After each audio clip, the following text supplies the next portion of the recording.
Tak lama setelahnya, Kremlin langsung merespon pernyataan Presiden Belarus tersebut. Juru bicara Kremlin Dmitry Peskov langsung membantah komentar Lukashenko. Menurutnya, Moskow tidak pernah membahas perjanjian sewa jangka panjang untuk semenanjung Crimea dengan Ukraina pada pembicaraan damai tahun 2022. Dia menegaskan pada Rabu 14 Juni, Crimea adalah bagian integral dari Rusia. Dan oleh karena itu, tidak ada kesepakatan tentang sewa semenanjung yang pernah dibahas dengan Ukraina. Peskov berbicara tentang rancangan perjanjian yang dinegosiasikan oleh delegasi Rusia dan Ukraina pada musim semi 2022 di Istanbul. Dan itu mengatur penghentian permusuhan. Sebelumnya pada hari Selasa, Putin mengatakan Rusia dan Ukraina menandatangani perjanjian di Istanbul yang dia gambarkan sebagai tidak buruk. Namun otoritas Kiev kemudian membuangnya begitu saja. Pemimpin Rusia tersebut tidak mengungkapkan isi dokumen itu. Crimea secara resmi menjadi bagian dari Rusia pada tahun 2014, menyusul kudeta bersenjata di Kiev yang ditolak oleh penduduk semenanjung itu. Crimea kemudian mengadakan referendum publik di mana mayoritas penduduk semenanjung memilih mendukung menjadi wilayah Rusia. Bagaimanapun, pemerintah Kiev serta pendukung baratnya menolak untuk menerima hasil referendum tersebut dan masih menganggap semenanjung Crimea sebagai wilayah Ukraina. Kementerian Pertahanan Rusia berencana merekrut penjahat atau narapidana untuk berperang di Ukraina. Majelis Rendah Parlemen Rusia telah memberikan dukungan awal untuk rencana tersebut. Rencananya, Moskow akan menandatangani kontrak dengan penjahat atau yang dicurigai atau dihukum untuk berperang di Ukraina. Di bawah perubahan yang diusulkan, sebuah kontrak dapat disimpulkan dengan seseorang yang diselidiki karena melakukan kejahatan, yang kasusnya didengar di pengadilan atau setelah mereka dihukum, tetapi belum diputuskan memiliki kekuatan hukum. Orang yang dihukum karena kejahatan seksual, pengkhianatan, terorisme, atau ekstremisme tidak bisa mendaftar untuk rencana Rusia ini. Mereka yang mendaftar akan dibebaskan dari tanggung jawab narapidana setelah menyelesaikan kontrak mereka atau jika mereka menerima penghargaan atas kehebatan tempur. Perubahan baru yang diperiksa oleh Duma Rusia tidak mencakup perekrutan orang yang sudah menjalani hukuman. Mereka yang mendaftar akan dibebaskan dari tanggung jawab narapidana atau pidana setelah menyelesaikan kontrak, atau jika mereka menerima penghargaan atas kehebatan tempur. Perubahan baru yang diperiksa oleh Duma Rusia tidak mencakup perekrutan orang yang sudah menjalani hukuman. Sementara itu, Kementerian Pertahanan belum berkomentar apapun. Rusia memang dicurigai telah merekrut banyak narapidana untuk dipaksa berperang di garis depan Ukraina. Sebelumnya, mereka juga mengerahkan tentara bayaran grup Wagner yang dipimpin Yevgeny Prigozhin. Namun, karena keretakan antara Prigozhin dan Kementerian Pertahanan Rusia, grup Wagner pun menarik pasukannya. Mereka kini digantikan oleh pasukan Chechnya, yaitu Akhmat. Pasukan ini telah menandatangani kontrak dengan Kemenhan Rusia yang sebelumnya ditolak oleh Wagner. Dengan menandatangani kontrak tersebut, pasukan akan mendapat perlakuan seperti tentara Rusia, termasuk bakal diberikan santunan bagi tentara atau keluarganya jika mereka meninggal saat berperang. Pasukan Kedirgantaraan Rusia atau VKS elit kemungkinan membantu pasukan darat reguler Putin. Menurut laporan Kementerian Pertahanan Inggris, VSK kemungkinan akan diterjunkan terutama di Ukraina Selatan.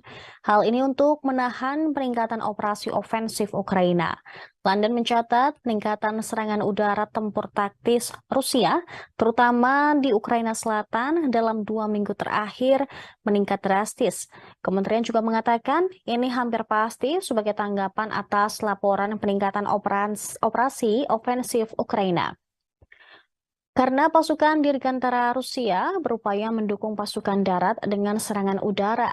Dia menambahkan bahwa meskipun ada peningkatan, tingkat sorti harian VKS tetap jauh lebih rendah daripada puncak hingga 300 misi harian di awal perang. Sejak dimulainya invasi, sebagian selatan Ukraina sering lebih diizinkan untuk operasi udara Rusia dibandingkan dengan sektor front lainnya. Di medan perang, selama setahun terakhir, VKS telah meningkatkan penggunaan senjata udara ke permukaan seperti bom meluncur yang memungkinkan pesawat serang tetap jauh dari target mereka. Sebelumnya, Presiden Prancis Emmanuel Macron mengatakan bahwa serangan belasan Ukraina telah berlangsung selama beberapa hari dan harus mengarah pada kondisi yang memungkinkan Kiev memulai negosiasi dengan cara paling menguntungkan. Gedung Putih juga mengonfirmasi dimulainya operasi balasan Ukraina. Dan Sekretaris Jenderal NATO, Jens Stoltenberg, secara positif menilai operasi ofensif pertama pasukan Ukraina. Pasukan Ukraina mengklaim kemenangan atas serangan balasannya di desa Storoseve yang baru dibebaskan dari tentara Putin. Reuters pada hari Kamis melaporkan mayat tentara Rusia berbaris di sudut-sudut jalan. Belum lagi kendaraan lapis baja yang terbakar habis. Adegan mengerikan menjadi saksi keganasan pertempuran saat pasukan Ukraina merebut kembali Storoseve dan beberapa desa lainnya dalam beberapa hari terakhir. Ini sebagai bagian dari serangan balasan di Ukraina Selatan dan Timur. Beberapa tentara Rusia yang tewas tergeletak di tanah berdebu di samping sekam kendaraan mereka. Sementara itu, yang lain terlihat tergeletak di rerumputan dan ladang di dekat tempat mereka tewas. Hal ini juga ditegaskan seorang tentara Ukraina. Ia menyebut dirinya Artem. Dia bercerita pertempuran sengit telah terjadi di mana-mana. Tentara Rusia pun yang merasakan serangan balasan Ukraina kalang kabut. Sebuah foto juga diunggah secara online oleh pasukan Presiden Ukraina Volodymyr Zelensky, di mana tentara Kiev mengangkat bendera kuning dan biru di depan sebuah rumah yang rusak di Storoseve. Para prajurit mengatakan sekitar 50 tentara Rusia tewas dalam operasi pembersihan. Sebanyak 4 lainnya ditawan. Diketahui, Storoseve adalah salah satu dari sekelompok pemukiman di dekat sungai Morki Yali yang menurut Ukraina telah direbut pasukannya sejak serangan balasan mereka dimulai. Desa tersebut diduduki oleh pasukan Rusia sejak Maret 2022. Sebelumnya dilaporkan kekalahan Rusia juga terkonfirmasi di Neskuchne yang dicapai wartawan untuk konfirmasi independen. Neskuchne sendiri berada di antara Zaporizhia dan Donetsk di tenggara dan timur Ukraina. Dalam laporan itu disebutkan tidak ada satupun penduduk yang ditemukan, padahal wilayah itu awalnya diduduki ratusan orang. Namun pasukan Ukraina terlihat melewati jalan berlumpur dengan tank dan truk pick-up. Di lokasi sama juga terdapat 3 tentara Rusia yang tewas di jalan, termasuk satu yang tubuhnya diterbangkan oleh kendaraan militer Rusia yang ditinggalkan.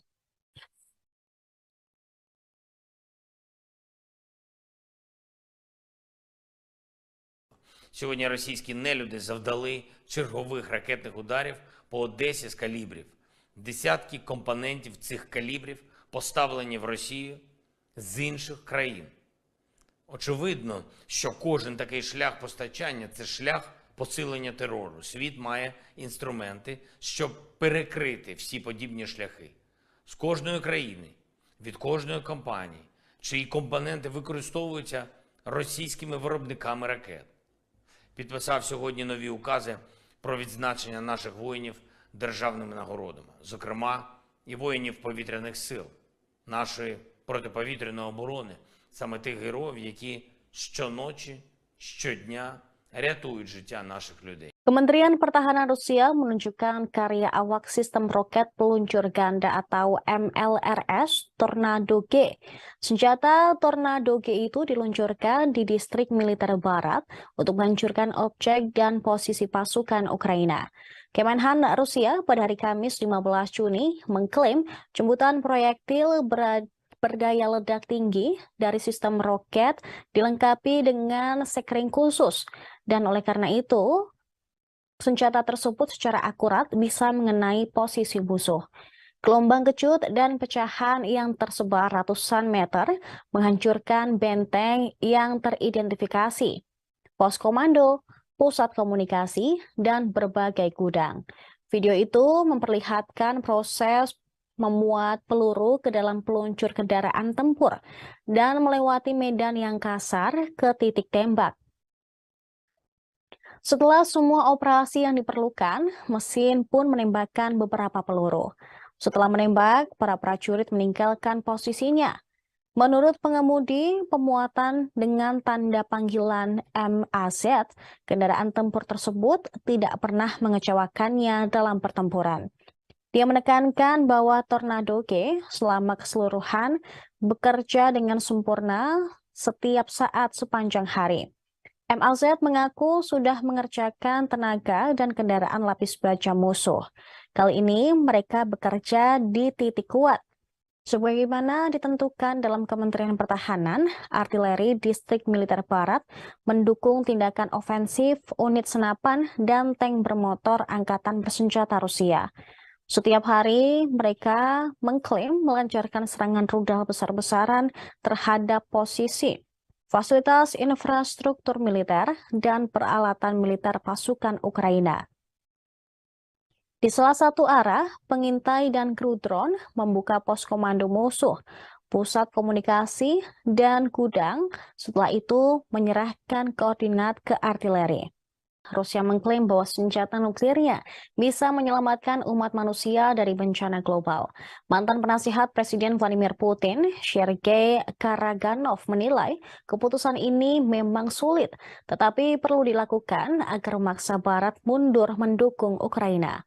Selain itu, ia juga mengatakan penggunaan senjata nuklir Rusia memungkinkan krisis Ukraina diakhiri lebih awal dan mencegahnya meluas ke negara lain. Sergei Karaganov mengaku telah menghabiskan bertahun-tahun mempelajari sejarah strategi nuklir. Menurutnya, kemunculan senjata nuklir adalah hasil dari campur tangan yang maha kuasa, yang terkejut karena umat manusia telah melancarkan 2 perang dunia dalam 1 generasi. Perang telah menelan biaya puluhan juta jiwa, memberi manusia senjata Armageddon untuk menunjukkan kepada mereka yang telah kehilangan rasa takutnya bahwa neraka itu ada. Di atas ketakutan itu terletak perdamaian relatif yang selama 3/4 abad terakhir. Dia menilai tatanan dunia masa depan sedang diputuskan ketika perang Rusia-Ukraina saat ini. Dengan mematahkan kehendak Barat dalam memaksakan agresinya, Rusia tidak hanya akan menyelamatkan diri sendiri, namun juga membebaskan dunia dari kuk Barat selama 5 abad, lalu juga menyelamatkan seluruh umat manusia. Sergei Karaganov dalam analisisnya menilai dengan mendorong Barat ke arah katarsis dan pengabaian hegemoni elitnya, Rusia akan memangkasnya mundur sebelum bencana global, sehingga menurut dia umat manusia akan diberi kesempatan baru untuk berkembang. Pemikiran mantan penasihat Putin ini memang menuai pro dan kontra, terlebih dari negara Barat yang mengecam penggunaan senjata nuklir di perang Rusia-Ukraina. Namun hingga saat ini, Rusia beberapa kali sudah mengancam akan menggunakan senjata nuklirnya jika Barat terus saja. Presiden Rusia Vladimir Putin mengatakan pada hari Selasa bahwa mobilisasi lebih lanjut akan tergantung pada apa yang ingin dicapai Rusia dalam perang di Ukraina. Dia juga mempertimbangkan ingin merebut lagi Kiev. Pasukan militer Rusia sebelumnya telah gagal merebut dan menguasai ibu kota Ukraina pada awal-awal invasi setahun lalu. Kini lebih dari 15 bulan sejak Putin mengirim pasukannya ke Ukraina.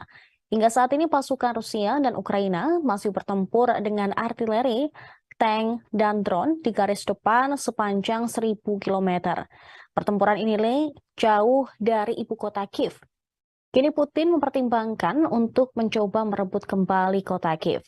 Komentarnya tentang Kiev terungkap saat Putin berbicara di hadapan 18 koresponden perang Rusia dan blogger militer pro-Moskow di Kremlin, kantor kepresidenan Rusia pada Selasa 13 Juni. Pasukan Rusia dipukul mundur dari Kiev dan akhirnya mundur ke petak tanah di timur dan selatan Ukraina yang telah dinyatakan Putin sebagai bagian dari Rusia. Ukraina mengatakan tidak akan pernah berhenti sampai setiap tentara Rusia diusir dari tanahnya. Rusia sekarang menguasai sekitar 18% dari wilayah Ukraina. Namun perang tersebut telah menggarisbawahi garis patahan dari angkatan bersenjata Rusia yang dulu perkasa dan biaya manusia untuk sangat besar berperang di perkotaan seperti Bakhmut. Putin mengatakan konflik tersebut menunjukkan bahwa Rusia kekurangan amunisi presisi tinggi dan peralatan komunikasi yang rumit. Rencana masa depan Rusia di Ukraina dikatakan Putin akan diputuskan setelah serangan balik Ukraina yang katanya dimulai pada 4 Juni lalu telah berakhir. Kementerian Pertahanan Rusia melaporkan pada hari Selasa malam 13 Juni bahwa angkatan udaranya melancarkan serangan kelompok dengan senjata presisi berbasis udara di fasilitas cadangan operasional angkatan bersenjata Ukraina. Tak hanya itu, Rusia juga menyerang gudang amunisi dan senjata produksi asing. Hal tersebut diungkapkan dalam laporan harian Kementerian Pertahanan Rusia melalui saluran Telegram mereka. Serangan diklaim tepat mengenai sasaran. Selain itu, Rusia juga mengakui selama 24 jam terakhir, pasukan Ukraina masih melanjutkan upaya mereka untuk melakukan serangan ke arah Donetsk Selatan serta di dekat Artemivsk, termasuk di langkah Fremetsky, militer Ukraina melancarkan serangan dengan unit-unit yang dibentuk dengan tergesa-gesa dari sisa Brigade Ukraina yang sebelumnya menderita kerugian besar. Selama 24 jam terakhir, di wilayah Makarovka, 3 serangan oleh unit Ukraina diperkuat dengan tank dan kendaraan tempur lapis baja diklaim berhasil dipukul mundur oleh Rusia. Semua serangan berhasil dilumpuhkan oleh tindakan berani dan tegas dari kelompok pasukan timur, kemudian serangan udara dan juga tembakan artileri. Dari 10 pengangkut personel lapis baja Angkatan Bersenjata Ukraina yang berpartisipasi dalam serangan tersebut, dilaporkan 8 diantaranya hancur. 8 dari 10 pengangkut personel lapis baja itu diklaim telah berhasil dihancurkan oleh militer Rusia yang beroperasi di wilayah tersebut. Presiden Belarus Alexander Lukashenko mengatakan negaranya sudah mulai menerima pengiriman senjata nuklir taktis dari Rusia. Lukashenko mengklaim beberapa di antara senjata nuklir tersebut 3 kali lebih kuat daripada bom atom yang dijatuhkan Amerika Serikat di Hiroshima dan Nagasaki pada 1945.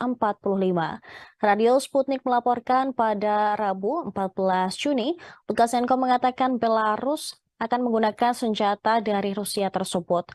Dia mengklaim jika terjadi agresi, maka dengan cepat dia bakal mengkoordinasikan untuk menggunakan senjata nuklir taktis dari Rusia tersebut. Presiden Belarus menekankan bahwa senjata nuklir akan disebarkan ke seluruh Belarus. Dalam pernyataan terpisah sebelumnya, Lukashenko menyebut senjata nuklir akan dikerahkan secara fisik ke wilayah Belarus dalam beberapa hari. Dia juga mengklaim negaranya punya fasilitas untuk menampung rudal jarak jauh jika diperlukan. Belarus disebut juga punya fasilitas penyimpanan nuklir yang tersisa dari era Soviet dan telah merenovasi 5 hingga 6 diantaranya. Lukashenko kembali menekankan bahwa dia meminta Putin untuk menyebarkan senjata nuklir Rusia ke wilayah Belarus. Dia berpendapat bahwa langkah itu diperlukan untuk mencegah potensi agresi. Pekan lalu, Presiden Rusia Vladimir Putin telah bertemu Lukashenko di Sochi, Rusia. Namun, komentar Lukashenko bertentangan dengan pernyataan sebelumnya oleh Putin. Kala itu, Putin mengatakan senjata nuklir Rusia akan dikerahkan ke Belarus bulan depan, tepatnya bulan Juli ini. Dia menekankan bahwa senjata nuklir taktis itu bakal tetap berada di kendali eksklusif Moskow.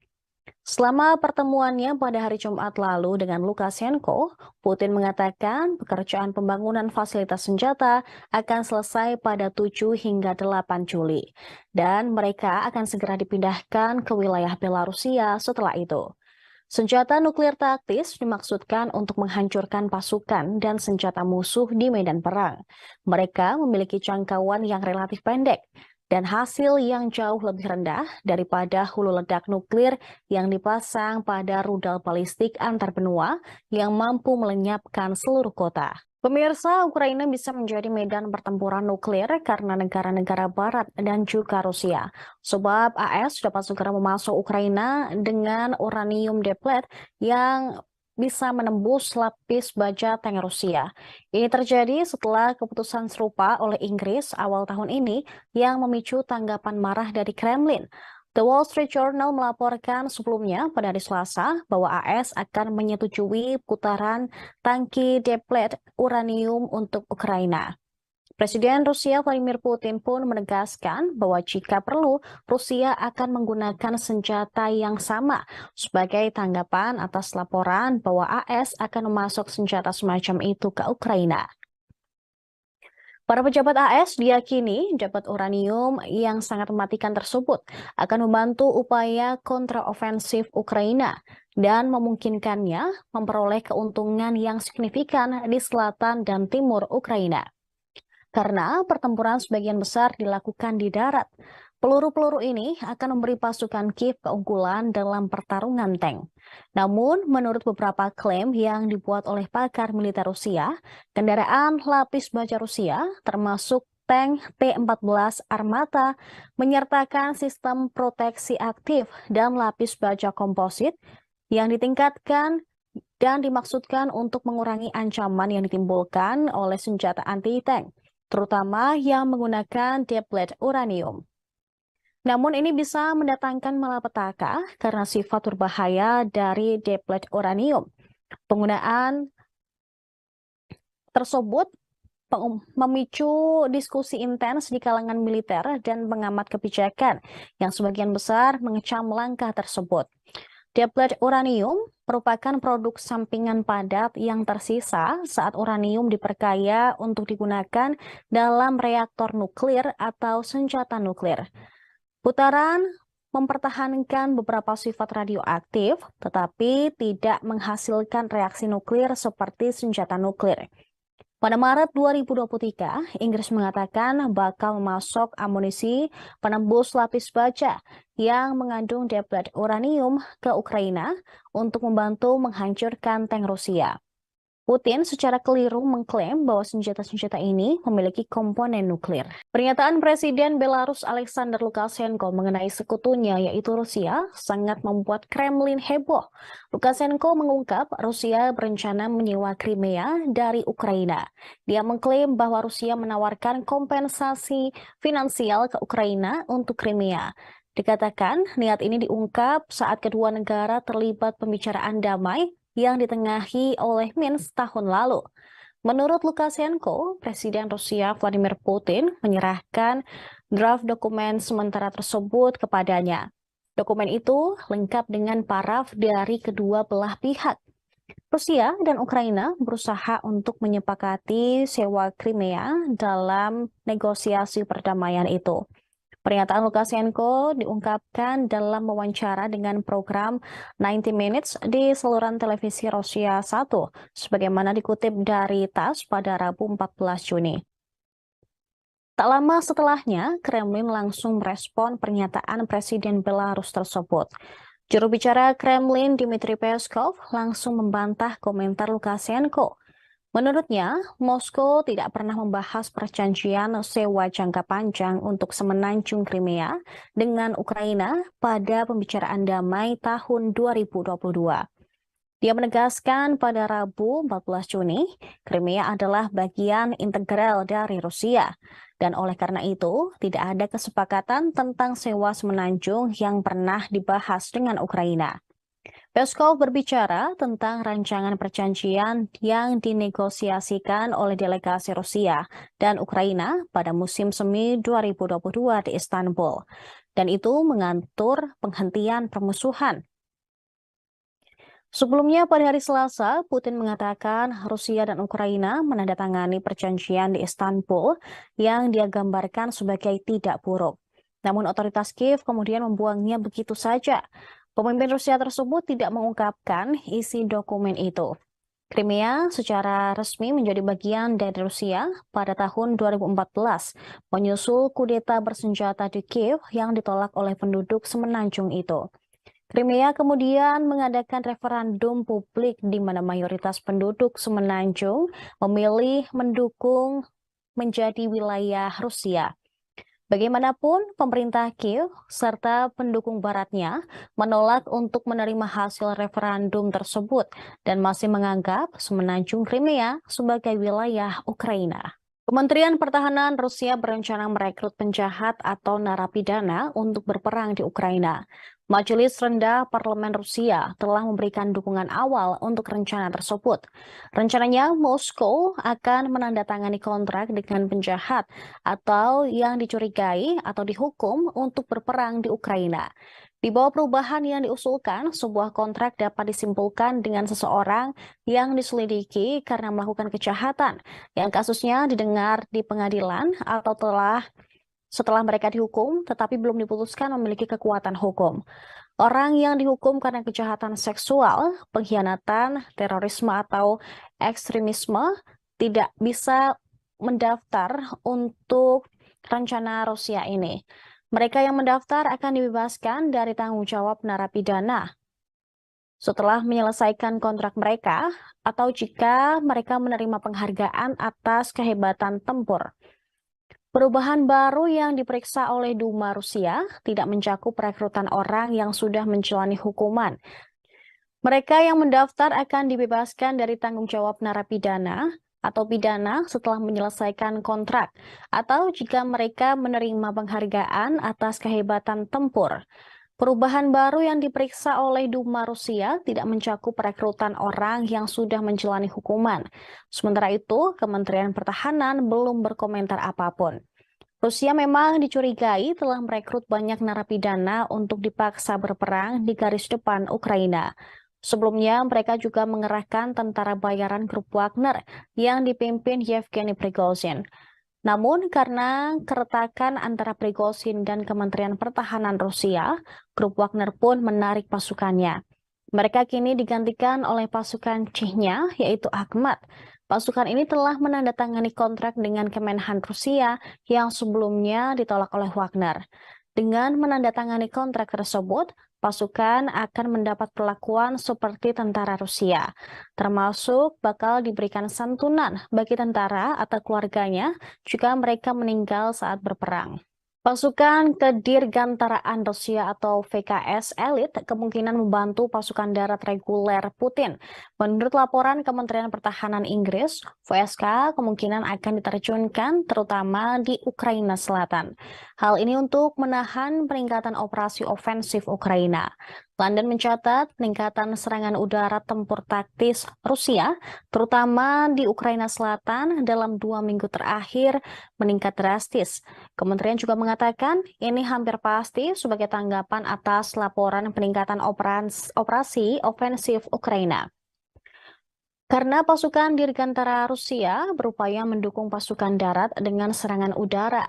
Dia menambahkan bahwa meskipun ada peningkatan, tingkat sorti harian VKS tetap jauh lebih rendah daripada puncak hingga 300 misi harian di awal perang. Sejak dimulainya invasi, sebagian selatan Ukraina sering lebih diizinkan untuk operasi udara Rusia dibandingkan dengan sektor front lainnya. Di medan perang, selama setahun terakhir, VKS telah meningkatkan penggunaan senjata udara ke permukaan seperti bom meluncur yang memungkinkan pesawat serang tetap jauh dari target mereka. Sebelumnya, Presiden Prancis Emmanuel Macron mengatakan bahwa serangan belasan Ukraina telah berlangsung selama beberapa hari dan harus mengarah pada kondisi yang memungkinkan Kiev memulai negosiasi dengan cara paling menguntungkan.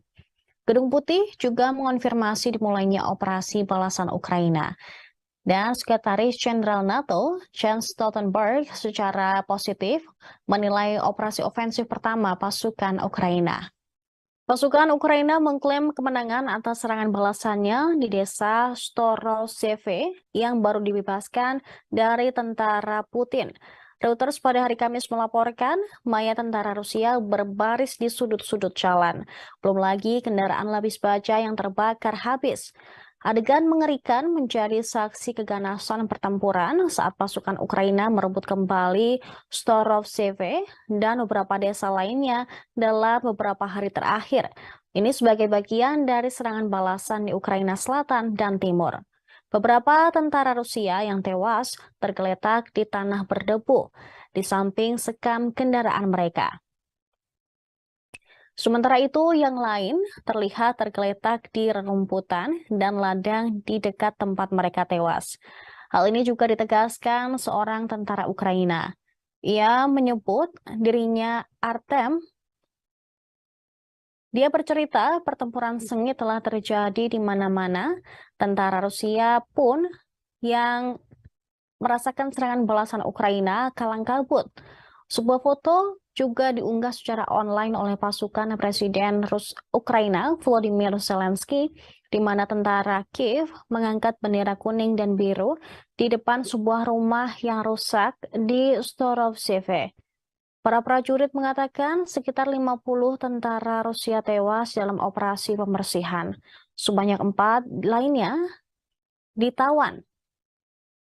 Diketahui, Storoseve adalah salah satu dari sekelompok pemukiman di dekat sungai Morki Yali yang menurut Ukraina telah direbut pasukannya sejak serangan balasan mereka dimulai.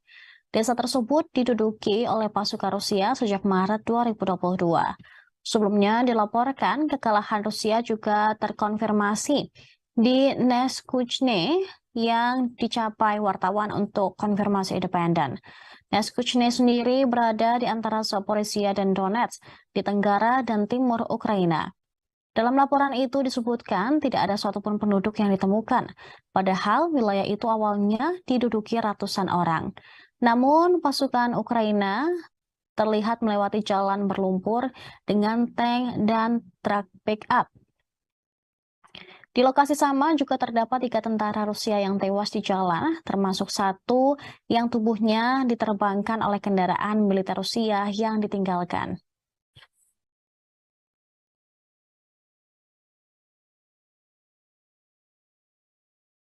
Сьогодні російські нелюди завдали чергових ракетних ударів по Одесі з калібрів. Десятки компонентів цих калібрів поставлені в Росію з інших країн. Очевидно, що кожен такий шлях постачання – це шлях посилення терору. Світ має інструменти, щоб перекрити всі подібні шляхи. З кожної країни, від кожної компанії, чиї компоненти використовуються російськими виробниками ракет. Підписав сьогодні нові укази про відзначення наших воїнів державними нагородами, зокрема і воїнів повітряних сил, нашої протиповітряної оборони, саме тих героїв, які щоночі, щодня рятують життя наших людей. Kementerian Pertahanan Rusia menunjukkan karya awak sistem roket peluncur ganda atau MLRS Tornado G. Senjata Tornado G itu diluncurkan di distrik militer barat untuk menghancurkan objek dan posisi pasukan Ukraina. Kemenhan Rusia pada hari Kamis 15 Juni mengklaim jemputan proyektil berdaya ledak tinggi dari sistem roket dilengkapi dengan sekring khusus, dan oleh karena itu senjata tersebut secara akurat bisa mengenai posisi musuh. Gelombang kecut dan pecahan yang tersebar ratusan meter menghancurkan benteng yang teridentifikasi, pos komando, pusat komunikasi, dan berbagai gudang. Video itu memperlihatkan proses memuat peluru ke dalam peluncur kendaraan tempur dan melewati medan yang kasar ke titik tembak. Setelah semua operasi yang diperlukan, mesin pun menembakkan beberapa peluru. Setelah menembak, para prajurit meninggalkan posisinya. Menurut pengemudi pemuatan dengan tanda panggilan MAZ, kendaraan tempur tersebut tidak pernah mengecewakannya dalam pertempuran.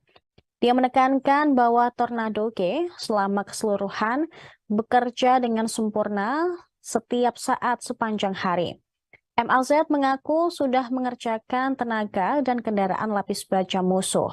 Kali ini mereka bekerja di titik kuat. Sebagaimana ditentukan dalam Kementerian Pertahanan, artileri Distrik Militer Barat mendukung tindakan ofensif unit senapan dan tank bermotor Angkatan Bersenjata Rusia. Setiap hari mereka mengklaim melancarkan serangan rudal besar-besaran terhadap posisi, fasilitas infrastruktur militer, dan peralatan militer pasukan Ukraina. Di salah satu arah, pengintai dan kru drone membuka pos komando musuh, pusat komunikasi, dan gudang, setelah itu menyerahkan koordinat ke artileri. Rusia mengklaim bahwa senjata nuklirnya bisa menyelamatkan umat manusia dari bencana global. Mantan penasihat Presiden Vladimir Putin, Sergei Karaganov, menilai keputusan ini memang sulit, tetapi perlu dilakukan agar memaksa Barat mundur mendukung Ukraina. Selain itu, ia juga mengatakan penggunaan senjata nuklir Rusia memungkinkan krisis Ukraina diakhiri lebih awal dan mencegahnya meluas ke negara lain. Sergei Karaganov mengaku telah menghabiskan bertahun-tahun mempelajari sejarah strategi nuklir. Menurutnya, kemunculan senjata nuklir adalah hasil dari campur tangan yang maha kuasa, yang terkejut karena umat manusia telah melancarkan 2 perang dunia dalam 1 generasi. Perang telah menelan biaya puluhan juta jiwa, memberi manusia senjata Armageddon untuk menunjukkan kepada mereka yang telah kehilangan rasa takutnya bahwa neraka itu ada. Di atas ketakutan itu terletak perdamaian relatif yang selama 3/4 abad terakhir. Dia menilai tatanan dunia masa depan sedang diputuskan ketika perang Rusia-Ukraina saat ini. Dengan mematahkan kehendak Barat dalam memaksakan agresinya, Rusia tidak hanya akan menyelamatkan diri sendiri, namun juga membebaskan dunia dari kuk Barat selama 5 abad, lalu juga menyelamatkan seluruh umat manusia. Sergei Karaganov dalam analisisnya menilai dengan mendorong Barat ke arah katarsis dan pengabaian hegemoni elitnya, Rusia akan memangkasnya mundur sebelum bencana global, sehingga menurut dia umat manusia akan diberi kesempatan baru untuk berkembang. Pemikiran mantan penasihat Putin ini memang menuai pro dan kontra, terlebih dari negara Barat yang mengecam penggunaan senjata nuklir di perang Rusia-Ukraina. Namun hingga saat ini, Rusia beberapa kali sudah mengancam akan menggunakan senjata nuklirnya jika Barat terus saja. Presiden Rusia Vladimir Putin mengatakan pada hari Selasa bahwa mobilisasi lebih lanjut akan tergantung pada apa yang ingin dicapai Rusia dalam perang di Ukraina. Dia juga mempertimbangkan ingin merebut lagi Kiev. Pasukan militer Rusia sebelumnya telah gagal merebut dan menguasai ibu kota Ukraina pada awal-awal invasi setahun lalu. Kini lebih dari 15 bulan sejak Putin mengirim pasukannya ke Ukraina. Hingga saat ini pasukan Rusia dan Ukraina masih bertempur dengan artileri, tank, dan drone di garis depan sepanjang 1.000 km. Pertempuran ini jauh dari ibu kota Kiev. Kini Putin mempertimbangkan untuk mencoba merebut kembali kota Kiev. Komentarnya tentang Kiev terungkap saat Putin berbicara di hadapan 18 koresponden perang Rusia dan blogger militer pro-Moskow di Kremlin, kantor kepresidenan Rusia pada Selasa 13 Juni. Pasukan Rusia dipukul mundur dari Kiev dan akhirnya mundur ke petak tanah di timur dan selatan Ukraina yang telah dinyatakan Putin sebagai bagian dari Rusia. Ukraina mengatakan tidak akan pernah berhenti sampai setiap tentara Rusia diusir dari tanahnya. Rusia sekarang menguasai sekitar 18% dari wilayah Ukraina. Namun perang tersebut telah menggarisbawahi garis patahan dari angkatan bersenjata Rusia yang dulu perkasa dan biaya manusia untuk sangat besar berperang di perkotaan seperti Bakhmut. Putin mengatakan konflik tersebut menunjukkan bahwa Rusia kekurangan amunisi presisi tinggi dan peralatan komunikasi yang rumit. Rencana masa depan Rusia di Ukraina Dikatakan Putin akan diputuskan setelah serangan balik Ukraina yang katanya dimulai pada 4 Juni lalu telah berakhir. Kementerian Pertahanan Rusia melaporkan pada hari Selasa malam 13 Juni bahwa angkatan udaranya melancarkan serangan kelompok dengan senjata presisi berbasis udara di fasilitas cadangan operasional Angkatan Bersenjata Ukraina. Tak hanya itu, Rusia juga menyerang gudang amunisi dan senjata produksi asing. Hal tersebut diungkapkan dalam laporan harian Kementerian Pertahanan Rusia melalui saluran Telegram mereka. Serangan diklaim tepat mengenai sasaran.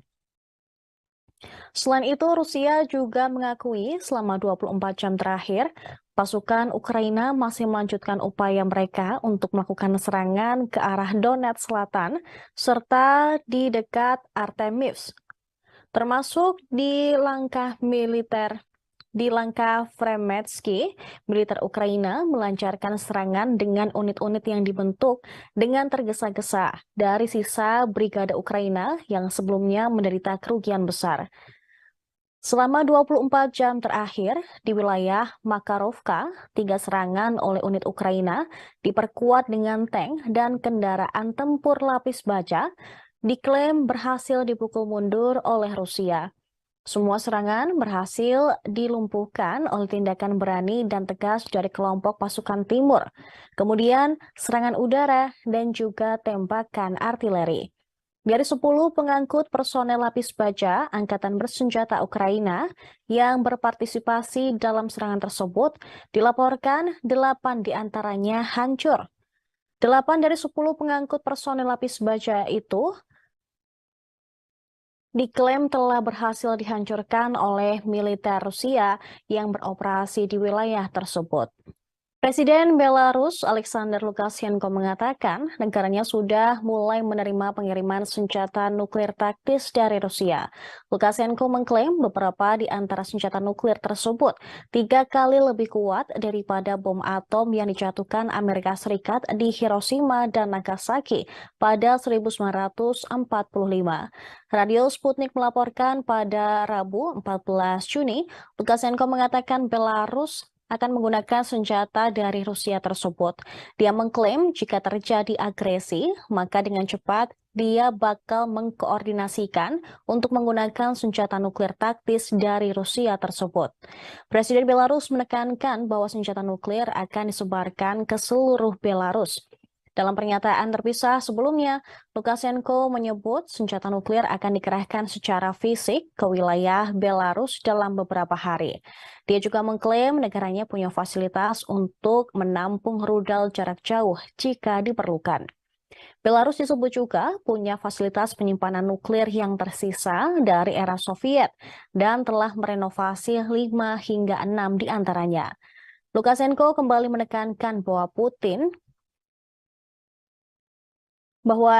dia meminta Putin untuk menyebarkan senjata nuklir Rusia ke wilayah Belarus.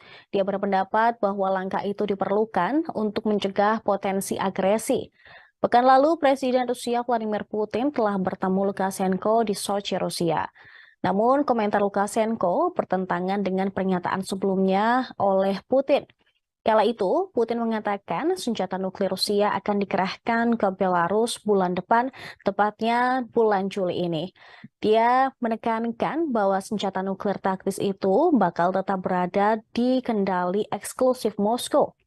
Selama pertemuannya pada hari Jumat lalu dengan Lukashenko, Putin mengatakan pekerjaan pembangunan fasilitas senjata akan selesai pada 7 hingga 8 Juli. Dan mereka akan segera dipindahkan ke wilayah Belarusia setelah itu.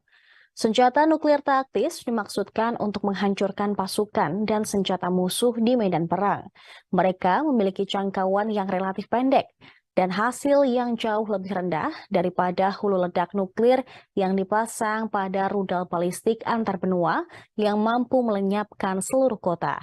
Pemirsa, Ukraina bisa menjadi medan pertempuran nuklir karena negara-negara Barat dan juga Rusia. Sebab AS dapat segera memasuk Ukraina dengan uranium deplet yang bisa menembus lapis baja tank Rusia. Ini terjadi setelah keputusan serupa oleh Inggris awal tahun ini yang memicu tanggapan marah dari Kremlin. The Wall Street Journal melaporkan sebelumnya pada hari Selasa bahwa AS akan menyetujui putaran tangki deplet uranium untuk Ukraina. Presiden Rusia Vladimir Putin pun menegaskan bahwa jika perlu, Rusia akan menggunakan senjata yang sama sebagai tanggapan atas laporan bahwa AS akan memasok senjata semacam itu ke Ukraina. Para pejabat AS diyakini dapat uranium yang sangat mematikan tersebut akan membantu upaya kontraofensif Ukraina dan memungkinkannya memperoleh keuntungan yang signifikan di selatan dan timur Ukraina. Karena pertempuran sebagian besar dilakukan di darat, peluru-peluru ini akan memberi pasukan Kiev keunggulan dalam pertarungan tank.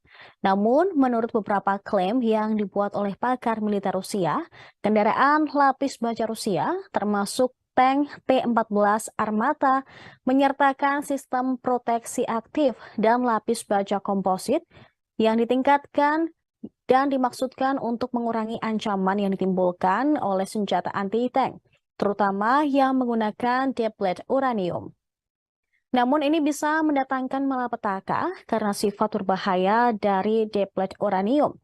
Penggunaan tersebut memicu diskusi intens di kalangan militer dan pengamat kebijakan yang sebagian besar mengecam langkah tersebut. Deplet uranium merupakan produk sampingan padat yang tersisa saat uranium diperkaya untuk digunakan dalam reaktor nuklir atau senjata nuklir. Putaran mempertahankan beberapa sifat radioaktif, tetapi tidak menghasilkan reaksi nuklir seperti senjata nuklir. Pada Maret 2023, Inggris mengatakan bakal memasok amunisi penembus lapis baja yang mengandung deplet uranium ke Ukraina untuk membantu menghancurkan tank Rusia.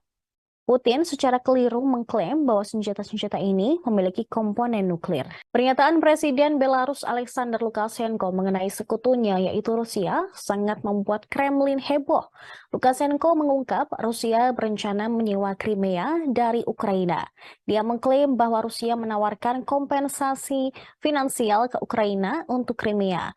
Dikatakan niat ini diungkap saat kedua negara terlibat pembicaraan damai yang ditengahi oleh Minsk tahun lalu. Menurut Lukashenko, Presiden Rusia Vladimir Putin menyerahkan draft dokumen sementara tersebut kepadanya.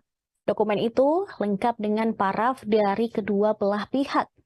Rusia dan Ukraina berusaha untuk menyepakati sewa Crimea dalam negosiasi perdamaian itu. Pernyataan Lukashenko diungkapkan dalam wawancara dengan program 90 Minutes di saluran televisi Rusia 1, sebagaimana dikutip dari TASS pada Rabu 14 Juni. Tak lama setelahnya, Kremlin langsung merespon pernyataan Presiden Belarus tersebut. Juru bicara Kremlin Dmitry Peskov langsung membantah komentar Lukashenko.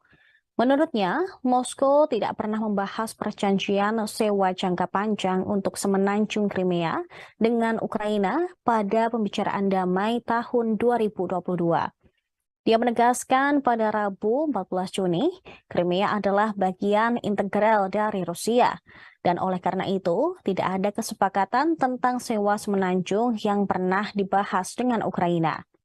Peskov berbicara tentang rancangan perjanjian yang dinegosiasikan oleh delegasi Rusia dan Ukraina pada musim semi 2022 di Istanbul, dan itu mengatur penghentian permusuhan. Sebelumnya pada hari Selasa, Putin mengatakan Rusia dan Ukraina menandatangani perjanjian di Istanbul yang dia gambarkan sebagai tidak buruk. Namun otoritas Kiev kemudian membuangnya begitu saja. Pemimpin Rusia tersebut tidak mengungkapkan isi dokumen itu. Crimea secara resmi menjadi bagian dari Rusia pada tahun 2014, menyusul kudeta bersenjata di Kiev yang ditolak oleh penduduk semenanjung itu. Crimea kemudian mengadakan referendum publik di mana mayoritas penduduk semenanjung memilih mendukung menjadi wilayah Rusia. Bagaimanapun, pemerintah Kiev serta pendukung baratnya menolak untuk menerima hasil referendum tersebut dan masih menganggap semenanjung Crimea sebagai wilayah Ukraina. Kementerian Pertahanan Rusia berencana merekrut penjahat atau narapidana untuk berperang di Ukraina. Majelis Rendah Parlemen Rusia telah memberikan dukungan awal untuk rencana tersebut. Rencananya, Moskow akan menandatangani kontrak dengan penjahat atau yang dicurigai atau dihukum untuk berperang di Ukraina. Di bawah perubahan yang diusulkan, sebuah kontrak dapat disimpulkan dengan seseorang yang diselidiki karena melakukan kejahatan yang kasusnya didengar di pengadilan atau setelah mereka dihukum tetapi belum diputuskan memiliki kekuatan hukum. Orang yang dihukum karena kejahatan seksual, pengkhianatan, terorisme atau ekstremisme tidak bisa mendaftar untuk rencana Rusia ini. Mereka yang mendaftar akan dibebaskan dari tanggung jawab narapidana setelah menyelesaikan kontrak mereka atau jika mereka menerima penghargaan atas kehebatan tempur. Perubahan baru yang diperiksa oleh Duma Rusia tidak mencakup rekrutan orang yang sudah menjalani hukuman.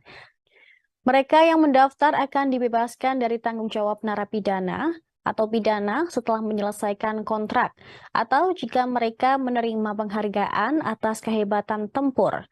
Perubahan baru yang diperiksa oleh Duma Rusia tidak mencakup rekrutan orang yang sudah menjalani hukuman. Sementara itu, Kementerian Pertahanan belum berkomentar apapun. Rusia memang dicurigai telah merekrut banyak narapidana untuk dipaksa berperang di garis depan Ukraina. Sebelumnya, mereka juga mengerahkan tentara bayaran grup Wagner yang dipimpin Yevgeny Prigozhin. Namun, karena keretakan antara Prigozhin dan Kementerian Pertahanan Rusia, grup Wagner pun menarik pasukannya. Mereka kini digantikan oleh pasukan Chechnya, yaitu Akhmat. Pasukan ini telah menandatangani kontrak dengan Kemenhan Rusia yang sebelumnya ditolak oleh Wagner.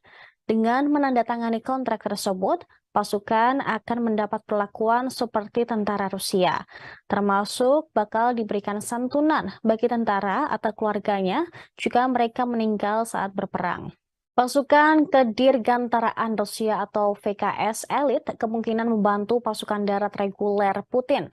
Menurut laporan Kementerian Pertahanan Inggris, VSK kemungkinan akan diterjunkan terutama di Ukraina Selatan. Hal ini untuk menahan peningkatan operasi ofensif Ukraina. London mencatat peningkatan serangan udara tempur taktis Rusia, terutama di Ukraina Selatan dalam 2 minggu terakhir meningkat drastis. Kementerian juga mengatakan ini hampir pasti sebagai tanggapan atas laporan peningkatan operasi ofensif Ukraina. Karena pasukan Dirgantara Rusia berupaya mendukung pasukan darat dengan serangan udara. Dia menambahkan bahwa meskipun ada peningkatan, tingkat shorty harian VKS tetap jauh lebih rendah daripada puncak hingga 300 misi harian di awal perang. Sejak dimulainya invasi, sebagian selatan Ukraina sering lebih diizinkan untuk operasi udara Rusia dibandingkan dengan sektor front lainnya. Di medan perang, selama setahun terakhir, VKS telah meningkatkan penggunaan senjata udara ke permukaan seperti bom meluncur yang memungkinkan pesawat serang tetap jauh dari target mereka. Sebelumnya, Presiden Prancis Emmanuel Macron mengatakan bahwa serangan belasan Ukraina telah berlangsung selama beberapa hari dan harus mengarah pada kondisi yang memungkinkan Kiev memulai negosiasi dengan cara paling menguntungkan. Gedung Putih juga mengonfirmasi dimulainya operasi balasan Ukraina. Dan Sekretaris Jenderal NATO, Jens Stoltenberg, secara positif menilai operasi ofensif pertama pasukan Ukraina. Pasukan Ukraina mengklaim kemenangan atas serangan balasannya di desa Storozheve yang baru dibebaskan dari tentara Putin. Reuters pada hari Kamis melaporkan mayat tentara Rusia berbaris di sudut-sudut jalan. Belum lagi kendaraan lapis baja yang terbakar habis. Adegan mengerikan menjadi saksi keganasan pertempuran saat pasukan Ukraina merebut kembali Storozheve dan beberapa desa lainnya dalam beberapa hari terakhir.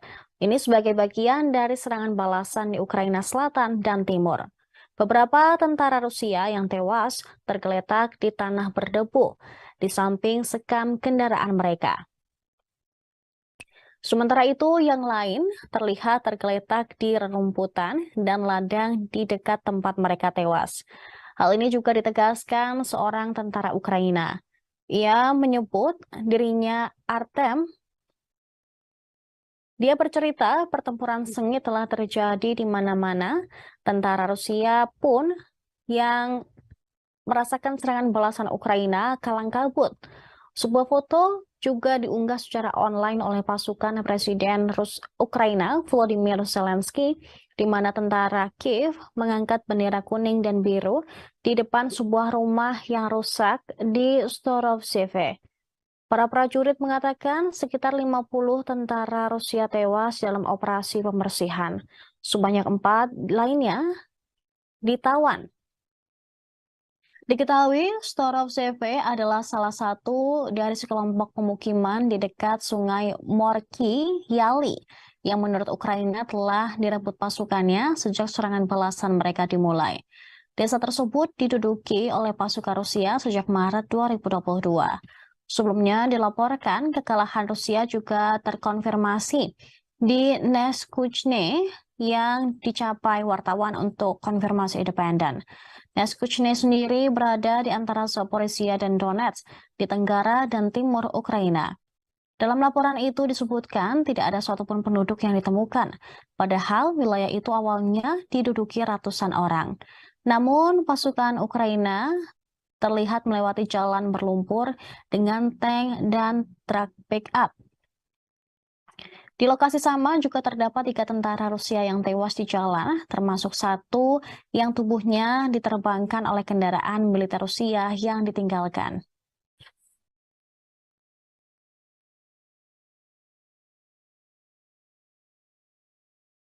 Сьогодні російські нелюди завдали чергових ракетних ударів по Одесі з калібрів. Десятки компонентів цих калібрів поставлені в Росію з інших країн. Очевидно, що кожен такий шлях постачання – це шлях посилення терору. Світ має інструменти, щоб перекрити всі подібні шляхи. З кожної країни, від кожної компанії, чиї компоненти використовуються російськими виробниками ракет. Підписав сьогодні нові укази про відзначення наших воїнів державними нагородами, зокрема і воїнів повітряних сил, нашої протиповітряної оборони, саме тих героїв, які щоночі, щодня рятують життя наших людей. Kementerian Pertahanan Rusia menunjukkan karya awak sistem roket peluncur ganda atau MLRS Tornado G. Senjata Tornado G itu diluncurkan di distrik militer barat untuk menghancurkan objek dan posisi pasukan Ukraina. Kemenhan Rusia pada hari Kamis 15 Juni mengklaim jemputan proyektil berdaya ledak tinggi dari sistem roket dilengkapi dengan sekring khusus, dan oleh karena itu senjata tersebut secara akurat bisa mengenai posisi musuh. Gelombang kecut dan pecahan yang tersebar ratusan meter menghancurkan benteng yang teridentifikasi, pos komando, pusat komunikasi, dan berbagai gudang. Video itu memperlihatkan proses memuat peluru ke dalam peluncur kendaraan tempur dan melewati medan yang kasar ke titik tembak. Setelah semua operasi yang diperlukan, mesin pun menembakkan beberapa peluru. Setelah menembak, para prajurit meninggalkan posisinya. Menurut pengemudi, pemuatan dengan tanda panggilan MAZ, kendaraan tempur tersebut tidak pernah mengecewakannya dalam pertempuran. Dia menekankan bahwa Tornado G selama keseluruhan bekerja dengan sempurna setiap saat sepanjang hari. MAZ mengaku sudah mengerjakan tenaga dan kendaraan lapis baja musuh. Kali ini mereka bekerja di titik kuat. Sebagaimana ditentukan dalam Kementerian Pertahanan, artileri distrik militer barat mendukung tindakan ofensif unit senapan dan tank bermotor angkatan bersenjata Rusia. Setiap hari mereka mengklaim melancarkan serangan rudal besar-besaran terhadap posisi, fasilitas infrastruktur militer, dan peralatan militer pasukan Ukraina. Di salah satu arah, pengintai dan kru drone membuka pos komando musuh, pusat komunikasi, dan gudang, setelah itu menyerahkan koordinat ke artileri. Rusia mengklaim bahwa senjata nuklirnya bisa menyelamatkan umat manusia dari bencana global. Mantan penasihat Presiden Vladimir Putin, Sergei Karaganov, menilai keputusan ini memang sulit, tetapi perlu dilakukan agar memaksa Barat mundur mendukung Ukraina. Selain itu, ia juga mengatakan penggunaan senjata nuklir Rusia memungkinkan krisis Ukraina diakhiri lebih awal dan mencegahnya meluas ke negara lain. Sergei Karaganov mengaku telah menghabiskan bertahun-tahun mempelajari sejarah strategi nuklir. Menurutnya, kemunculan senjata nuklir adalah hasil dari campur tangan yang maha kuasa, yang terkejut karena umat manusia telah melancarkan 2 perang dunia dalam 1 generasi. Perang telah menelan biaya puluhan juta jiwa, memberi manusia senjata Armageddon untuk menunjukkan kepada mereka yang telah kehilangan rasa takutnya bahwa neraka itu ada. Di atas ketakutan itu terletak perdamaian relatif yang selama 3/4 abad terakhir. Dia menilai tatanan dunia masa depan sedang diputuskan ketika perang Rusia-Ukraina saat ini. Dengan mematahkan kehendak Barat dalam memaksakan agresinya, Rusia tidak hanya akan menyelamatkan diri sendiri, namun juga membebaskan dunia dari kuk Barat selama 5 abad, lalu juga menyelamatkan seluruh umat manusia. Sergei Karaganov dalam analisisnya menilai dengan mendorong Barat ke arah katarsis dan pengabaian hegemoni elitnya, Rusia akan memangkasnya mundur sebelum bencana global. Sehingga menurut dia, umat manusia akan diberi kesempatan baru untuk berkembang. Pemikiran mantan penasehat Putin ini memang menuai pro dan kontra, terlebih dari negara Barat yang mengecam penggunaan senjata nuklir di perang Rusia-Ukraina. Namun hingga saat ini, Rusia beberapa kali sudah mengancam akan menggunakan senjata nuklirnya jika Barat terus saja. Presiden Rusia Vladimir Putin mengatakan pada hari Selasa bahwa mobilisasi lebih lanjut akan tergantung pada apa yang ingin dicapai Rusia dalam perang di Ukraina. Dia juga mempertimbangkan ingin merebut lagi Kiev. Pasukan militer Rusia sebelumnya telah gagal merebut dan menguasai ibu kota Ukraina pada awal-awal invasi setahun lalu. Kini lebih dari 15 bulan sejak Putin mengirim pasukannya ke Ukraina. Hingga saat ini pasukan Rusia dan Ukraina masih bertempur dengan artileri, tank, dan drone di garis depan sepanjang 1.000 km. Pertempuran ini jauh dari ibu kota Kiev. Kini Putin mempertimbangkan untuk mencoba merebut kembali kota Kiev. Komentarnya tentang Kiev terungkap saat Putin berbicara di hadapan 18 koresponden perang Rusia dan blogger militer pro-Moskow di Kremlin, kantor kepresidenan Rusia pada Selasa 13 Juni. Pasukan Rusia dipukul mundur dari Kiev dan akhirnya mundur ke petak tanah di timur dan selatan Ukraina yang telah dinyatakan Putin sebagai bagian dari Rusia. Ukraina mengatakan tidak akan pernah berhenti sampai setiap tentara Rusia diusir dari tanahnya. Rusia sekarang menguasai sekitar 18% dari wilayah Ukraina. Namun perang tersebut telah menggarisbawahi garis patahan dari angkatan bersenjata Rusia yang dulu perkasa dan biaya manusia untuk sangat besar berperang di perkotaan seperti Bakhmut. Putin mengatakan konflik tersebut menunjukkan bahwa Rusia kekurangan amunisi presisi tinggi dan peralatan komunikasi yang rumit. Rencana masa depan Rusia di Ukraina dikatakan Putin akan diputuskan setelah serangan balik Ukraina yang katanya dimulai pada 4 Juni lalu telah berakhir. Kementerian Pertahanan Rusia melaporkan pada hari Selasa malam 13 Juni bahwa Angkatan Udaranya melancarkan serangan kelompok dengan senjata presisi berbasis udara di fasilitas cadangan operasional Angkatan Bersenjata Ukraina. Tak hanya itu, Rusia juga menyerang gudang amunisi dan senjata produksi asing. Hal tersebut diungkapkan dalam laporan harian Kementerian Pertahanan Rusia melalui saluran Telegram mereka. Serangan diklaim tepat mengenai sasaran. Selain itu, Rusia juga mengakui selama 24 jam terakhir, pasukan Ukraina masih melanjutkan upaya mereka untuk melakukan serangan ke arah Donetsk Selatan serta di dekat Artemivsk, termasuk di langkah militer. Di langkah Fremetsky, militer Ukraina melancarkan serangan dengan unit-unit yang dibentuk dengan tergesa-gesa dari sisa brigade Ukraina yang sebelumnya menderita kerugian besar.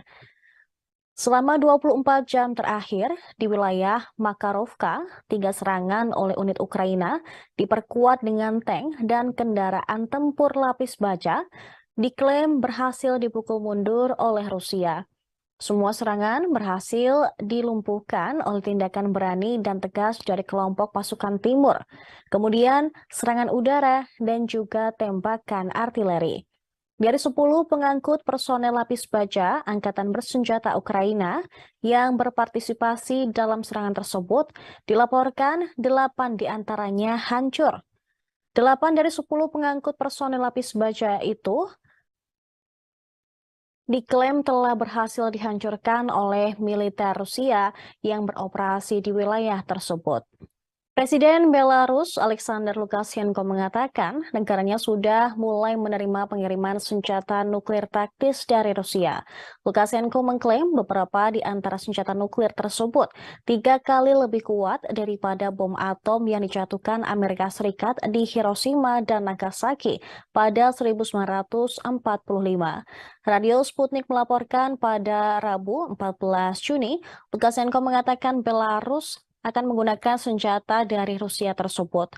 Dia mengklaim jika terjadi agresi, maka dengan cepat dia bakal mengkoordinasikan untuk menggunakan senjata nuklir taktis dari Rusia tersebut. Presiden Belarus menekankan bahwa senjata nuklir akan disebarkan ke seluruh Belarus.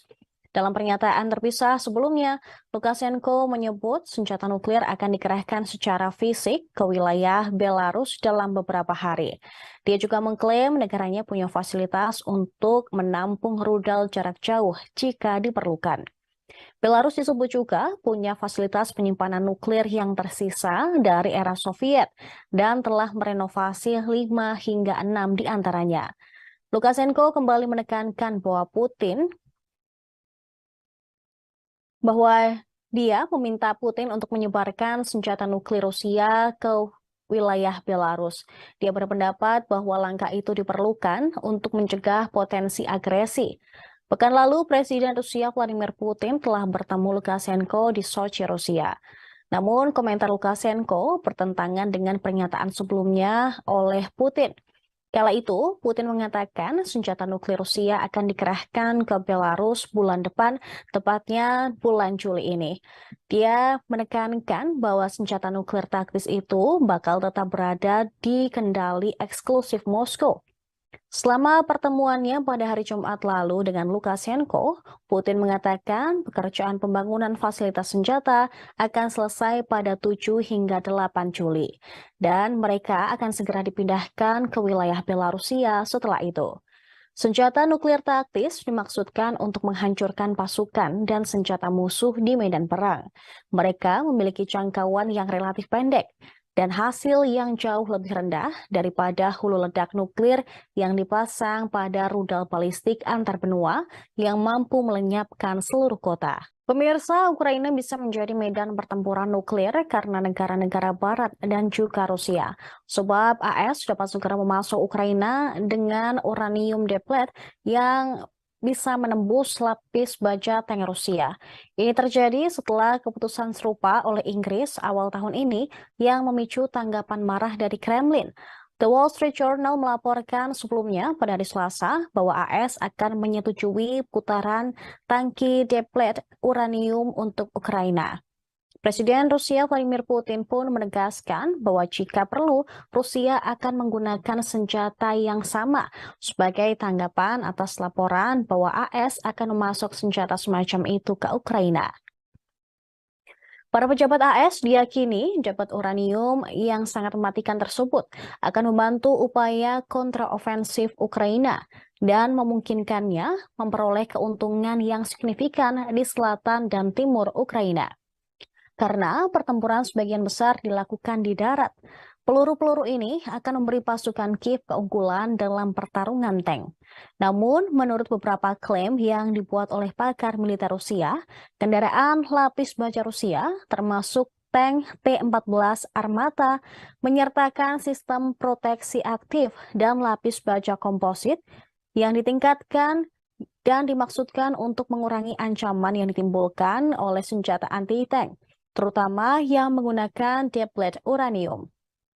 Namun ini bisa mendatangkan malapetaka karena sifat berbahaya dari deplet uranium. Penggunaan tersebut memicu diskusi intens di kalangan militer dan pengamat kebijakan yang sebagian besar mengecam langkah tersebut.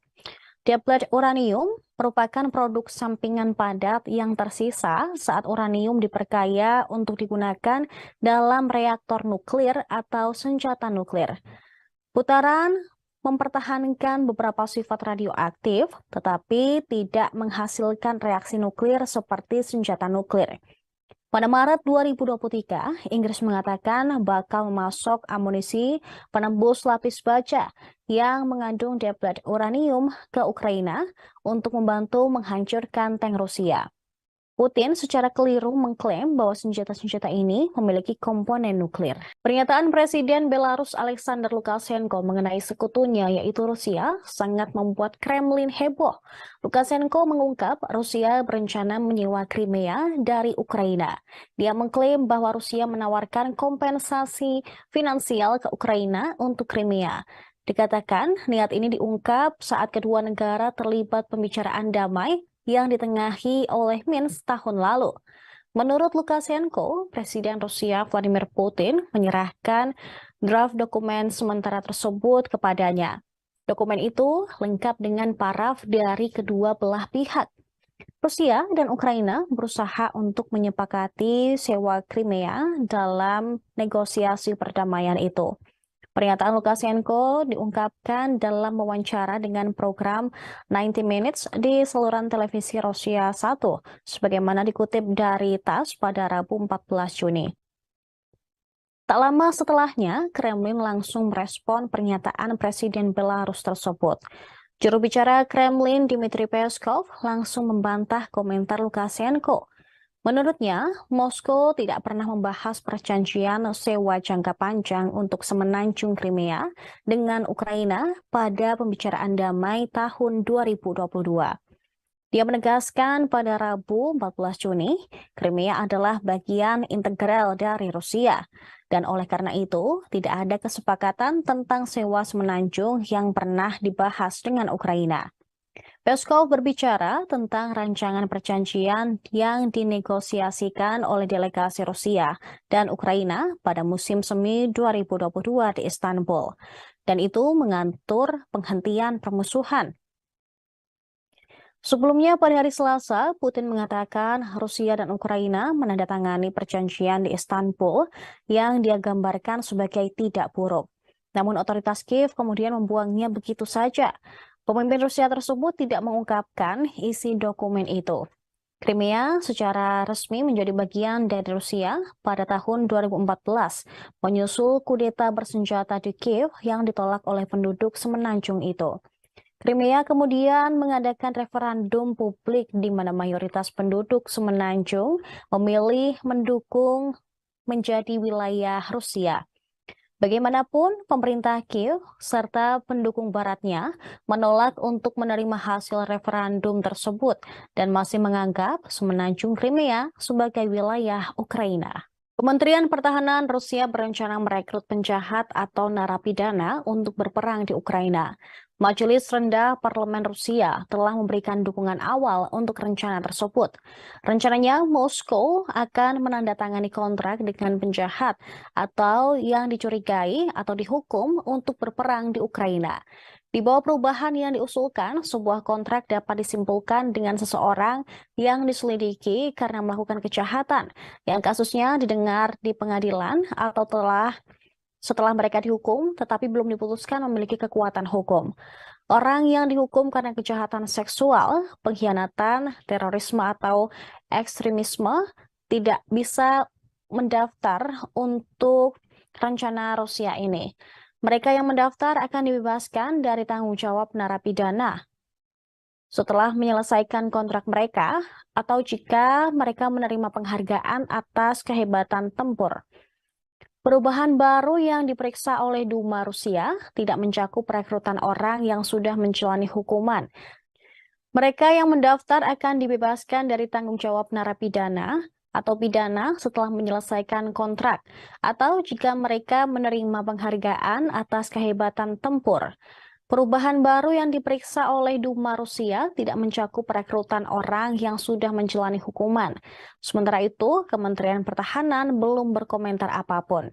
Rusia memang dicurigai telah merekrut banyak narapidana untuk dipaksa berperang di garis depan Ukraina. Sebelumnya, mereka juga mengerahkan tentara bayaran grup Wagner yang dipimpin Yevgeny Prigozhin. Namun, karena keretakan antara Prigozhin dan Kementerian Pertahanan Rusia, grup Wagner pun menarik pasukannya. Mereka kini digantikan oleh pasukan Chechnya, yaitu Akhmat. Pasukan ini telah menandatangani kontrak dengan Kemenhan Rusia yang sebelumnya ditolak oleh Wagner. Dengan menandatangani kontrak tersebut, pasukan akan mendapat perlakuan seperti tentara Rusia, termasuk bakal diberikan santunan bagi tentara atau keluarganya jika mereka meninggal saat berperang. Pasukan Kedirgantaraan Rusia atau VKS elit kemungkinan membantu pasukan darat reguler Putin. Menurut laporan Kementerian Pertahanan Inggris, VSK kemungkinan akan diterjunkan terutama di Ukraina Selatan. Hal ini untuk menahan peningkatan operasi ofensif Ukraina.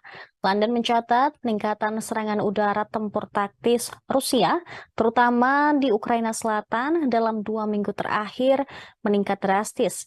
Kementerian juga mengatakan ini hampir pasti sebagai tanggapan atas laporan peningkatan operasi ofensif Ukraina. Karena pasukan Dirgantara Rusia berupaya mendukung pasukan darat dengan serangan udara. Dia menambahkan bahwa meskipun ada peningkatan, tingkat shorty harian VKS tetap jauh lebih rendah daripada puncak hingga 300 misi harian di awal perang. Sejak dimulainya invasi, sebagian selatan Ukraina sering lebih diizinkan untuk operasi udara Rusia dibandingkan dengan sektor front lainnya.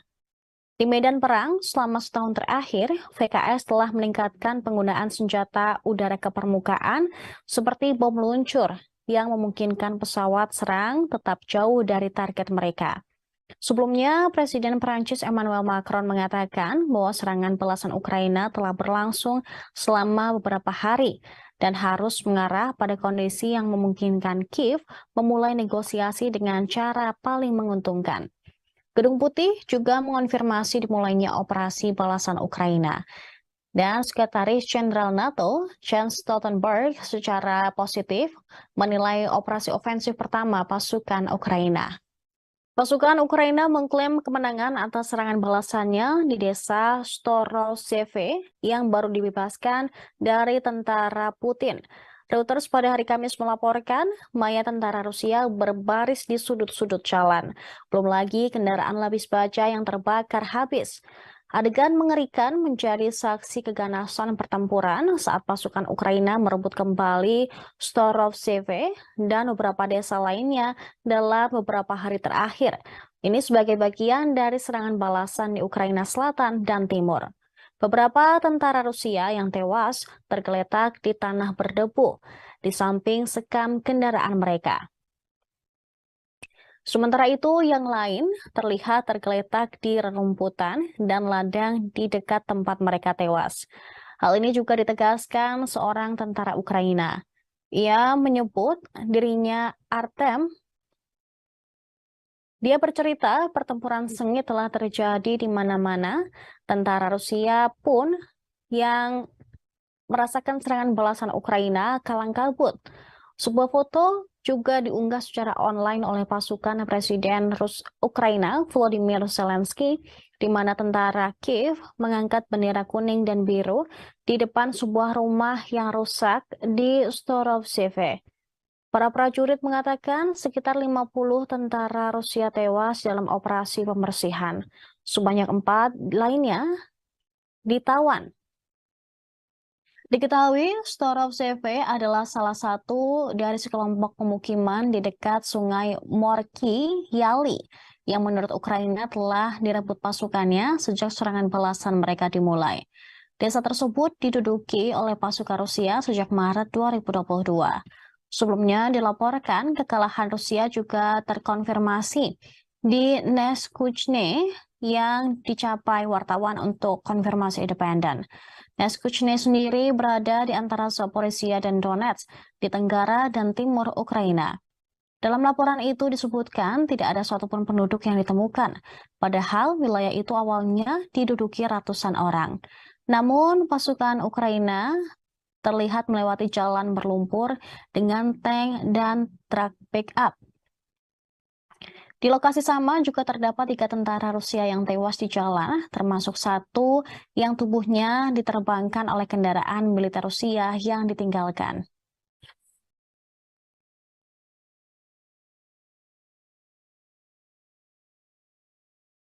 Сьогодні російські нелюди завдали чергових ракетних ударів по Одесі з калібрів. Десятки компонентів цих калібрів поставлені в Росію з інших країн. Очевидно, що кожен такий шлях постачання – це шлях посилення терору. Світ має інструменти, щоб перекрити всі подібні шляхи. З кожної країни, від кожної компанії, чиї компоненти використовуються російськими виробниками ракет. Підписав сьогодні нові укази про відзначення наших воїнів державними нагородами, зокрема і воїнів повітряних сил, нашої протиповітряної оборони, саме тих героїв, які щоночі, щодня рятують життя наших людей. Kementerian Pertahanan Rusia menunjukkan karya awak sistem roket peluncur ganda atau MLRS Tornado G. Senjata Tornado G itu diluncurkan di distrik militer barat untuk menghancurkan objek dan posisi pasukan Ukraina. Kemenhan Rusia pada hari Kamis 15 Juni mengklaim jemputan proyektil berdaya ledak tinggi dari sistem roket dilengkapi dengan sekring khusus. Dan oleh karena itu, senjata tersebut secara akurat bisa mengenai posisi musuh. Gelombang kecut dan pecahan yang tersebar ratusan meter menghancurkan benteng yang teridentifikasi, pos komando, pusat komunikasi, dan berbagai gudang. Video itu memperlihatkan proses memuat peluru ke dalam peluncur kendaraan tempur dan melewati medan yang kasar ke titik tembak. Setelah semua operasi yang diperlukan, mesin pun menembakkan beberapa peluru. Setelah menembak, para prajurit meninggalkan posisinya. Menurut pengemudi, pemuatan dengan tanda panggilan MAZ, kendaraan tempur tersebut tidak pernah mengecewakannya dalam pertempuran. Dia menekankan bahwa Tornado G selama keseluruhan bekerja dengan sempurna setiap saat sepanjang hari. MAZ mengaku sudah mengerjakan tenaga dan kendaraan lapis baja musuh. Kali ini mereka bekerja di titik kuat. Sebagaimana ditentukan dalam Kementerian Pertahanan, artileri distrik militer barat mendukung tindakan ofensif unit senapan dan tank bermotor angkatan bersenjata Rusia. Setiap hari mereka mengklaim melancarkan serangan rudal besar-besaran terhadap posisi, fasilitas infrastruktur militer, dan peralatan militer pasukan Ukraina. Di salah satu arah, pengintai dan kru drone membuka pos komando musuh, pusat komunikasi, dan gudang, setelah itu menyerahkan koordinat ke artileri. Rusia mengklaim bahwa senjata nuklirnya bisa menyelamatkan umat manusia dari bencana global. Mantan penasihat Presiden Vladimir Putin, Sergei Karaganov, menilai keputusan ini memang sulit, tetapi perlu dilakukan agar memaksa Barat mundur mendukung Ukraina. Selain itu, ia juga mengatakan penggunaan senjata nuklir Rusia memungkinkan krisis Ukraina diakhiri lebih awal dan mencegahnya meluas ke negara lain. Sergei Karaganov mengaku telah menghabiskan bertahun-tahun mempelajari sejarah strategi nuklir. Menurutnya, kemunculan senjata nuklir adalah hasil dari campur tangan yang maha kuasa, yang terkejut karena umat manusia telah melancarkan dua perang dunia dalam satu generasi. Perang telah menelan biaya puluhan juta jiwa, memberi manusia senjata Armageddon untuk menunjukkan kepada mereka yang telah kehilangan rasa takutnya bahwa neraka itu ada. Di atas ketakutan itu terletak perdamaian relatif yang selama 3/4 abad terakhir. Dia menilai tatanan dunia masa depan sedang diputuskan ketika perang Rusia-Ukraina saat ini. Dengan mematahkan kehendak Barat dalam memaksakan agresinya, Rusia tidak hanya akan menyelamatkan diri sendiri, namun juga membebaskan dunia dari kuk Barat selama 5 abad, lalu juga menyelamatkan seluruh umat manusia. Sergei Karaganov dalam analisisnya menilai dengan mendorong Barat ke arah katarsis dan pengabaian hegemoni elitnya, Rusia akan memangkasnya mundur sebelum bencana global. Sehingga menurut dia, umat manusia akan diberi kesempatan baru untuk berkembang. Pemikiran mantan penasehat Putin ini memang menuai pro dan kontra, terlebih dari negara Barat yang mengecam penggunaan senjata nuklir di perang Rusia-Ukraina. Namun hingga saat ini, Rusia beberapa kali sudah mengancam akan menggunakan senjata nuklirnya jika Barat terus saja. Presiden Rusia Vladimir Putin mengatakan pada hari Selasa bahwa mobilisasi lebih lanjut akan tergantung pada apa yang ingin dicapai Rusia dalam perang di Ukraina. Dia juga mempertimbangkan ingin merebut lagi Kiev. Pasukan militer Rusia sebelumnya telah gagal merebut dan menguasai ibu kota Ukraina pada awal-awal invasi setahun lalu. Kini lebih dari 15 bulan sejak Putin mengirim pasukannya ke Ukraina.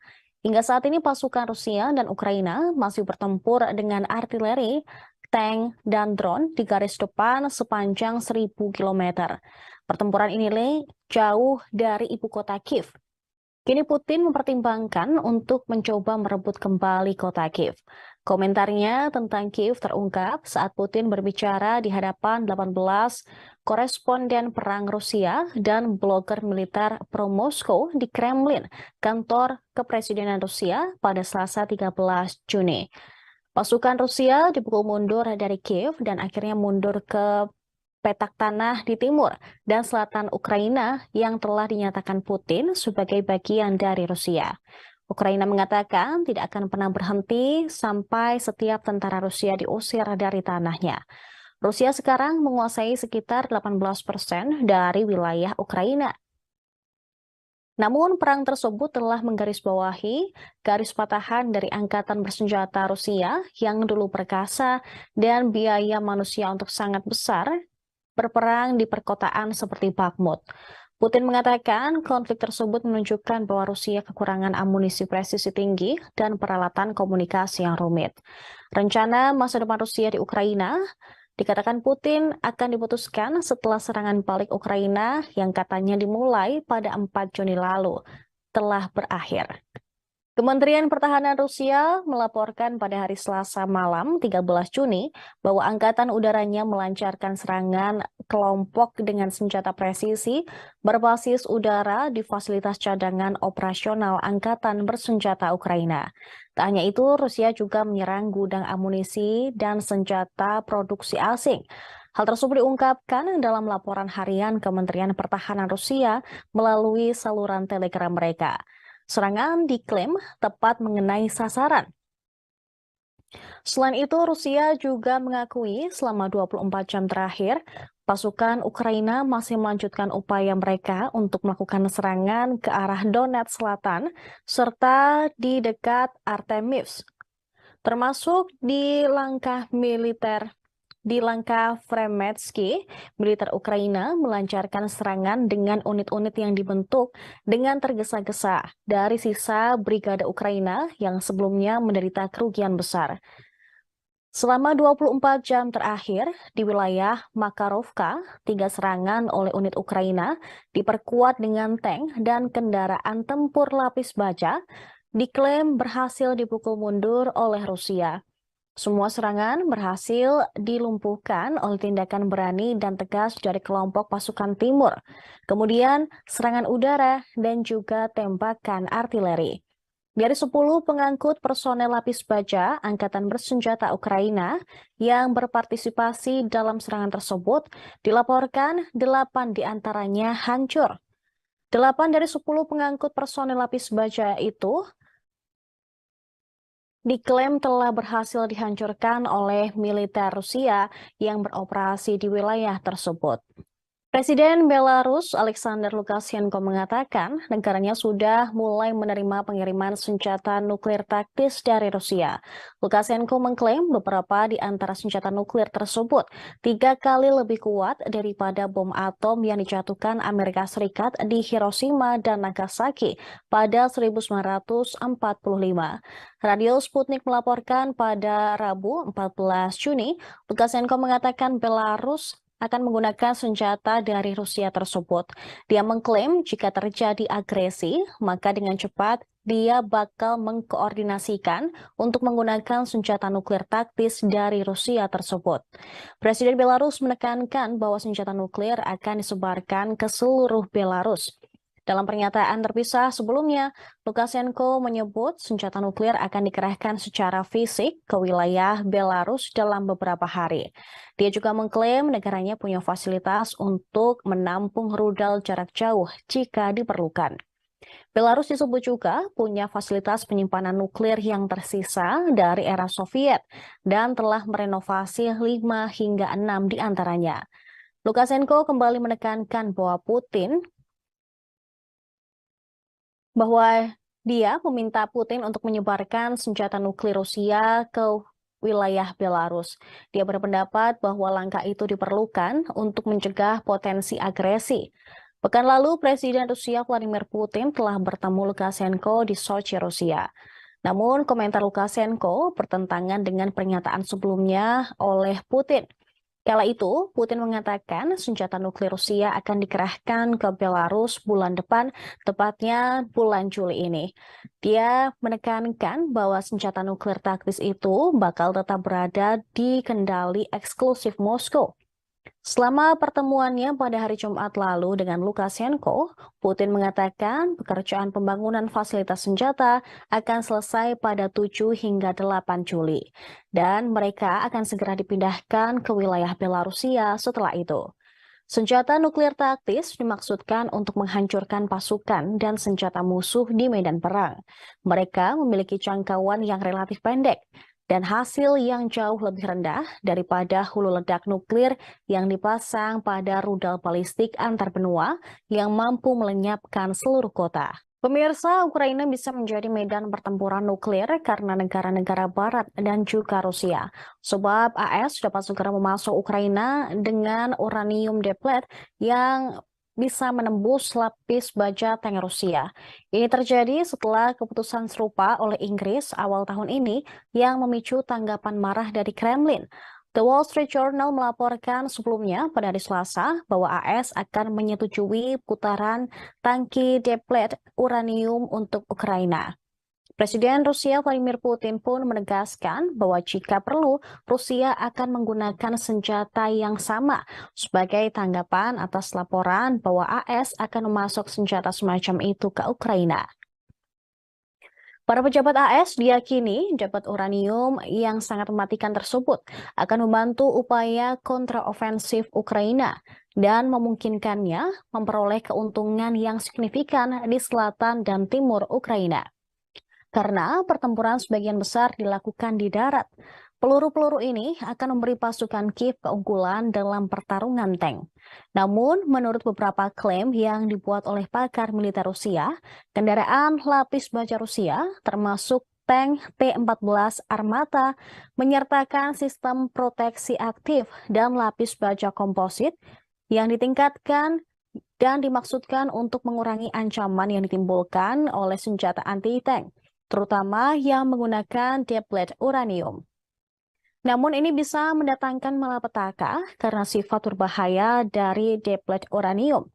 Penggunaan tersebut memicu diskusi intens di kalangan militer dan pengamat kebijakan yang sebagian besar mengecam langkah tersebut. Deplet uranium merupakan produk sampingan padat yang tersisa saat uranium diperkaya untuk digunakan dalam reaktor nuklir atau senjata nuklir. Putaran mempertahankan beberapa sifat radioaktif, tetapi tidak menghasilkan reaksi nuklir seperti senjata nuklir. Pada Maret 2023, Inggris mengatakan bakal memasok amunisi penembus lapis baja yang mengandung deplet uranium ke Ukraina untuk membantu menghancurkan tank Rusia. Putin secara keliru mengklaim bahwa senjata-senjata ini memiliki komponen nuklir. Pernyataan Presiden Belarus Alexander Lukashenko mengenai sekutunya yaitu Rusia sangat membuat Kremlin heboh. Lukashenko mengungkap Rusia berencana menyewa Crimea dari Ukraina. Dia mengklaim bahwa Rusia menawarkan kompensasi finansial ke Ukraina untuk Crimea. Dikatakan niat ini diungkap saat kedua negara terlibat pembicaraan damai yang ditengahi oleh Minsk tahun lalu. Menurut Lukashenko, Presiden Rusia Vladimir Putin menyerahkan draft dokumen sementara tersebut kepadanya. Dokumen itu lengkap dengan paraf dari kedua belah pihak. Rusia dan Ukraina berusaha untuk menyepakati sewa Crimea dalam negosiasi perdamaian itu. Pernyataan Lukashenko diungkapkan dalam wawancara dengan program 90 Minutes di saluran televisi Rusia 1, sebagaimana dikutip dari TASS pada Rabu 14 Juni. Tak lama setelahnya, Kremlin langsung merespon pernyataan Presiden Belarus tersebut. Juru bicara Kremlin Dmitry Peskov langsung membantah komentar Lukashenko.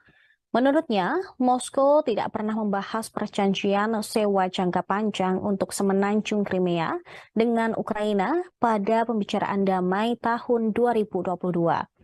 Dia menegaskan pada Rabu 14 Juni, Crimea adalah bagian integral dari Rusia, dan oleh karena itu tidak ada kesepakatan tentang sewa semenanjung yang pernah dibahas dengan Ukraina. Peskov berbicara tentang rancangan perjanjian yang dinegosiasikan oleh delegasi Rusia dan Ukraina pada musim semi 2022 di Istanbul, dan itu mengatur penghentian permusuhan. Sebelumnya pada hari Selasa, Putin mengatakan Rusia dan Ukraina menandatangani perjanjian di Istanbul yang dia gambarkan sebagai tidak buruk. Namun otoritas Kiev kemudian membuangnya begitu saja. Pemimpin Rusia tersebut tidak mengungkapkan isi dokumen itu. Crimea secara resmi menjadi bagian dari Rusia pada tahun 2014, menyusul kudeta bersenjata di Kiev yang ditolak oleh penduduk semenanjung itu. Crimea kemudian mengadakan referendum publik di mana mayoritas penduduk semenanjung memilih mendukung menjadi wilayah Rusia. Bagaimanapun, pemerintah Kiev serta pendukung baratnya menolak untuk menerima hasil referendum tersebut dan masih menganggap semenanjung Crimea sebagai wilayah Ukraina.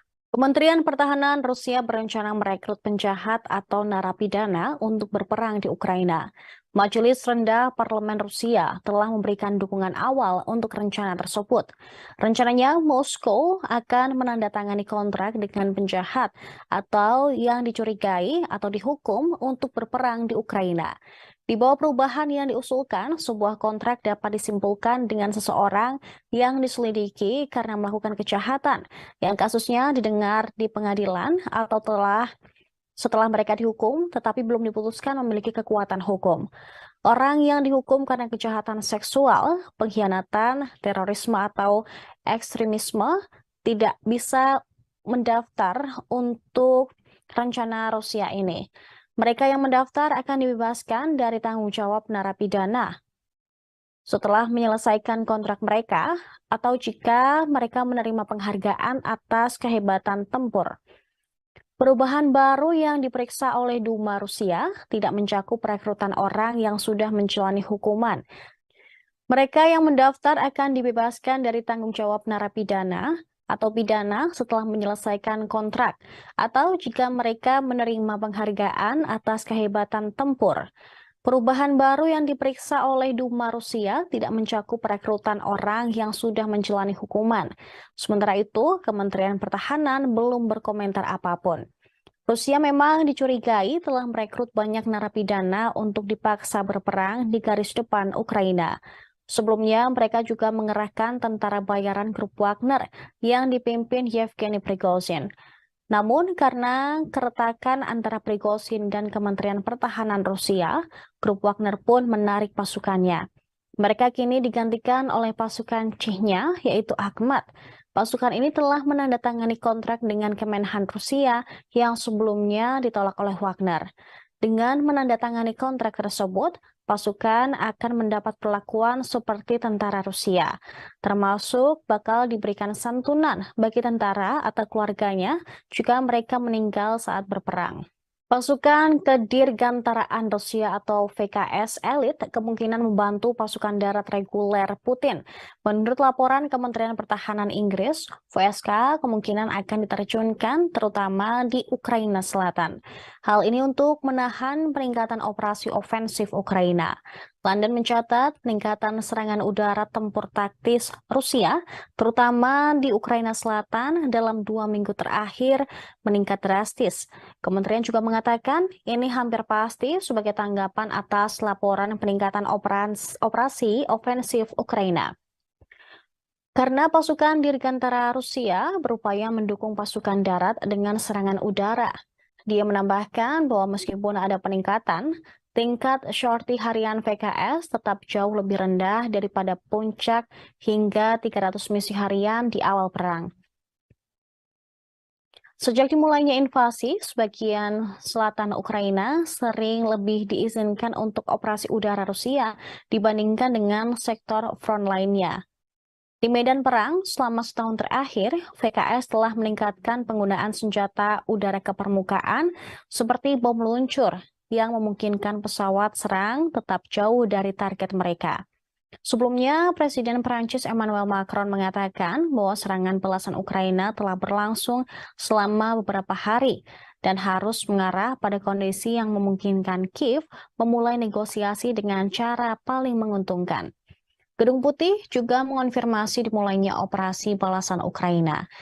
Dan Sekretaris Jenderal NATO, Jens Stoltenberg, secara positif menilai operasi ofensif pertama pasukan Ukraina. Pasukan Ukraina mengklaim kemenangan atas serangan balasannya di desa Storozheve yang baru dibebaskan dari tentara Putin. Reuters pada hari Kamis melaporkan mayat tentara Rusia berbaris di sudut-sudut jalan. Belum lagi kendaraan lapis baja yang terbakar habis. Adegan mengerikan menjadi saksi keganasan pertempuran saat pasukan Ukraina merebut kembali Storozheve dan beberapa desa lainnya dalam beberapa hari terakhir. Ini sebagai bagian dari serangan balasan di Ukraina Selatan dan Timur. Beberapa tentara Rusia yang tewas tergeletak di tanah berdebu di samping sekam kendaraan mereka. Sementara itu, yang lain terlihat tergeletak di rerumputan dan ladang di dekat tempat mereka tewas. Hal ini juga ditegaskan seorang tentara Ukraina. Ia menyebut dirinya Artem. Dia bercerita pertempuran sengit telah terjadi di mana-mana. Tentara Rusia pun yang merasakan serangan balasan Ukraina kalang kabut. Sebuah foto juga diunggah secara online oleh pasukan Presiden Ukraina Volodymyr Zelensky, di mana tentara Kiev mengangkat bendera kuning dan biru di depan sebuah rumah yang rusak di Storozheve. Para prajurit mengatakan sekitar 50 tentara Rusia tewas dalam operasi pembersihan. Sebanyak 4 lainnya ditawan Maret 2022. Sebelumnya dilaporkan kekalahan Rusia juga terkonfirmasi di Neskuchne yang dicapai wartawan untuk konfirmasi independen. Neskuchne sendiri berada di antara Zaporizhia dan Donetsk di tenggara dan timur Ukraina. Dalam laporan itu disebutkan tidak ada satupun penduduk yang ditemukan, padahal wilayah itu awalnya diduduki ratusan orang. Namun pasukan Ukraina terlihat melewati jalan berlumpur dengan tank dan truk pick-up. Di lokasi sama juga terdapat 3 tentara Rusia yang tewas di jalan, termasuk satu yang tubuhnya diterbangkan oleh kendaraan militer Rusia yang ditinggalkan.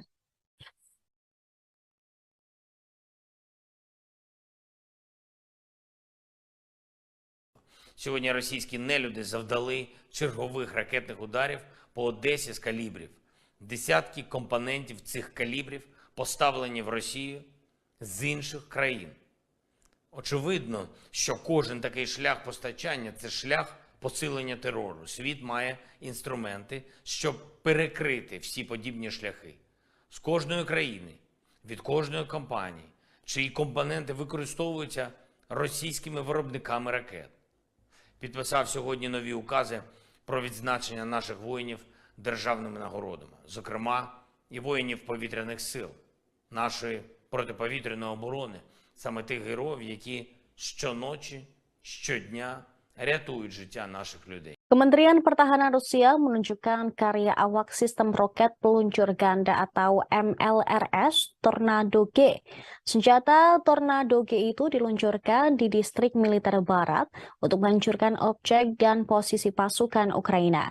Kemenhan Rusia pada hari Kamis 15 Juni mengklaim jemputan proyektil berdaya ledak tinggi dari sistem roket dilengkapi dengan sekring khusus. Dan oleh karena itu, senjata tersebut secara akurat bisa mengenai posisi musuh. Gelombang kecut dan pecahan yang tersebar ratusan meter menghancurkan benteng yang teridentifikasi, pos komando, pusat komunikasi, dan berbagai gudang. Video itu memperlihatkan proses memuat peluru ke dalam peluncur kendaraan tempur dan melewati medan yang kasar ke titik tembak. Setelah semua operasi yang diperlukan, mesin pun menembakkan beberapa peluru. Setelah menembak, para prajurit meninggalkan posisinya.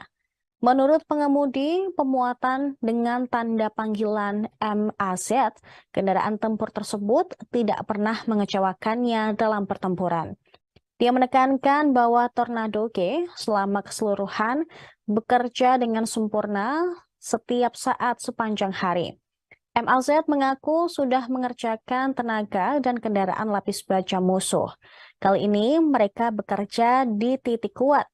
Sebagaimana ditentukan dalam Kementerian Pertahanan, artileri distrik militer barat mendukung tindakan ofensif unit senapan dan tank bermotor angkatan bersenjata Rusia. Setiap hari mereka mengklaim melancarkan serangan rudal besar-besaran terhadap posisi, fasilitas infrastruktur militer, dan peralatan militer pasukan Ukraina. Di salah satu arah, pengintai dan kru drone membuka pos komando musuh, pusat komunikasi, dan gudang, setelah itu menyerahkan koordinat ke artileri.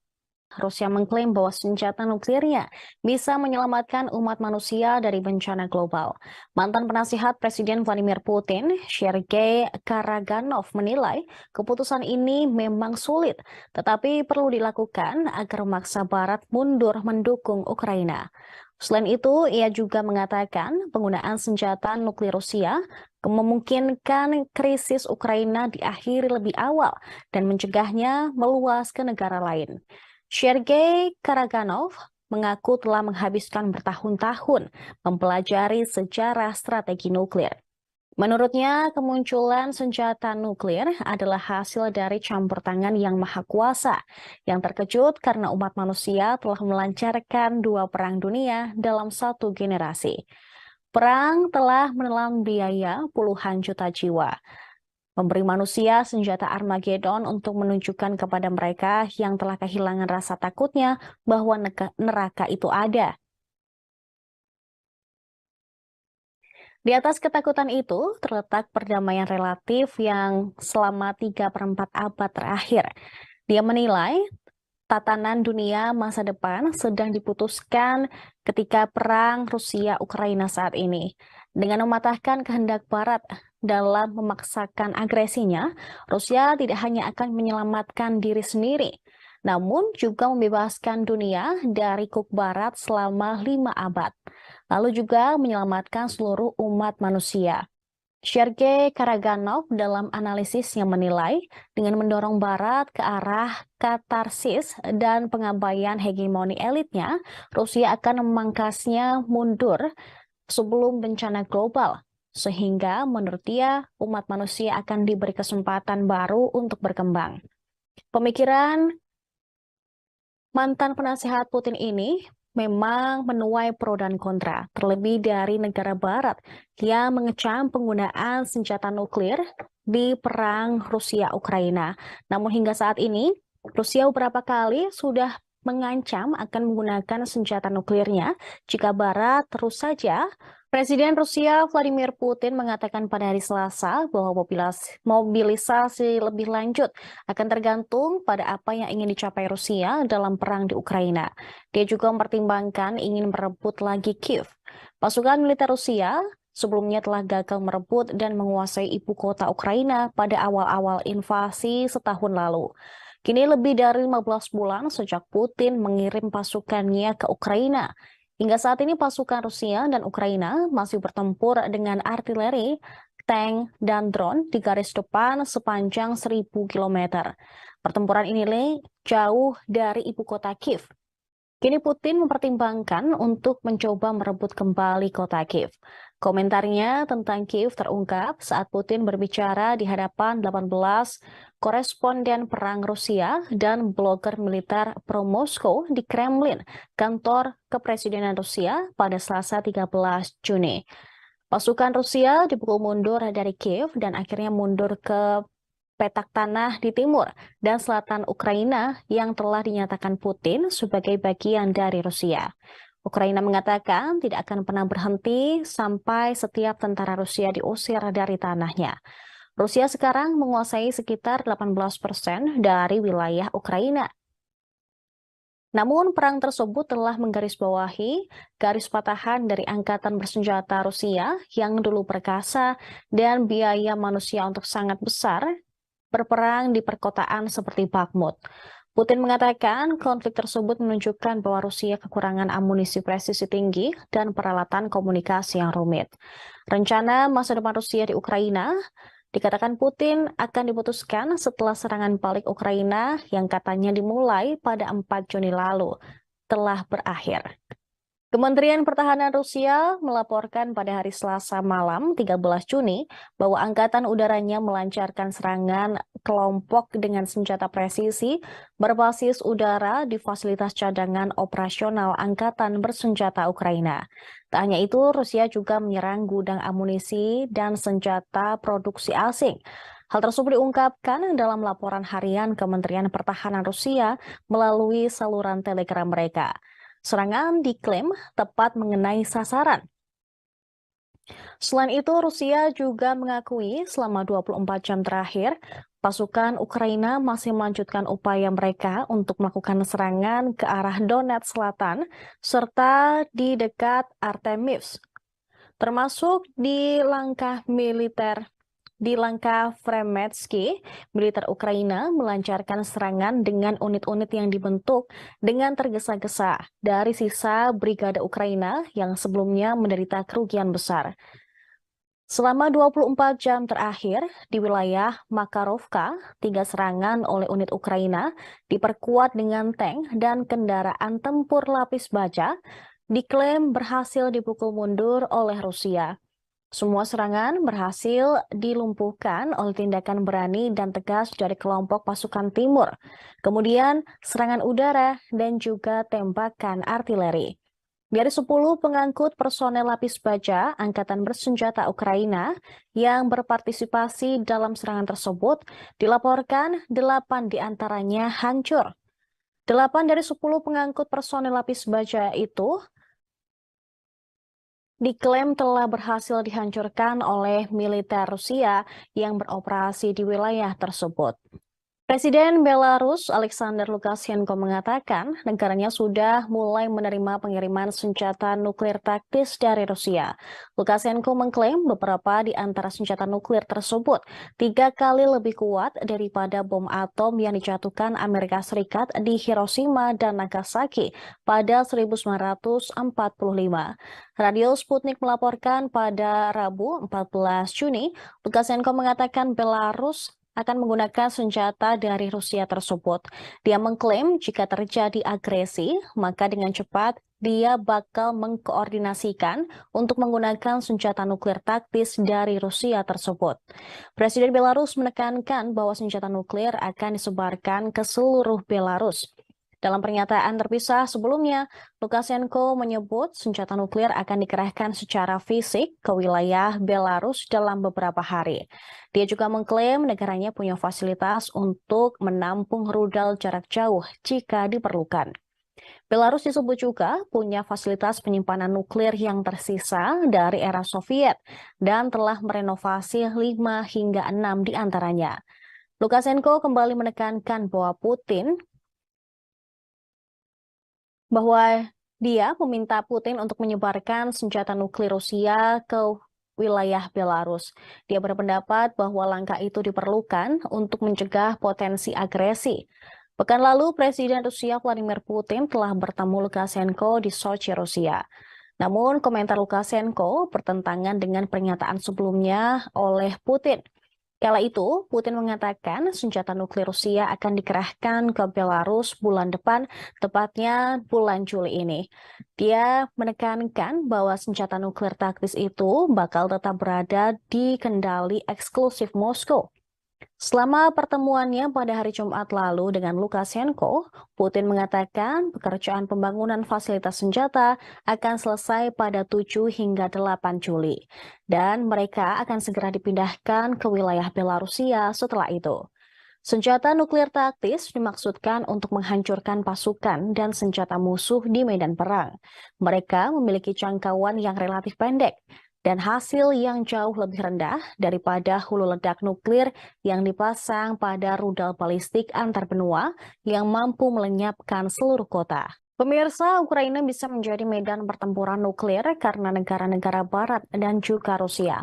Sebab AS dapat segera memasuk Ukraina dengan uranium deplet yang bisa menembus lapis baja tank Rusia. Ini terjadi setelah keputusan serupa oleh Inggris awal tahun ini yang memicu tanggapan marah dari Kremlin. The Wall Street Journal melaporkan sebelumnya pada hari Selasa bahwa AS akan menyetujui putaran tangki deplet uranium untuk Ukraina. Presiden Rusia Vladimir Putin pun menegaskan bahwa jika perlu, Rusia akan menggunakan senjata yang sama sebagai tanggapan atas laporan bahwa AS akan memasok senjata semacam itu ke Ukraina. Para pejabat AS diyakini dapat uranium yang sangat mematikan tersebut akan membantu upaya kontraofensif Ukraina dan memungkinkannya memperoleh keuntungan yang signifikan di selatan dan timur Ukraina. Karena pertempuran sebagian besar dilakukan di darat, peluru-peluru ini akan memberi pasukan Kiev keunggulan dalam pertarungan tank. Namun, menurut beberapa klaim yang dibuat oleh pakar militer Rusia, kendaraan lapis baja Rusia, termasuk tank T-14 Armata, menyertakan sistem proteksi aktif dan lapis baja komposit yang ditingkatkan dan dimaksudkan untuk mengurangi ancaman yang ditimbulkan oleh senjata anti-tank, terutama yang menggunakan deplet uranium. Namun ini bisa mendatangkan malapetaka karena sifat berbahaya dari deplet uranium. Penggunaan tersebut memicu diskusi intens di kalangan militer dan pengamat kebijakan yang sebagian besar mengecam langkah tersebut. Deplet uranium merupakan produk sampingan padat yang tersisa saat uranium diperkaya untuk digunakan dalam reaktor nuklir atau senjata nuklir.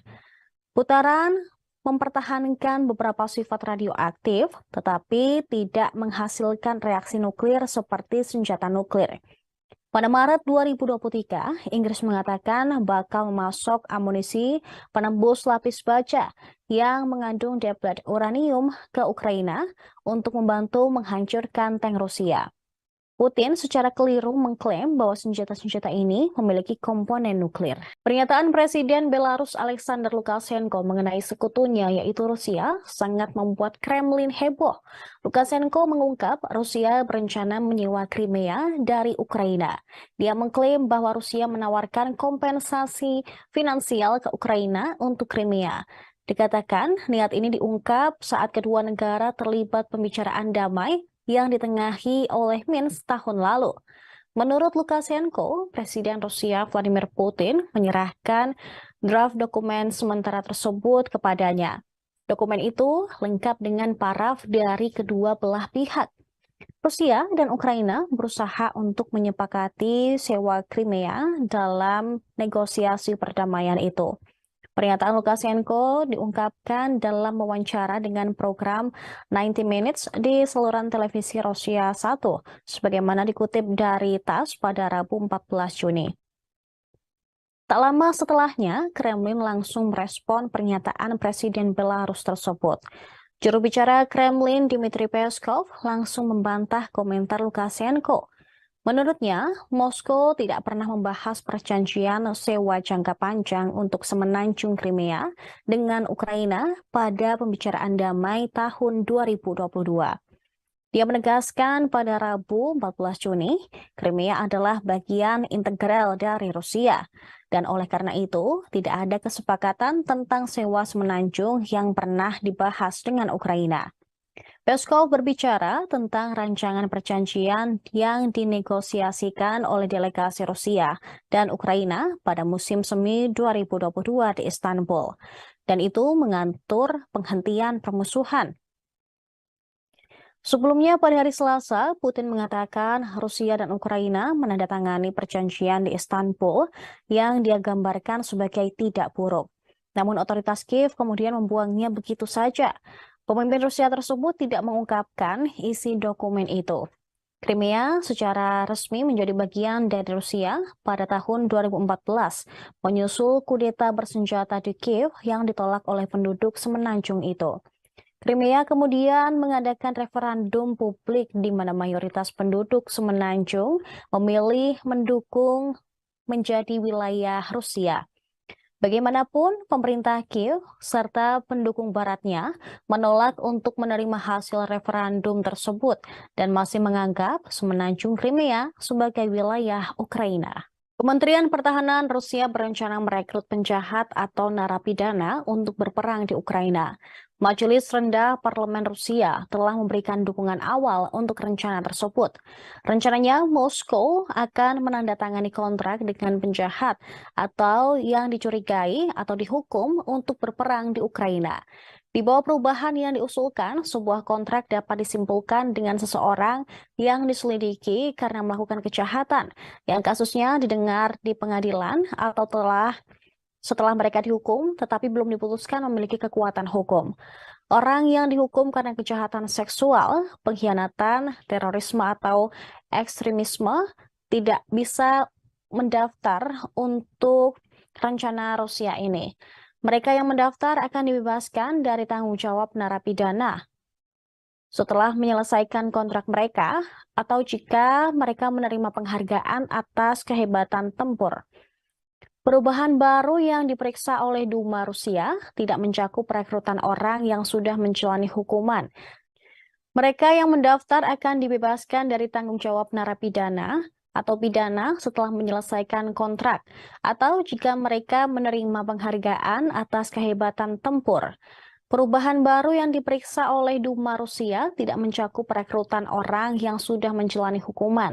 Sementara itu, Kementerian Pertahanan belum berkomentar apapun. Rusia memang dicurigai telah merekrut banyak narapidana untuk dipaksa berperang di garis depan Ukraina. Sebelumnya, mereka juga mengerahkan tentara bayaran grup Wagner yang dipimpin Yevgeny Prigozhin. Namun, karena keretakan antara Prigozhin dan Kementerian Pertahanan Rusia, grup Wagner pun menarik pasukannya. Mereka kini digantikan oleh pasukan Chechnya, yaitu Akhmat.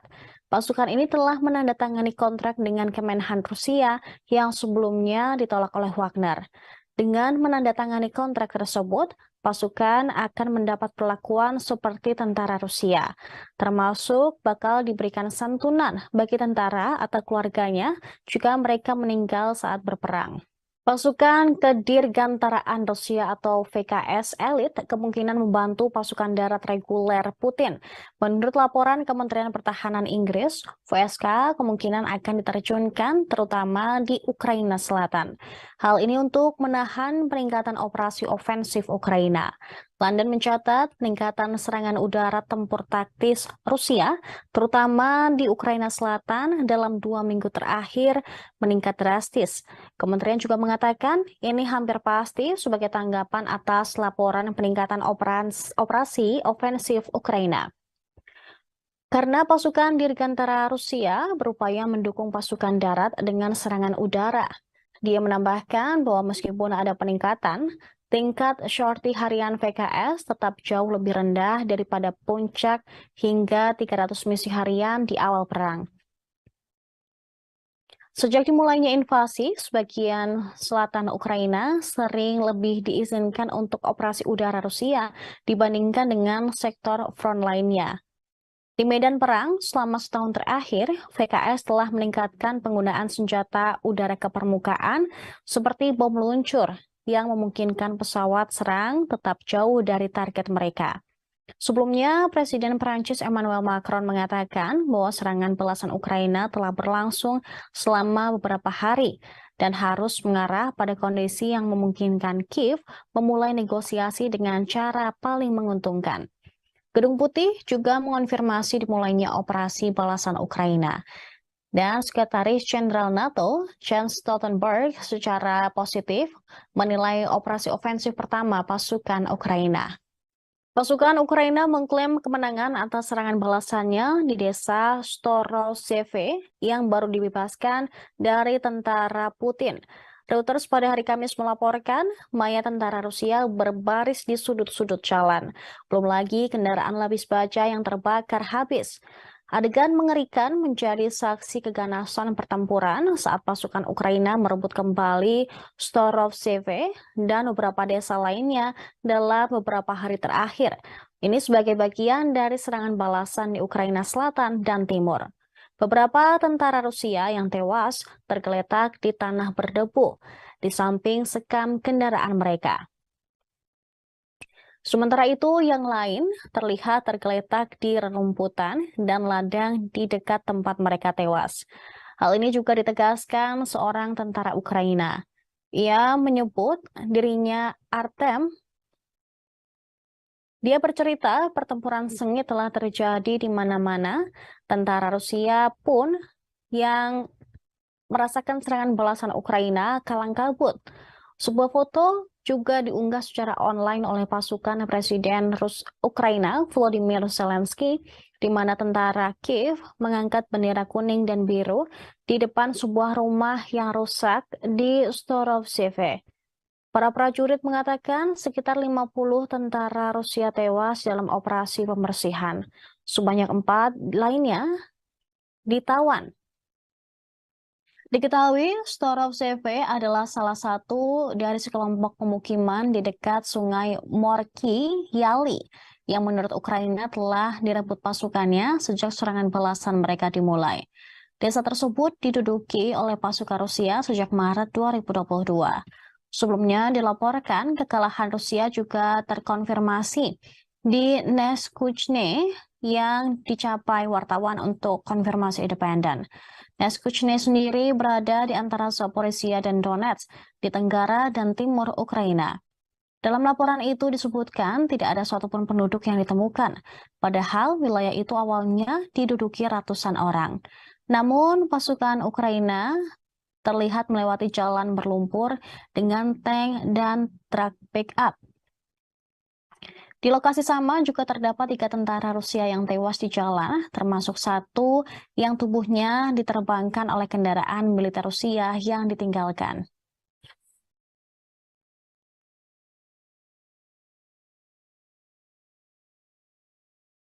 Сьогодні російські нелюди завдали чергових ракетних ударів по Одесі з калібрів. Десятки компонентів цих калібрів поставлені в Росію з інших країн. Очевидно, що кожен такий шлях постачання – це шлях посилення терору. Світ має інструменти, щоб перекрити всі подібні шляхи. З кожної країни, від кожної компанії, чиї компоненти використовуються російськими виробниками ракет.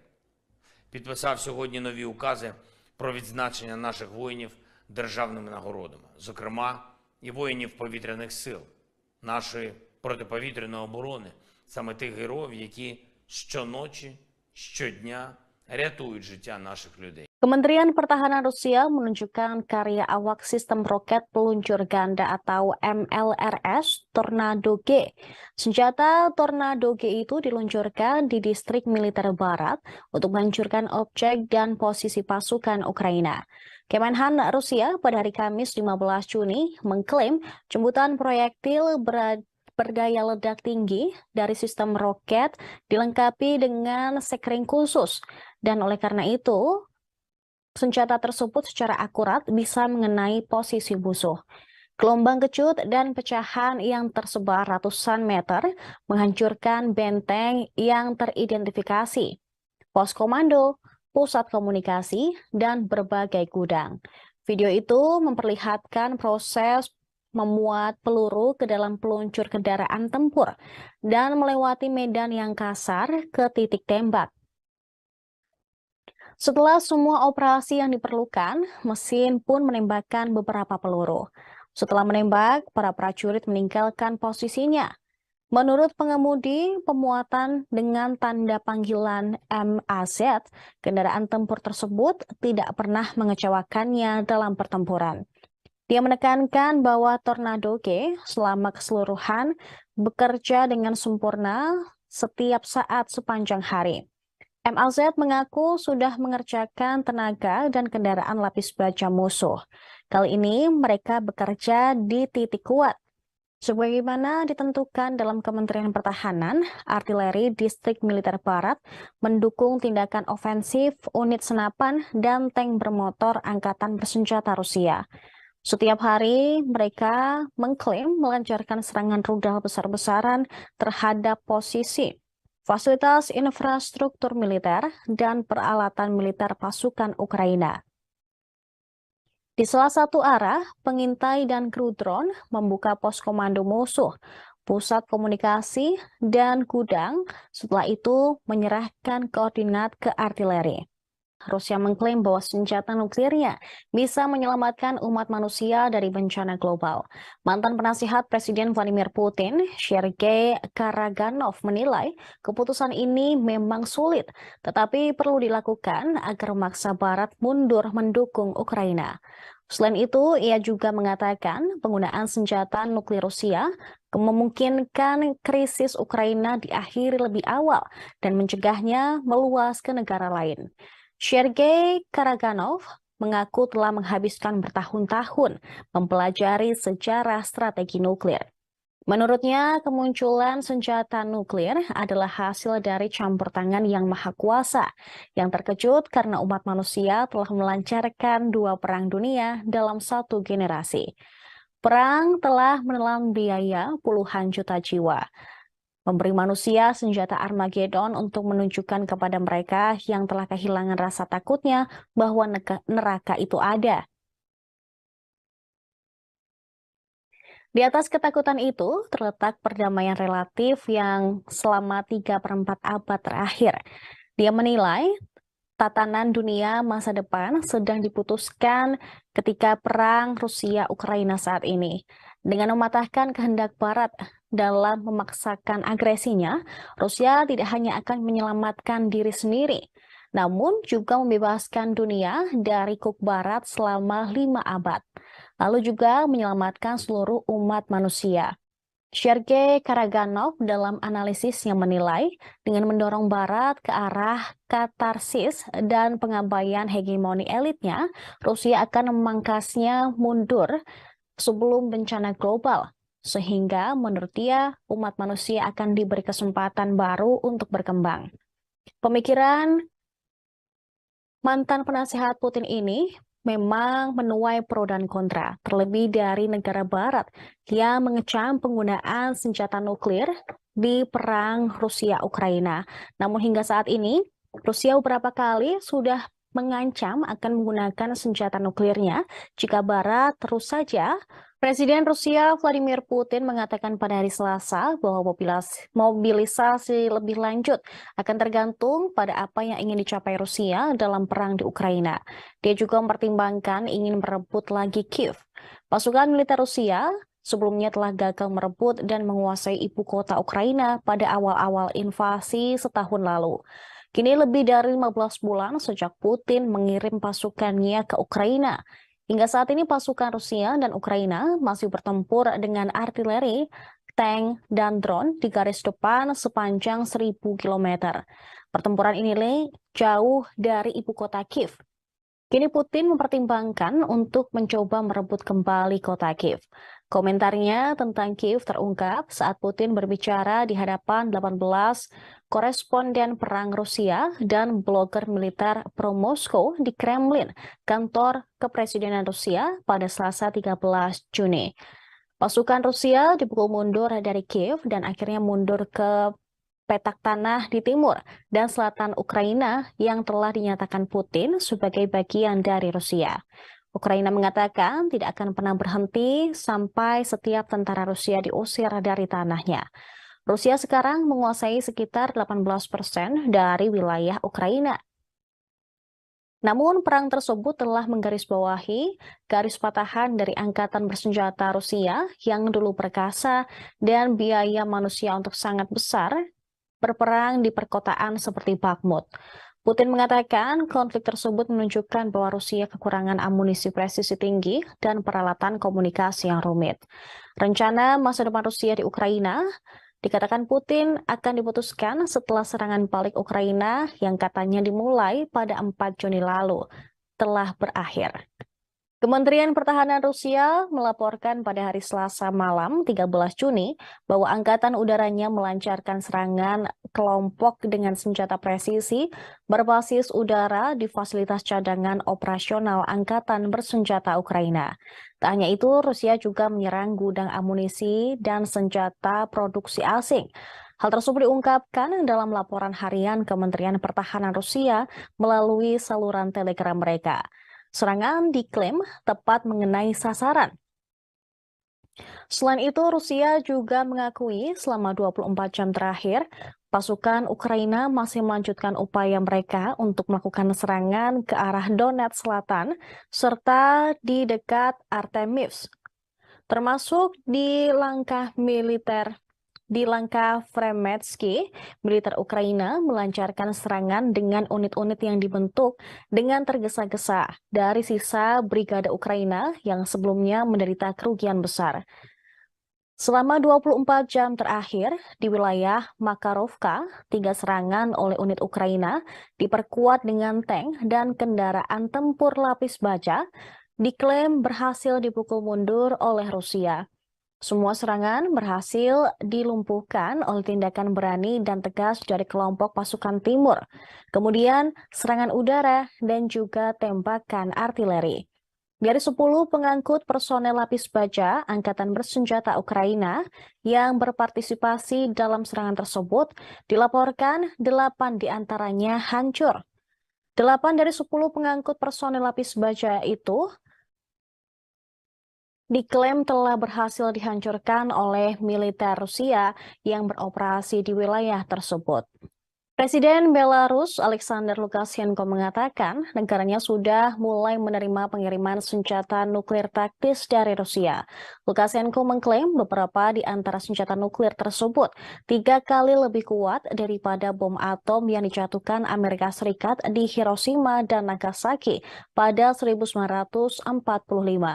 Radio Sputnik melaporkan pada Rabu 14 Juni, Lukashenko mengatakan Belarus akan menggunakan senjata dari Rusia tersebut. Dia mengklaim jika terjadi agresi, maka dengan cepat dia bakal mengkoordinasikan untuk menggunakan senjata nuklir taktis dari Rusia tersebut. Presiden Belarus menekankan bahwa senjata nuklir akan disebarkan ke seluruh Belarus. Dalam pernyataan terpisah sebelumnya, Lukashenko menyebut senjata nuklir akan dikerahkan secara fisik ke wilayah Belarus dalam beberapa hari. Dia juga mengklaim negaranya punya fasilitas untuk menampung rudal jarak jauh jika diperlukan. Belarus disebut juga punya fasilitas penyimpanan nuklir yang tersisa dari era Soviet dan telah merenovasi 5 hingga 6 di antaranya. Lukashenko kembali menekankan bahwa dia meminta Putin untuk menyebarkan senjata nuklir Rusia ke wilayah Belarus. Dia berpendapat bahwa langkah itu diperlukan untuk mencegah potensi agresi. Pekan lalu, Presiden Rusia Vladimir Putin telah bertemu Lukashenko di Sochi, Rusia. Namun, komentar Lukashenko bertentangan dengan pernyataan sebelumnya oleh Putin. Kala itu, Putin mengatakan senjata nuklir Rusia akan dikerahkan ke Belarus bulan depan, tepatnya bulan Juli ini. Dia menekankan bahwa senjata nuklir taktis itu bakal tetap berada di kendali eksklusif Moskow. Selama pertemuannya pada hari Jumat lalu dengan Lukashenko, Putin mengatakan pekerjaan pembangunan fasilitas senjata akan selesai pada 7 hingga 8 Juli. Dan mereka akan segera dipindahkan ke wilayah Belarusia setelah itu. Senjata nuklir taktis dimaksudkan untuk menghancurkan pasukan dan senjata musuh di medan perang. Mereka memiliki jangkauan yang relatif pendek dan hasil yang jauh lebih rendah daripada hulu ledak nuklir yang dipasang pada rudal balistik antar benua yang mampu melenyapkan seluruh kota. Pemirsa, Ukraina bisa menjadi medan pertempuran nuklir karena negara-negara Barat dan juga Rusia. Sebab AS dapat segera memasuk Ukraina dengan uranium deplet yang bisa menembus lapis baja tank Rusia. Ini terjadi setelah keputusan serupa oleh Inggris awal tahun ini yang memicu tanggapan marah dari Kremlin.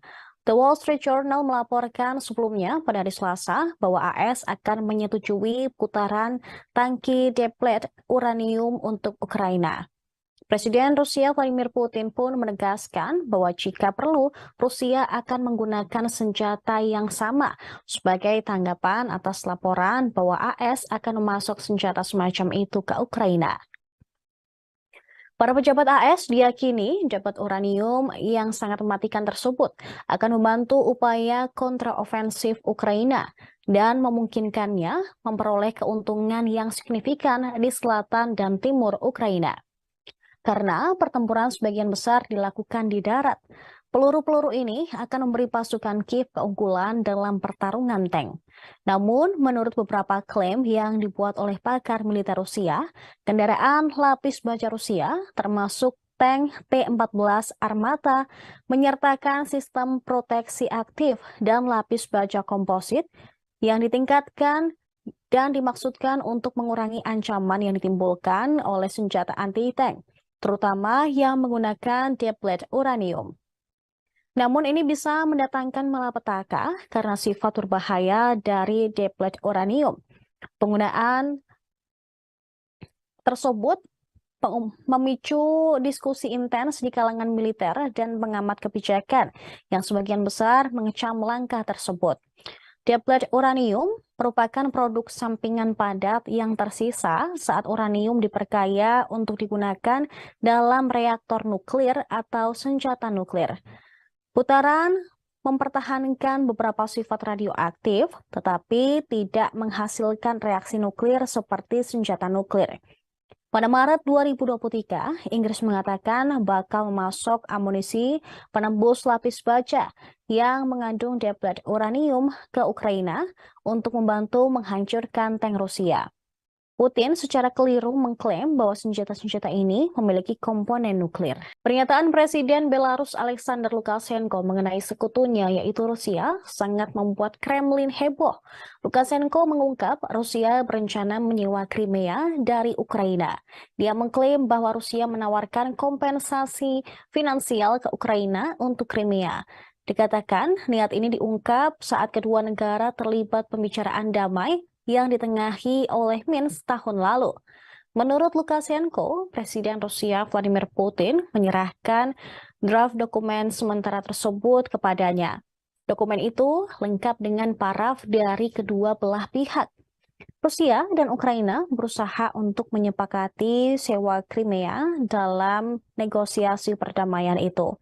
Pernyataan Lukashenko diungkapkan dalam wawancara dengan program 90 Minutes di saluran televisi Rusia 1, sebagaimana dikutip dari TASS pada Rabu 14 Juni. Tak lama setelahnya, Kremlin langsung merespon pernyataan Presiden Belarus tersebut. Juru bicara Kremlin Dmitry Peskov langsung membantah komentar Lukashenko. Menurutnya, Moskow tidak pernah membahas perjanjian sewa jangka panjang untuk semenanjung Crimea dengan Ukraina pada pembicaraan damai tahun 2022. Dia menegaskan pada Rabu 14 Juni, Crimea adalah bagian integral dari Rusia. Dan oleh karena itu, tidak ada kesepakatan tentang sewa semenanjung yang pernah dibahas dengan Ukraina. Peskov berbicara tentang rancangan perjanjian yang dinegosiasikan oleh delegasi Rusia dan Ukraina pada musim semi 2022 di Istanbul. Dan itu mengatur penghentian permusuhan. Sebelumnya pada hari Selasa, Putin mengatakan Rusia dan Ukraina menandatangani perjanjian di Istanbul yang dia gambarkan sebagai tidak buruk. Namun otoritas Kiev kemudian membuangnya begitu saja. Pemimpin Rusia tersebut tidak mengungkapkan isi dokumen itu. Crimea secara resmi menjadi bagian dari Rusia pada tahun 2014, menyusul kudeta bersenjata di Kiev yang ditolak oleh penduduk semenanjung itu. Crimea kemudian mengadakan referendum publik di mana mayoritas penduduk semenanjung memilih mendukung menjadi wilayah Rusia. Bagaimanapun, pemerintah Kiev serta pendukung baratnya menolak untuk menerima hasil referendum tersebut dan masih menganggap semenanjung Crimea sebagai wilayah Ukraina. Kementerian Pertahanan Rusia berencana merekrut penjahat atau narapidana untuk berperang di Ukraina. Majelis Rendah Parlemen Rusia telah memberikan dukungan awal untuk rencana tersebut.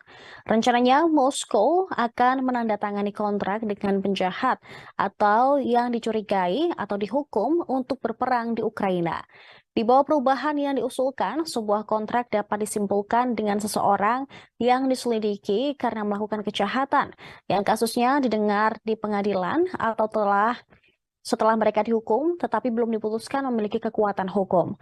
Orang yang dihukum karena kejahatan seksual, pengkhianatan, terorisme, atau ekstremisme tidak bisa mendaftar untuk rencana Rusia ini.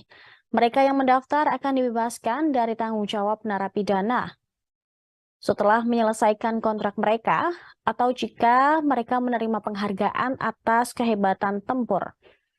Perubahan baru yang diperiksa oleh Duma Rusia tidak mencakup rekrutan orang yang sudah menjalani hukuman. Mereka yang mendaftar akan dibebaskan dari tanggung jawab narapidana atau pidana setelah menyelesaikan kontrak, atau jika mereka menerima penghargaan atas kehebatan tempur. Perubahan baru yang diperiksa oleh Duma Rusia tidak mencakup rekrutan orang yang sudah menjalani hukuman. Sementara itu, Kementerian Pertahanan belum berkomentar apapun. Rusia memang dicurigai telah merekrut banyak narapidana untuk dipaksa berperang di garis depan Ukraina. Sebelumnya, mereka juga mengerahkan tentara bayaran grup Wagner yang dipimpin Yevgeny Prigozhin. Namun karena keretakan antara Prigozhin dan Kementerian Pertahanan Rusia, grup Wagner pun menarik pasukannya. Mereka kini digantikan oleh pasukan Chechnya, yaitu Akhmat. Pasukan ini telah menandatangani kontrak dengan Kemenhan Rusia yang sebelumnya ditolak oleh Wagner. Dengan menandatangani kontrak tersebut, pasukan akan mendapat perlakuan seperti tentara Rusia, termasuk bakal diberikan santunan bagi tentara atau keluarganya jika mereka meninggal saat berperang. Pasukan Kedirgantaraan Rusia atau VKS elit kemungkinan membantu pasukan darat reguler Putin. Menurut laporan Kementerian Pertahanan Inggris, VSK kemungkinan akan diterjunkan terutama di Ukraina Selatan. Hal ini untuk menahan peningkatan operasi ofensif Ukraina. London mencatat peningkatan serangan udara tempur taktis Rusia, terutama di Ukraina Selatan dalam 2 minggu terakhir meningkat drastis. Kementerian juga mengatakan ini hampir pasti sebagai tanggapan atas laporan peningkatan operasi ofensif Ukraina. Karena pasukan Dirgantara Rusia berupaya mendukung pasukan darat dengan serangan udara.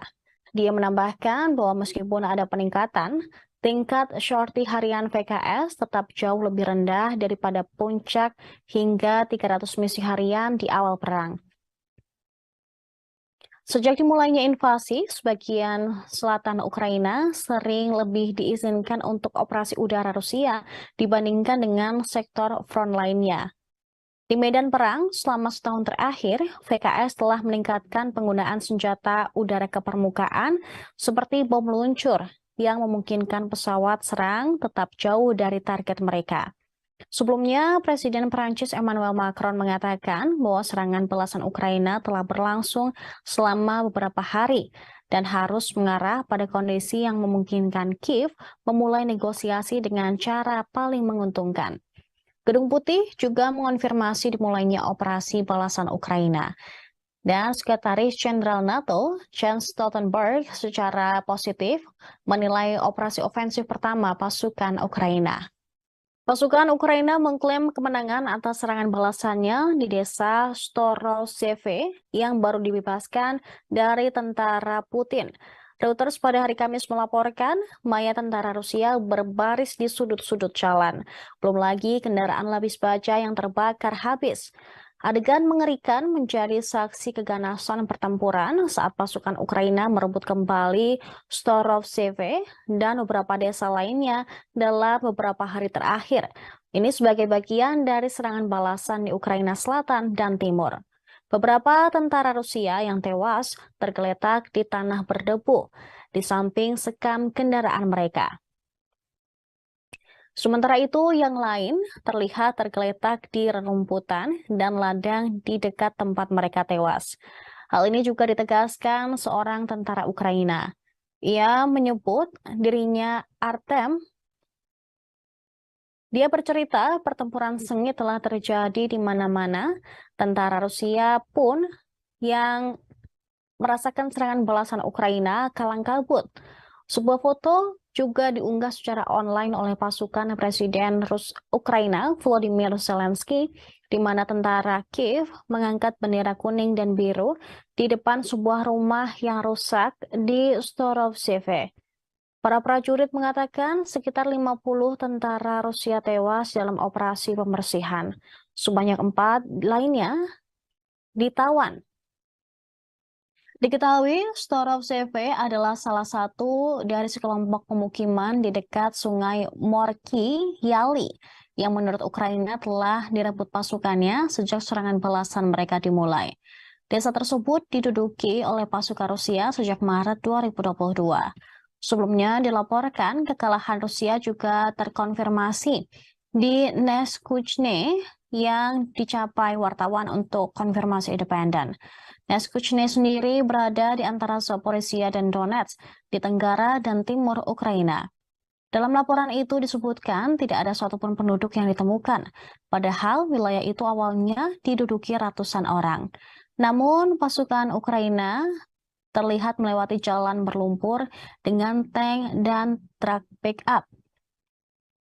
Di lokasi sama juga terdapat 3 tentara Rusia yang tewas di jalan, termasuk satu yang tubuhnya diterbangkan oleh kendaraan militer Rusia yang ditinggalkan.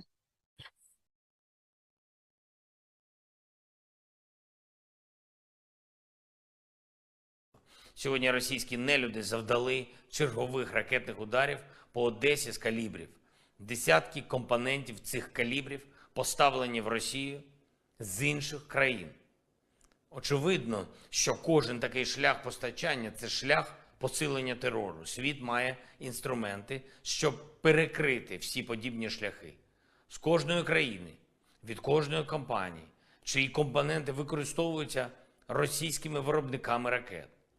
Підписав сьогодні нові укази про відзначення наших воїнів держав. Kementerian Pertahanan Rusia menunjukkan karya awak sistem roket peluncur ganda atau MLRS Tornado G. Senjata Tornado G itu diluncurkan di distrik militer barat untuk menghancurkan objek dan posisi pasukan Ukraina. Kemenhan Rusia pada hari Kamis 15 Juni mengklaim jemputan proyektil berdaya ledak tinggi dari sistem roket dilengkapi dengan sekring khusus. Dan oleh karena itu, senjata tersebut secara akurat bisa mengenai posisi musuh. Gelombang kecut dan pecahan yang tersebar ratusan meter menghancurkan benteng yang teridentifikasi, pos komando, pusat komunikasi, dan berbagai gudang. Video itu memperlihatkan proses memuat peluru ke dalam peluncur kendaraan tempur dan melewati medan yang kasar ke titik tembak. Setelah semua operasi yang diperlukan, mesin pun menembakkan beberapa peluru. Setelah menembak, para prajurit meninggalkan posisinya. Menurut pengemudi, pemuatan dengan tanda panggilan MAZ, kendaraan tempur tersebut tidak pernah mengecewakannya dalam pertempuran. Dia menekankan bahwa Tornado G selama keseluruhan bekerja dengan sempurna setiap saat sepanjang hari. MAZ mengaku sudah mengerjakan tenaga dan kendaraan lapis baja musuh. Kali ini mereka bekerja di titik kuat. Sebagaimana ditentukan dalam Kementerian Pertahanan, artileri Distrik Militer Barat mendukung tindakan ofensif unit senapan dan tank bermotor Angkatan Bersenjata Rusia. Setiap hari mereka mengklaim melancarkan serangan rudal besar-besaran terhadap posisi, fasilitas infrastruktur militer, dan peralatan militer pasukan Ukraina. Di salah satu arah, pengintai dan kru drone membuka pos komando musuh, pusat komunikasi, dan gudang, setelah itu menyerahkan koordinat ke artileri. Rusia mengklaim bahwa senjata nuklirnya bisa menyelamatkan umat manusia dari bencana global. Mantan penasihat Presiden Vladimir Putin, Sergei Karaganov, menilai keputusan ini memang sulit, tetapi perlu dilakukan agar memaksa Barat mundur mendukung Ukraina. Selain itu, ia juga mengatakan penggunaan senjata nuklir Rusia memungkinkan krisis Ukraina diakhiri lebih awal dan mencegahnya meluas ke negara lain. Sergei Karaganov mengaku telah menghabiskan bertahun-tahun mempelajari sejarah strategi nuklir. Menurutnya, kemunculan senjata nuklir adalah hasil dari campur tangan yang maha kuasa, yang terkejut karena umat manusia telah melancarkan 2 perang dunia dalam 1 generasi. Perang telah menelan biaya puluhan juta jiwa, memberi manusia senjata Armageddon untuk menunjukkan kepada mereka yang telah kehilangan rasa takutnya bahwa neraka itu ada. Di atas ketakutan itu terletak perdamaian relatif yang selama 3/4 abad terakhir. Dia menilai tatanan dunia masa depan sedang diputuskan ketika perang Rusia-Ukraina saat ini. Dengan mematahkan kehendak Barat dalam memaksakan agresinya, Rusia tidak hanya akan menyelamatkan diri sendiri, namun juga membebaskan dunia dari kuk Barat selama 5 abad, lalu juga menyelamatkan seluruh umat manusia. Sergei Karaganov dalam analisisnya menilai dengan mendorong Barat ke arah katarsis dan pengabaian hegemoni elitnya, Rusia akan memangkasnya mundur sebelum bencana global, sehingga menurut dia umat manusia akan diberi kesempatan baru untuk berkembang. Pemikiran mantan penasihat Putin ini memang menuai pro dan kontra, terlebih dari negara Barat yang mengecam penggunaan senjata nuklir di perang Rusia-Ukraina. Namun hingga saat ini, Rusia beberapa kali sudah mengancam akan menggunakan senjata nuklirnya jika Barat terus saja. Presiden Rusia Vladimir Putin mengatakan pada hari Selasa bahwa mobilisasi lebih lanjut akan tergantung pada apa yang ingin dicapai Rusia dalam perang di Ukraina.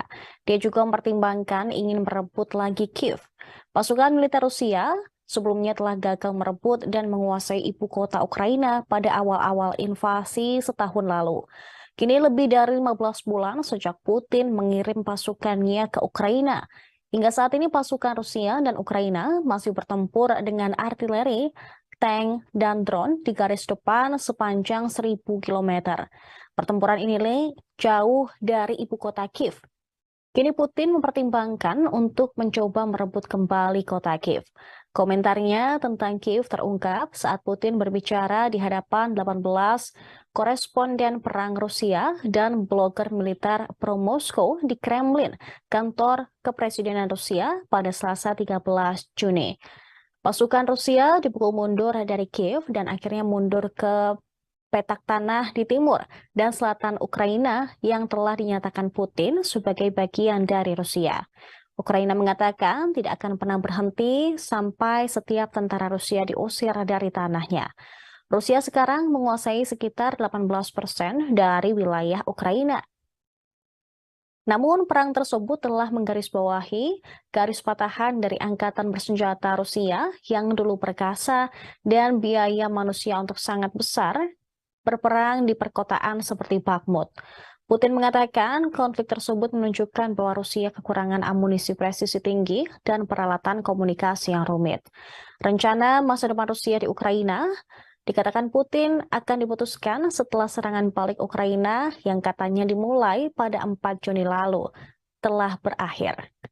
Kementerian Pertahanan Rusia melaporkan pada hari Selasa malam 13 Juni bahwa angkatan udaranya melancarkan serangan kelompok dengan senjata presisi berbasis udara di fasilitas cadangan operasional angkatan bersenjata Ukraina.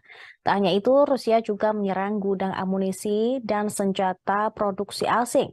Hal tersebut diungkapkan dalam laporan harian Kementerian Pertahanan Rusia melalui saluran Telegram mereka.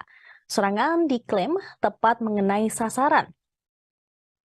Selain itu, Rusia juga mengakui selama 24 jam terakhir, pasukan Ukraina masih melanjutkan upaya mereka untuk melakukan serangan ke arah Donetsk Selatan serta di dekat Artemivsk, termasuk di langkah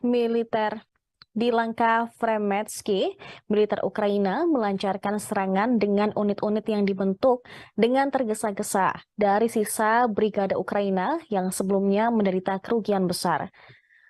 Selama 24 jam terakhir, di wilayah Makarovka, 3 serangan oleh unit Ukraina diperkuat dengan tank dan kendaraan tempur lapis baja diklaim berhasil dipukul mundur oleh Rusia.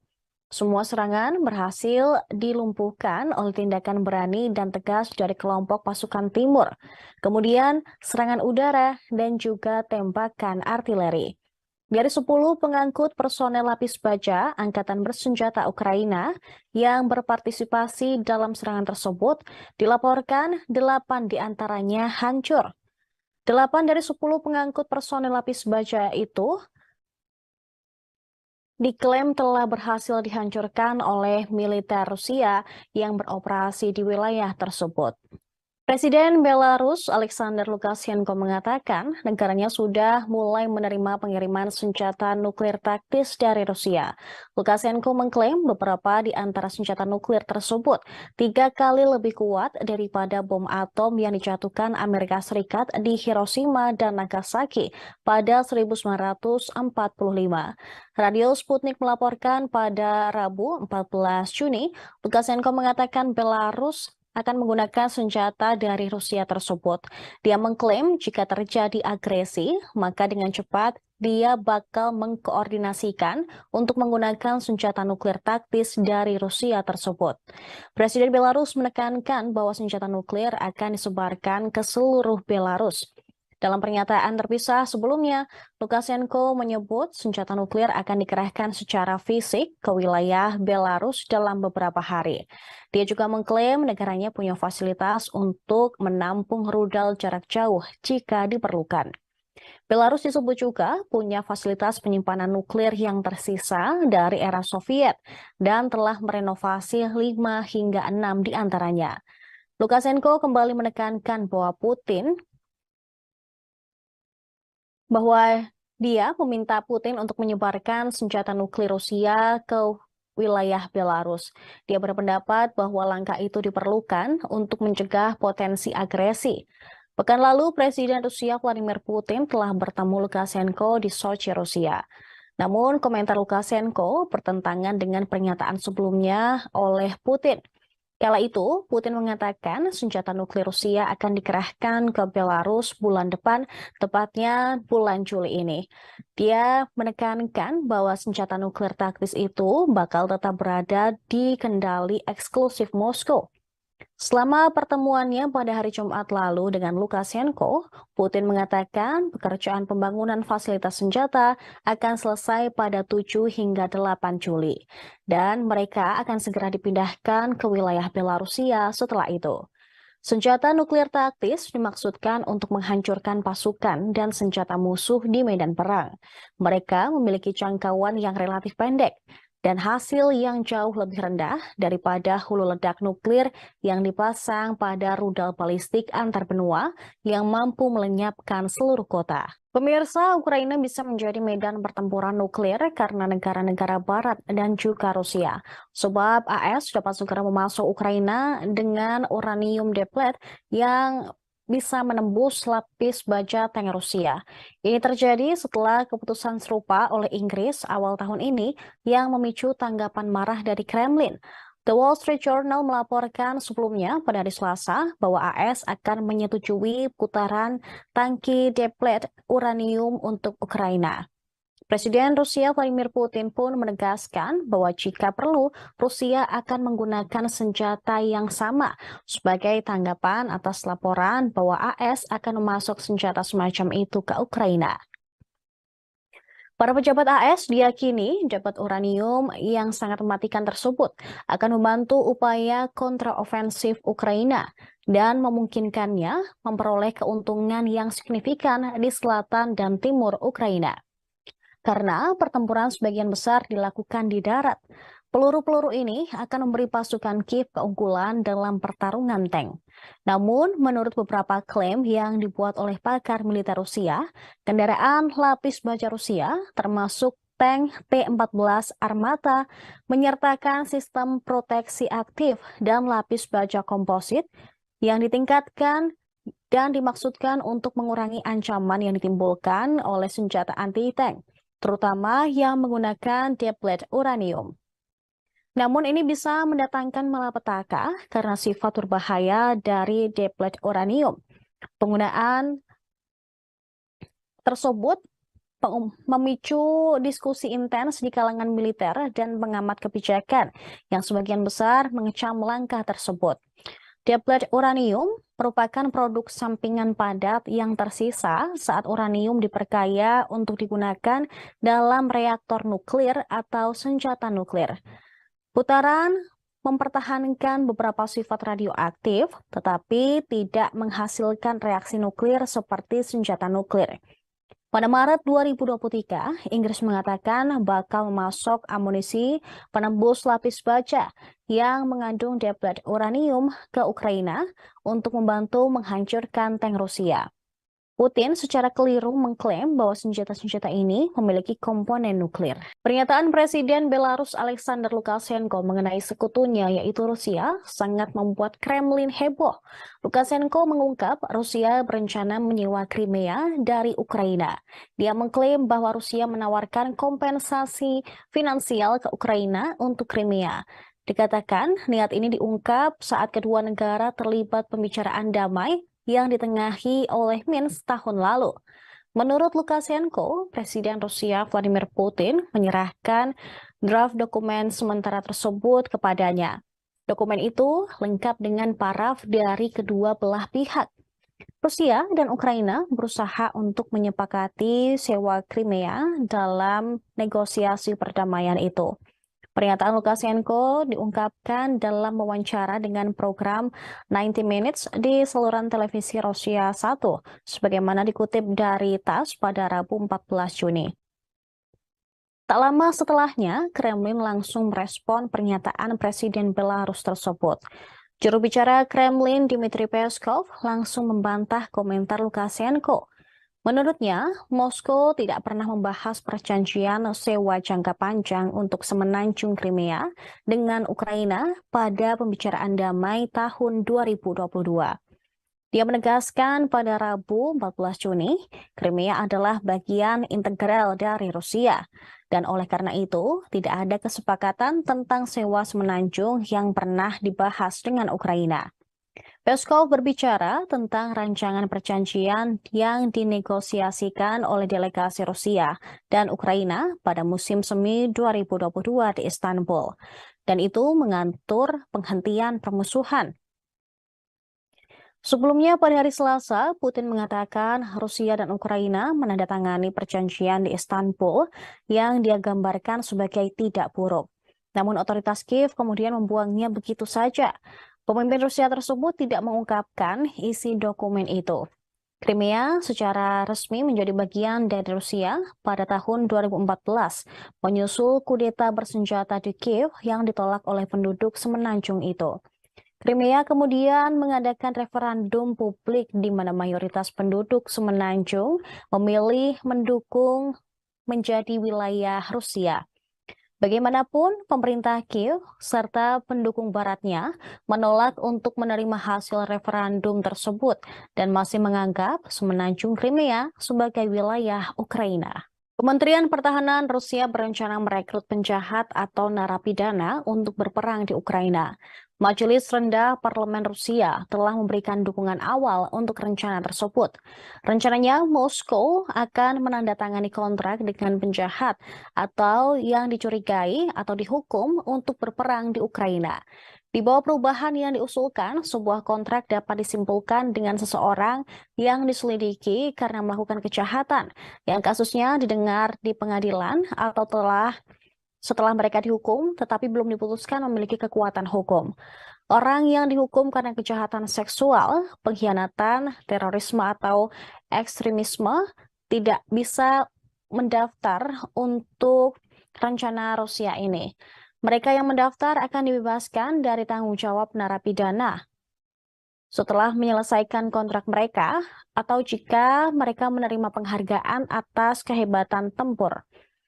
Perubahan baru yang diperiksa oleh Duma Rusia tidak mencakup rekrutan orang yang sudah menjalani hukuman.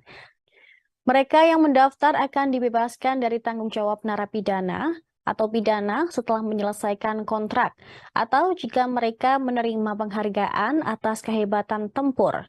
Perubahan baru yang diperiksa oleh Duma Rusia tidak mencakup rekrutan orang yang sudah menjalani hukuman. Sementara itu, Kementerian Pertahanan belum berkomentar apapun.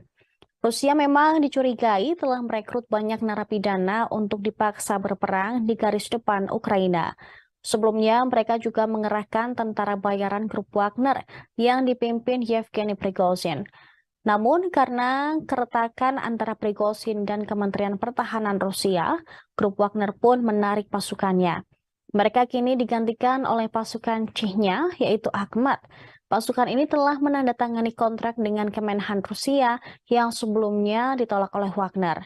Dengan menandatangani kontrak tersebut, pasukan akan mendapat perlakuan seperti tentara Rusia, termasuk bakal diberikan santunan bagi tentara atau keluarganya jika mereka meninggal saat berperang. Pasukan Kedirgantaraan Rusia atau VKS elit kemungkinan membantu pasukan darat reguler Putin. Menurut laporan Kementerian Pertahanan Inggris, VSK kemungkinan akan diterjunkan terutama di Ukraina Selatan. Hal ini untuk menahan peningkatan operasi ofensif Ukraina. London mencatat peningkatan serangan udara tempur taktis Rusia, terutama di Ukraina Selatan dalam 2 minggu terakhir meningkat drastis. Kementerian juga mengatakan ini hampir pasti sebagai tanggapan atas laporan peningkatan operasi ofensif Ukraina. Karena pasukan dirgantara Rusia berupaya mendukung pasukan darat dengan serangan udara. Dia menambahkan bahwa meskipun ada peningkatan, tingkat sorti harian VKS tetap jauh lebih rendah daripada puncak hingga 300 misi harian di awal perang. Sejak dimulainya invasi, sebagian selatan Ukraina sering lebih diizinkan untuk operasi udara Rusia dibandingkan dengan sektor front lainnya. Di medan perang, selama setahun terakhir, VKS telah meningkatkan penggunaan senjata udara ke permukaan seperti bom meluncur yang memungkinkan pesawat serang tetap jauh dari target mereka. Sebelumnya, Presiden Prancis Emmanuel Macron mengatakan bahwa serangan belasan Ukraina telah berlangsung selama beberapa hari dan harus mengarah pada kondisi yang memungkinkan Kiev memulai negosiasi dengan cara paling menguntungkan. Gedung Putih juga mengonfirmasi dimulainya operasi balasan Ukraina. Dan Sekretaris Jenderal NATO, Jens Stoltenberg, secara positif menilai operasi ofensif pertama pasukan Ukraina. Pasukan Ukraina mengklaim kemenangan atas serangan balasannya di desa Storozheve yang baru dibebaskan dari tentara Putin. Reuters pada hari Kamis melaporkan mayat tentara Rusia berbaris di sudut-sudut jalan. Belum lagi kendaraan lapis baja yang terbakar habis. Adegan mengerikan menjadi saksi keganasan pertempuran saat pasukan Ukraina merebut kembali Storozheve dan beberapa desa lainnya dalam beberapa hari terakhir. Ini sebagai bagian dari serangan balasan di Ukraina Selatan dan Timur. Beberapa tentara Rusia yang tewas tergeletak di tanah berdebu di samping sekam kendaraan mereka. Sementara itu, yang lain terlihat tergeletak di rerumputan dan ladang di dekat tempat mereka tewas.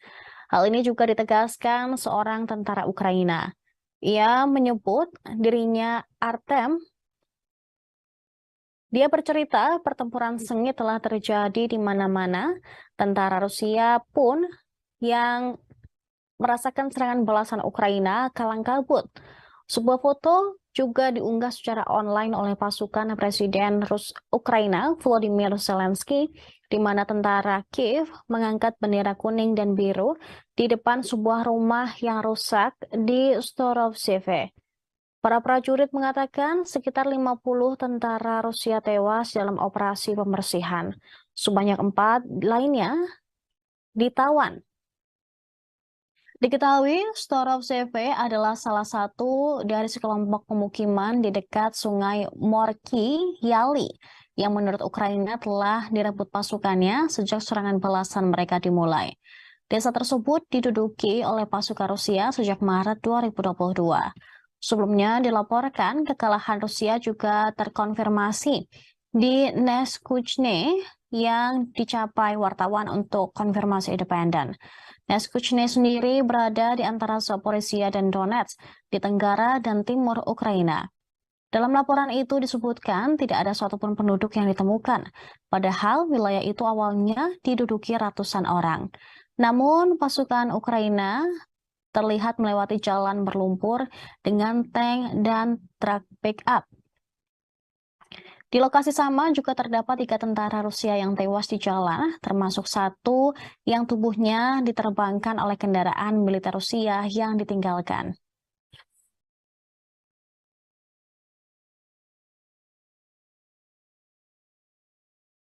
Сьогодні російські нелюди завдали чергових ракетних ударів по Одесі з калібрів. Десятки компонентів цих калібрів поставлені в Росію з інших країн. Очевидно, що кожен такий шлях постачання – це шлях посилення терору. Світ має інструменти, щоб перекрити всі подібні шляхи. З кожної країни, від кожної компанії, чиї компоненти використовуються російськими виробниками ракет. Підписав сьогодні нові укази про відзначення наших воїнів державними нагородами, зокрема і воїнів повітряних сил, нашої протиповітряної оборони, саме тих героїв, які щоночі, щодня ratuють життя наших людей. Kementerian Pertahanan Rusia menunjukkan karya awak sistem roket peluncur ganda atau MLRS Tornado G. Senjata Tornado G itu diluncurkan di distrik militer barat untuk menghancurkan objek dan posisi pasukan Ukraina. Kemenhan Rusia pada hari Kamis 15 Juni mengklaim jemputan proyektil berdaya ledak tinggi dari sistem roket dilengkapi dengan sekring khusus. Dan oleh karena itu, senjata tersebut secara akurat bisa mengenai posisi musuh. Gelombang kecut dan pecahan yang tersebar ratusan meter menghancurkan benteng yang teridentifikasi, pos komando, pusat komunikasi, dan berbagai gudang. Video itu memperlihatkan proses memuat peluru ke dalam peluncur kendaraan tempur dan melewati medan yang kasar ke titik tembak. Setelah semua operasi yang diperlukan, mesin pun menembakkan beberapa peluru. Setelah menembak, para prajurit meninggalkan posisinya. Menurut pengemudi, pemuatan dengan tanda panggilan MAZ, kendaraan tempur tersebut tidak pernah mengecewakannya dalam pertempuran. Dia menekankan bahwa Tornado G selama keseluruhan bekerja dengan sempurna setiap saat sepanjang hari.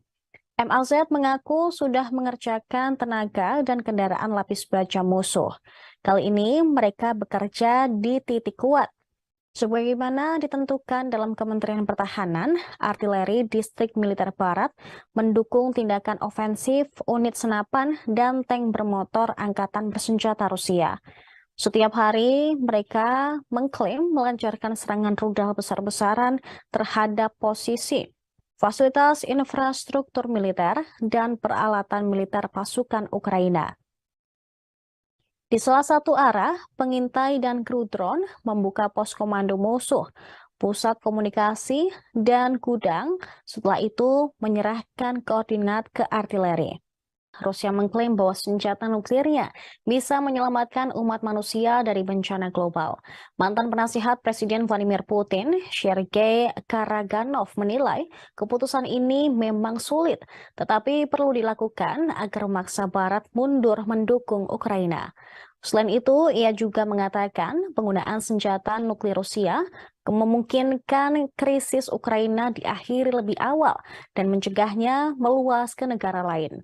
Sergei Karaganov mengaku telah menghabiskan bertahun-tahun mempelajari sejarah strategi nuklir. Menurutnya, kemunculan senjata nuklir adalah hasil dari campur tangan yang maha kuasa, yang terkejut karena umat manusia telah melancarkan 2 perang dunia dalam 1 generasi. Perang telah menelan biaya puluhan juta jiwa, memberi manusia senjata Armageddon untuk menunjukkan kepada mereka yang telah kehilangan rasa takutnya bahwa neraka itu ada. Di atas ketakutan itu terletak perdamaian relatif yang selama 3/4 abad terakhir. Dia menilai tatanan dunia masa depan sedang diputuskan ketika perang Rusia-Ukraina saat ini. Dengan mematahkan kehendak Barat dalam memaksakan agresinya, Rusia tidak hanya akan menyelamatkan diri sendiri, namun juga membebaskan dunia dari kuk Barat selama 5 abad, lalu juga menyelamatkan seluruh umat manusia. Sergei Karaganov dalam analisisnya menilai dengan mendorong Barat ke arah katarsis dan pengabaian hegemoni elitnya, Rusia akan memangkasnya mundur sebelum bencana global, sehingga menurut dia umat manusia akan diberi kesempatan baru untuk berkembang. Pemikiran mantan penasihat Putin ini memang menuai pro dan kontra, terlebih dari negara Barat yang mengecam penggunaan senjata nuklir di perang Rusia-Ukraina. Namun hingga saat ini, Rusia beberapa kali sudah mengancam akan menggunakan senjata nuklirnya jika Barat terus saja. Presiden Rusia Vladimir Putin mengatakan pada hari Selasa bahwa mobilisasi lebih lanjut akan tergantung pada apa yang ingin dicapai Rusia dalam perang di Ukraina. Dia juga mempertimbangkan ingin merebut lagi Kiev. Pasukan militer Rusia sebelumnya telah gagal merebut dan menguasai ibu kota Ukraina pada awal-awal invasi setahun lalu. Kini lebih dari 15 bulan sejak Putin mengirim pasukannya ke Ukraina. Hingga saat ini pasukan Rusia dan Ukraina masih bertempur dengan artileri, tank, dan drone di garis depan sepanjang 1.000 km. Pertempuran ini jauh dari ibu kota Kiev. Kini Putin mempertimbangkan untuk mencoba merebut kembali kota Kiev. Komentarnya tentang Kiev terungkap saat Putin berbicara di hadapan 18 koresponden perang Rusia dan blogger militer pro-Moskow di Kremlin, kantor kepresidenan Rusia pada Selasa 13 Juni. Pasukan Rusia dipukul mundur dari Kiev dan akhirnya mundur ke petak tanah di timur dan selatan Ukraina yang telah dinyatakan Putin sebagai bagian dari Rusia. Ukraina mengatakan tidak akan pernah berhenti sampai setiap tentara Rusia diusir dari tanahnya. Rusia sekarang menguasai sekitar 18% dari wilayah Ukraina. Namun perang tersebut telah menggarisbawahi garis patahan dari angkatan bersenjata Rusia yang dulu perkasa dan biaya manusia untuk sangat besar berperang di perkotaan seperti Bakhmut. Putin mengatakan konflik tersebut menunjukkan bahwa Rusia kekurangan amunisi presisi tinggi dan peralatan komunikasi yang rumit.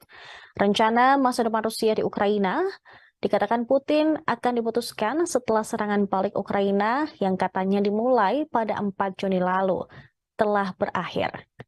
Kementerian Pertahanan Rusia melaporkan pada hari Selasa malam 13 Juni bahwa angkatan udaranya melancarkan serangan kelompok dengan senjata presisi berbasis udara di fasilitas cadangan operasional angkatan bersenjata Ukraina. Tak hanya itu, Rusia juga menyerang gudang amunisi dan senjata produksi asing. Hal tersebut diungkapkan dalam laporan harian Kementerian Pertahanan Rusia melalui saluran Telegram mereka. Serangan diklaim tepat mengenai sasaran. Selain itu, Rusia juga mengakui selama 24 jam terakhir, pasukan Ukraina masih melanjutkan upaya mereka untuk melakukan serangan ke arah Donetsk Selatan serta di dekat Artemivsk, termasuk di langkah Fremetsky, militer Ukraina melancarkan serangan dengan unit-unit yang dibentuk dengan tergesa-gesa dari sisa brigade Ukraina yang sebelumnya menderita kerugian besar. Selama 24 jam terakhir, di wilayah Makarovka, 3 serangan oleh unit Ukraina diperkuat dengan tank dan kendaraan tempur lapis baja diklaim berhasil dipukul mundur oleh Rusia. Semua serangan berhasil dilumpuhkan oleh tindakan berani dan tegas dari kelompok pasukan timur. Kemudian serangan udara dan juga tembakan artileri. Dari 10 pengangkut personel lapis baja Angkatan Bersenjata Ukraina yang berpartisipasi dalam serangan tersebut, dilaporkan 8 diantaranya hancur. 8 dari 10 pengangkut personel lapis baja itu diklaim telah berhasil dihancurkan oleh militer Rusia yang beroperasi di wilayah tersebut. Presiden Belarus Alexander Lukashenko mengatakan negaranya sudah mulai menerima pengiriman senjata nuklir taktis dari Rusia. Lukashenko mengklaim beberapa di antara senjata nuklir tersebut 3 kali lebih kuat daripada bom atom yang dijatuhkan Amerika Serikat di Hiroshima dan Nagasaki pada 1945.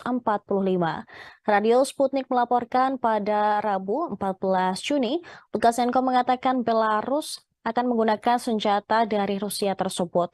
Dia mengklaim jika terjadi agresi, maka dengan cepat dia bakal mengkoordinasikan untuk menggunakan senjata nuklir taktis dari Rusia tersebut. Presiden Belarus menekankan bahwa senjata nuklir akan disebarkan ke seluruh Belarus. Dalam pernyataan terpisah sebelumnya, Lukashenko menyebut senjata nuklir akan dikerahkan secara fisik ke wilayah Belarus dalam beberapa hari. Dia juga mengklaim negaranya punya fasilitas untuk menampung rudal jarak jauh jika diperlukan. Belarus disebut juga punya fasilitas penyimpanan nuklir yang tersisa dari era Soviet dan telah merenovasi 5 hingga 6 di antaranya. Lukashenko kembali menekankan bahwa dia meminta Putin untuk menyebarkan senjata nuklir Rusia ke wilayah Belarus. Dia berpendapat bahwa langkah itu diperlukan untuk mencegah potensi agresi. Pekan lalu, Presiden Rusia Vladimir Putin telah bertemu Lukashenko di Sochi, Rusia. Namun, komentar Lukashenko bertentangan dengan pernyataan sebelumnya oleh Putin. Kala itu, Putin mengatakan senjata nuklir Rusia akan dikerahkan ke Belarus bulan depan, tepatnya bulan Juli ini. Dia menekankan bahwa senjata nuklir taktis itu bakal tetap berada di kendali eksklusif Moskow. Selama pertemuannya pada hari Jumat lalu dengan Lukashenko, Putin mengatakan pekerjaan pembangunan fasilitas senjata akan selesai pada 7 hingga 8 Juli, dan mereka akan segera dipindahkan ke wilayah Belarusia setelah itu. Senjata nuklir taktis dimaksudkan untuk menghancurkan pasukan dan senjata musuh di medan perang. Mereka memiliki jangkauan yang relatif pendek dan hasil yang jauh lebih rendah daripada hulu ledak nuklir yang dipasang pada rudal balistik antar benua yang mampu melenyapkan seluruh kota. Pemirsa, Ukraina bisa menjadi medan pertempuran nuklir karena negara-negara barat dan juga Rusia. Sebab AS dapat segera memasuk Ukraina dengan uranium deplet yang bisa menembus lapis baja tank Rusia. Ini terjadi setelah keputusan serupa oleh Inggris awal tahun ini yang memicu tanggapan marah dari Kremlin. The Wall Street Journal melaporkan sebelumnya pada hari Selasa bahwa AS akan menyetujui putaran tangki deplet uranium untuk Ukraina. Presiden Rusia Vladimir Putin pun menegaskan bahwa jika perlu, Rusia akan menggunakan senjata yang sama sebagai tanggapan atas laporan bahwa AS akan memasok senjata semacam itu ke Ukraina.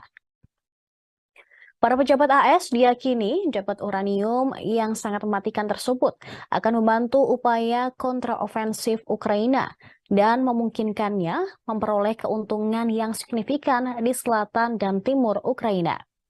Karena pertempuran sebagian besar dilakukan di darat, peluru-peluru ini akan memberi pasukan Kiev keunggulan dalam pertarungan tank. Namun, menurut beberapa klaim yang dibuat oleh pakar militer Rusia, kendaraan lapis baja Rusia, termasuk tank T-14 Armata, menyertakan sistem proteksi aktif dan lapis baja komposit yang ditingkatkan dan dimaksudkan untuk mengurangi ancaman yang ditimbulkan oleh senjata anti-tank, terutama yang menggunakan deplet uranium. Namun ini bisa mendatangkan malapetaka karena sifat berbahaya dari deplet uranium. Penggunaan tersebut memicu diskusi intens di kalangan militer dan pengamat kebijakan yang sebagian besar mengecam langkah tersebut. Deplet uranium merupakan produk sampingan padat yang tersisa saat uranium diperkaya untuk digunakan dalam reaktor nuklir atau senjata nuklir. Putaran mempertahankan beberapa sifat radioaktif, tetapi tidak menghasilkan reaksi nuklir seperti senjata nuklir. Pada Maret 2023, Inggris mengatakan bakal memasok amunisi penembus lapis baja yang mengandung deplet uranium ke Ukraina untuk membantu menghancurkan tank Rusia. Putin secara keliru mengklaim bahwa senjata-senjata ini memiliki komponen nuklir. Pernyataan Presiden Belarus Alexander Lukashenko mengenai sekutunya yaitu Rusia sangat membuat Kremlin heboh.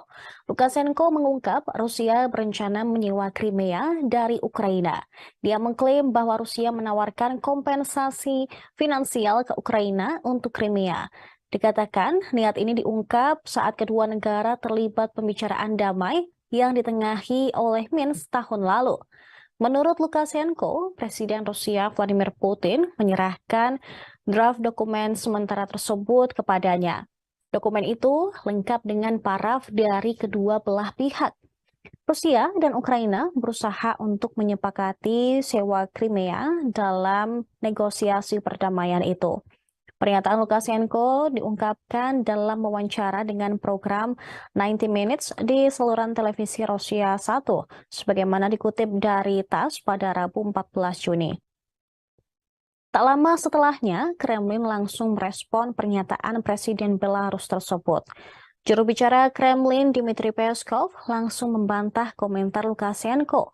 Menurutnya, Moskow tidak pernah membahas perjanjian sewa jangka panjang untuk semenanjung Crimea dengan Ukraina pada pembicaraan damai tahun 2022. Dia menegaskan pada Rabu 14 Juni, Crimea adalah bagian integral dari Rusia. Dan oleh karena itu, tidak ada kesepakatan tentang sewa semenanjung yang pernah dibahas dengan Ukraina. Peskov berbicara tentang rancangan perjanjian yang dinegosiasikan oleh delegasi Rusia dan Ukraina pada musim semi 2022 di Istanbul, dan itu mengatur penghentian permusuhan. Sebelumnya pada hari Selasa, Putin mengatakan Rusia dan Ukraina menandatangani perjanjian di Istanbul yang dia gambarkan sebagai tidak buruk. Namun otoritas Kiev kemudian membuangnya begitu saja. Pemimpin Rusia tersebut tidak mengungkapkan isi dokumen itu. Crimea secara resmi menjadi bagian dari Rusia pada tahun 2014, menyusul kudeta bersenjata di Kiev yang ditolak oleh penduduk semenanjung itu. Crimea kemudian mengadakan referendum publik di mana mayoritas penduduk semenanjung memilih mendukung menjadi wilayah Rusia. Bagaimanapun, pemerintah Kiev serta pendukung baratnya menolak untuk menerima hasil referendum tersebut dan masih menganggap semenanjung Crimea sebagai wilayah Ukraina. Kementerian Pertahanan Rusia berencana merekrut penjahat atau narapidana untuk berperang di Ukraina. Majelis Rendah Parlemen Rusia telah memberikan dukungan awal untuk rencana tersebut. Rencananya, Moskow akan menandatangani kontrak dengan penjahat atau yang dicurigai atau dihukum untuk berperang di Ukraina. Di bawah perubahan yang diusulkan, sebuah kontrak dapat disimpulkan dengan seseorang yang diselidiki karena melakukan kejahatan, yang kasusnya didengar di pengadilan atau setelah mereka dihukum, tetapi belum diputuskan memiliki kekuatan hukum. Orang yang dihukum karena kejahatan seksual, pengkhianatan, terorisme, atau ekstremisme tidak bisa mendaftar untuk rencana Rusia ini. Mereka yang mendaftar akan dibebaskan dari tanggung jawab narapidana setelah menyelesaikan kontrak mereka atau jika mereka menerima penghargaan atas kehebatan tempur. Perubahan baru yang diperiksa oleh Duma Rusia tidak mencakup rekrutan orang yang sudah menjalani hukuman. Mereka yang mendaftar akan dibebaskan dari tanggung jawab narapidana atau pidana setelah menyelesaikan kontrak, atau jika mereka menerima penghargaan atas kehebatan tempur. Perubahan baru yang diperiksa oleh Duma Rusia tidak mencakup rekrutan orang yang sudah menjalani hukuman. Sementara itu, Kementerian Pertahanan belum berkomentar apapun. Rusia memang dicurigai telah merekrut banyak narapidana untuk dipaksa berperang di garis depan Ukraina. Sebelumnya, mereka juga mengerahkan tentara bayaran grup Wagner yang dipimpin Yevgeny Prigozhin. Namun, karena keretakan antara Prigozhin dan Kementerian Pertahanan Rusia, grup Wagner pun menarik pasukannya. Mereka kini digantikan oleh pasukan Chechnya, yaitu Akhmat. Pasukan ini telah menandatangani kontrak dengan Kemenhan Rusia yang sebelumnya ditolak oleh Wagner. Dengan menandatangani kontrak tersebut, pasukan akan mendapat perlakuan seperti tentara Rusia, termasuk bakal diberikan santunan bagi tentara atau keluarganya jika mereka meninggal saat berperang. Pasukan Kedirgantaraan Rusia atau VKS elit kemungkinan membantu pasukan darat reguler Putin. Menurut laporan Kementerian Pertahanan Inggris, VSK kemungkinan akan diterjunkan terutama di Ukraina Selatan. Hal ini untuk menahan peningkatan operasi ofensif Ukraina. London mencatat peningkatan serangan udara tempur taktis Rusia, terutama di Ukraina Selatan dalam 2 minggu terakhir meningkat drastis. Kementerian juga mengatakan ini hampir pasti sebagai tanggapan atas laporan peningkatan operasi ofensif Ukraina.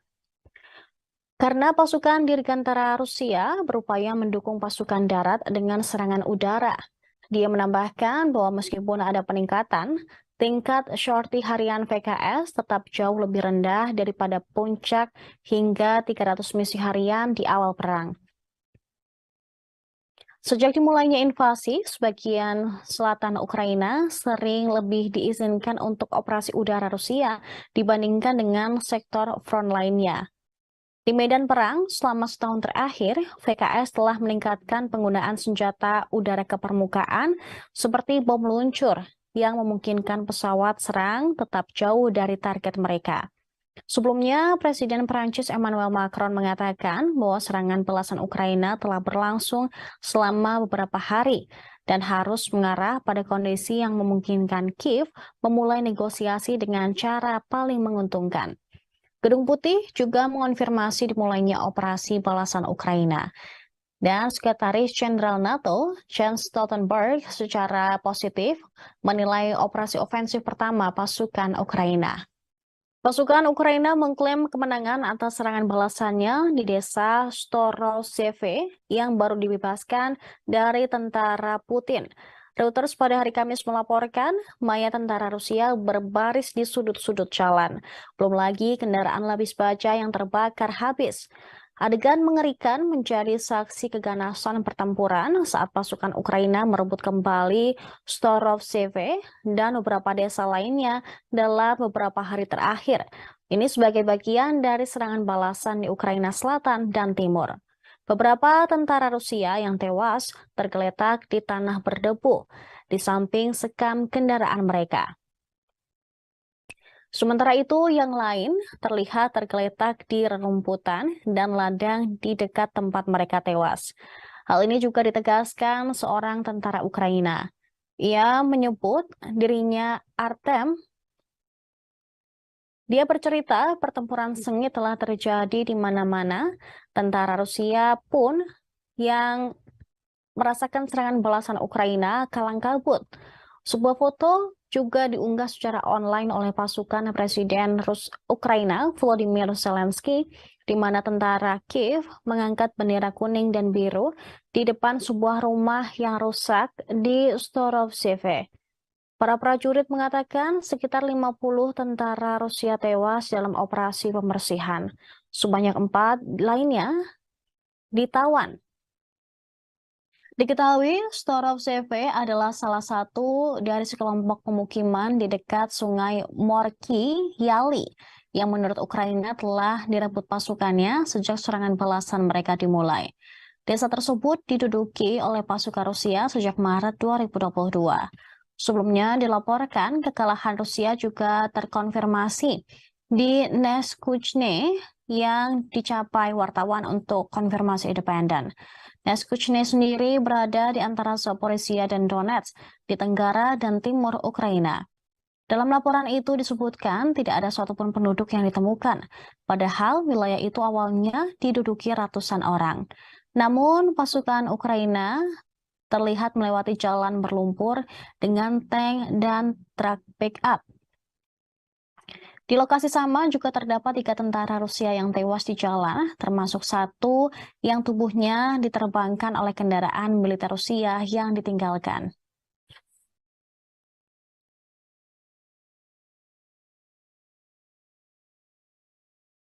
Сьогодні російські нелюди завдали чергових ракетних ударів по Одесі з калібрів. Десятки компонентів цих калібрів поставлені в Росію з інших країн. Очевидно, що кожен такий шлях постачання – це шлях посилення терору. Світ має інструменти, щоб перекрити всі подібні шляхи. З кожної країни, від кожної компанії, чиї компоненти використовуються російськими виробниками ракет. Підписав сьогодні нові укази про відзначення наших воїнів державними нагородами, зокрема і воїнів повітряних сил, нашої протиповітряної оборони, саме тих героїв, які щоночі, щодня рятують життя наших людей. Kementerian Pertahanan Rusia menunjukkan karya awak sistem roket peluncur ganda atau MLRS Tornado G. Senjata Tornado G itu diluncurkan di distrik militer barat untuk menghancurkan objek dan posisi pasukan Ukraina. Kemenhan Rusia pada hari Kamis 15 Juni mengklaim jemputan proyektil berdaya ledak tinggi dari sistem roket dilengkapi dengan sekring khusus, dan oleh karena itu senjata tersebut secara akurat bisa mengenai posisi musuh. Gelombang kejut dan pecahan yang tersebar ratusan meter menghancurkan benteng yang teridentifikasi, pos komando, pusat komunikasi, dan berbagai gudang. Video itu memperlihatkan proses memuat peluru ke dalam peluncur kendaraan tempur dan melewati medan yang kasar ke titik tembak. Setelah semua operasi yang diperlukan, mesin pun menembakkan beberapa peluru. Setelah menembak, para prajurit meninggalkan posisinya. Menurut pengemudi pemuatan dengan tanda panggilan MAZ, kendaraan tempur tersebut tidak pernah mengecewakannya dalam pertempuran. Dia menekankan bahwa Tornado G selama keseluruhan bekerja dengan sempurna setiap saat sepanjang hari. MAZ mengaku sudah mengerjakan tenaga dan kendaraan lapis baja musuh. Kali ini mereka bekerja di titik kuat, Sebagaimana ditentukan dalam Kementerian Pertahanan, artileri distrik militer Barat mendukung tindakan ofensif unit senapan dan tank bermotor angkatan bersenjata Rusia. Setiap hari, mereka mengklaim melancarkan serangan rudal besar-besaran terhadap posisi, fasilitas infrastruktur militer, dan peralatan militer pasukan Ukraina. Di salah satu arah, pengintai dan kru drone membuka pos komando musuh, pusat komunikasi, dan gudang. Setelah itu, menyerahkan koordinat ke artileri. Rusia mengklaim bahwa senjata nuklirnya bisa menyelamatkan umat manusia dari bencana global. Mantan penasihat Presiden Vladimir Putin, Sergei Karaganov, menilai keputusan ini memang sulit, tetapi perlu dilakukan agar memaksa Barat mundur mendukung Ukraina. Selain itu, ia juga mengatakan penggunaan senjata nuklir Rusia memungkinkan krisis Ukraina diakhiri lebih awal dan mencegahnya meluas ke negara lain. Sergei Karaganov mengaku telah menghabiskan bertahun-tahun mempelajari sejarah strategi nuklir. Menurutnya, kemunculan senjata nuklir adalah hasil dari campur tangan yang maha kuasa, yang terkejut karena umat manusia telah melancarkan 2 perang dunia dalam 1 generasi. Perang telah menelan biaya puluhan juta jiwa, memberi manusia senjata Armageddon untuk menunjukkan kepada mereka yang telah kehilangan rasa takutnya bahwa neraka itu ada. Di atas ketakutan itu terletak perdamaian relatif yang selama 3/4 abad terakhir. Dia menilai tatanan dunia masa depan sedang diputuskan ketika perang Rusia-Ukraina saat ini. Dengan mematahkan kehendak Barat dalam memaksakan agresinya, Rusia tidak hanya akan menyelamatkan diri sendiri, namun juga membebaskan dunia dari kuk Barat selama 5 abad, lalu juga menyelamatkan seluruh umat manusia. Sergei Karaganov dalam analisisnya menilai dengan mendorong Barat ke arah katarsis dan pengabaian hegemoni elitnya, Rusia akan memangkasnya mundur sebelum bencana global. Sehingga menurut dia, umat manusia akan diberi kesempatan baru untuk berkembang. Pemikiran mantan penasihat Putin ini memang menuai pro dan kontra, terlebih dari negara Barat yang mengecam penggunaan senjata nuklir di perang Rusia-Ukraina. Namun hingga saat ini, Rusia beberapa kali sudah mengancam akan menggunakan senjata nuklirnya jika Barat terus saja. Presiden Rusia Vladimir Putin mengatakan pada hari Selasa bahwa mobilisasi lebih lanjut akan tergantung pada apa yang ingin dicapai Rusia dalam perang di Ukraina. Dia juga mempertimbangkan ingin merebut lagi Kiev. Pasukan militer Rusia sebelumnya telah gagal merebut dan menguasai ibu kota Ukraina pada awal-awal invasi setahun lalu. Kini lebih dari 15 bulan sejak Putin mengirim pasukannya ke Ukraina. Hingga saat ini pasukan Rusia dan Ukraina masih bertempur dengan artileri, tank, dan drone di garis depan sepanjang 1.000 km. Pertempuran ini jauh dari ibu kota Kiev. Kini Putin mempertimbangkan untuk mencoba merebut kembali kota Kiev. Komentarnya tentang Kiev terungkap saat Putin berbicara di hadapan 18 koresponden perang Rusia dan blogger militer pro-Moskow di Kremlin, kantor kepresidenan Rusia pada Selasa 13 Juni. Pasukan Rusia dipukul mundur dari Kiev dan akhirnya mundur ke petak tanah di timur dan selatan Ukraina yang telah dinyatakan Putin sebagai bagian dari Rusia. Ukraina mengatakan tidak akan pernah berhenti sampai setiap tentara Rusia diusir dari tanahnya. Rusia sekarang menguasai sekitar 18% dari wilayah Ukraina. Namun perang tersebut telah menggarisbawahi garis patahan dari angkatan bersenjata Rusia yang dulu perkasa dan biaya manusia untuk sangat besar berperang di perkotaan seperti Bakhmut. Putin mengatakan konflik tersebut menunjukkan bahwa Rusia kekurangan amunisi presisi tinggi dan peralatan komunikasi yang rumit.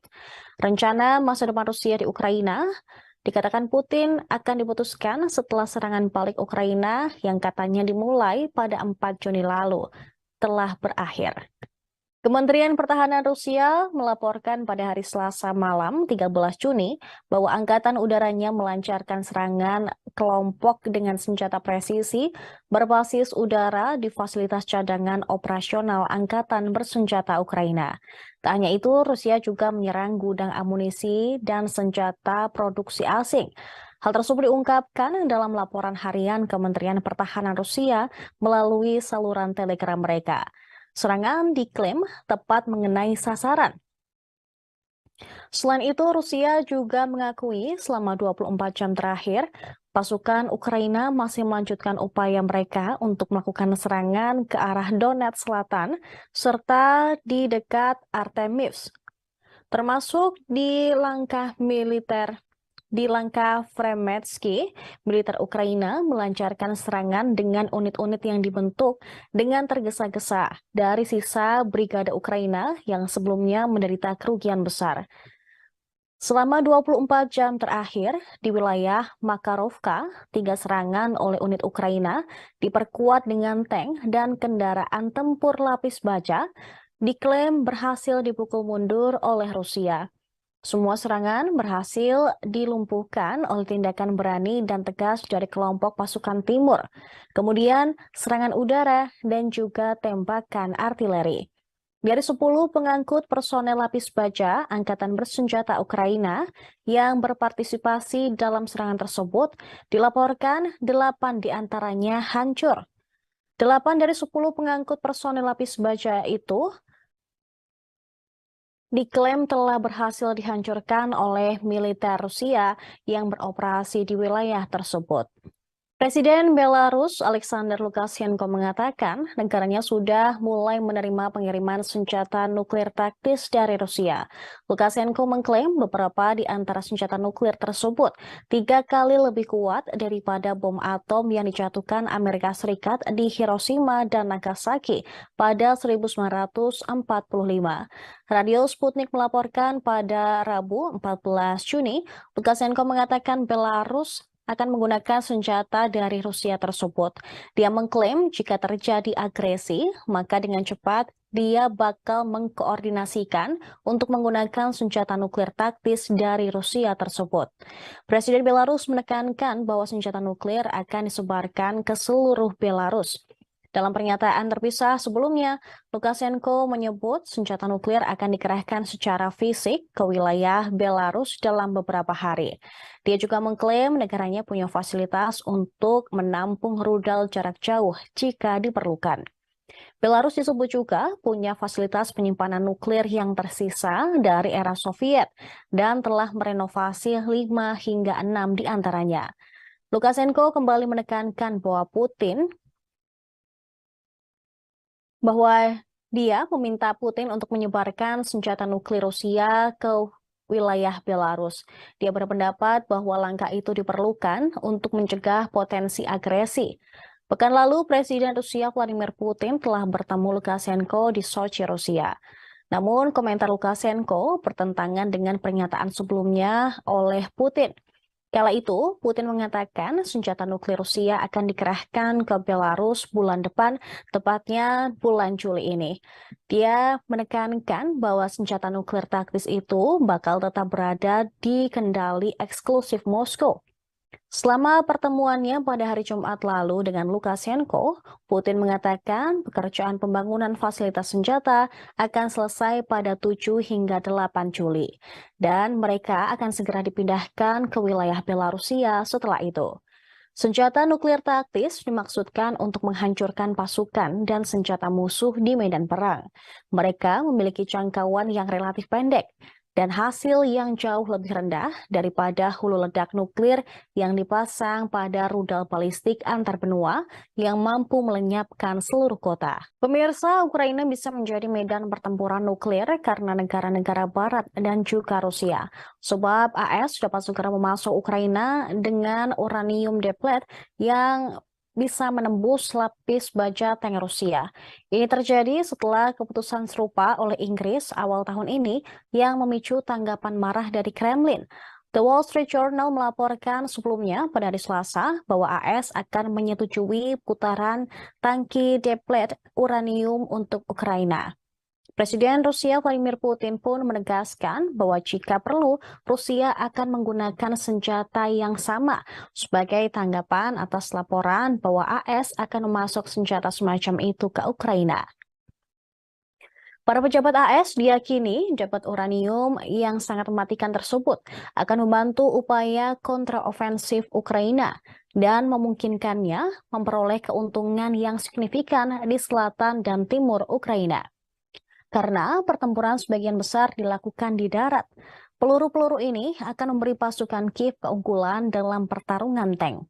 Namun, menurut beberapa klaim yang dibuat oleh pakar militer Rusia, kendaraan lapis baja Rusia, termasuk tank T-14 Armata, menyertakan sistem proteksi aktif dan lapis baja komposit yang ditingkatkan dan dimaksudkan untuk mengurangi ancaman yang ditimbulkan oleh senjata anti-tank, terutama yang menggunakan depleted uranium.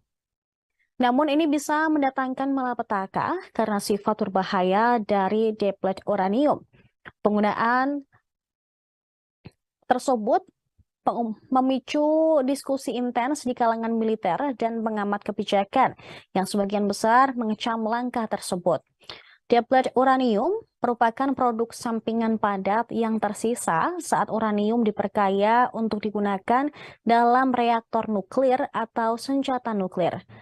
Putaran mempertahankan beberapa sifat radioaktif, tetapi tidak menghasilkan reaksi nuklir seperti senjata nuklir.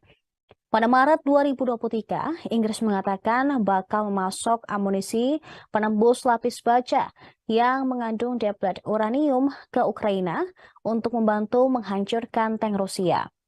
Putin secara keliru mengklaim bahwa senjata-senjata ini memiliki komponen nuklir. Pernyataan Presiden Belarus Alexander Lukashenko mengenai sekutunya yaitu Rusia sangat membuat Kremlin heboh.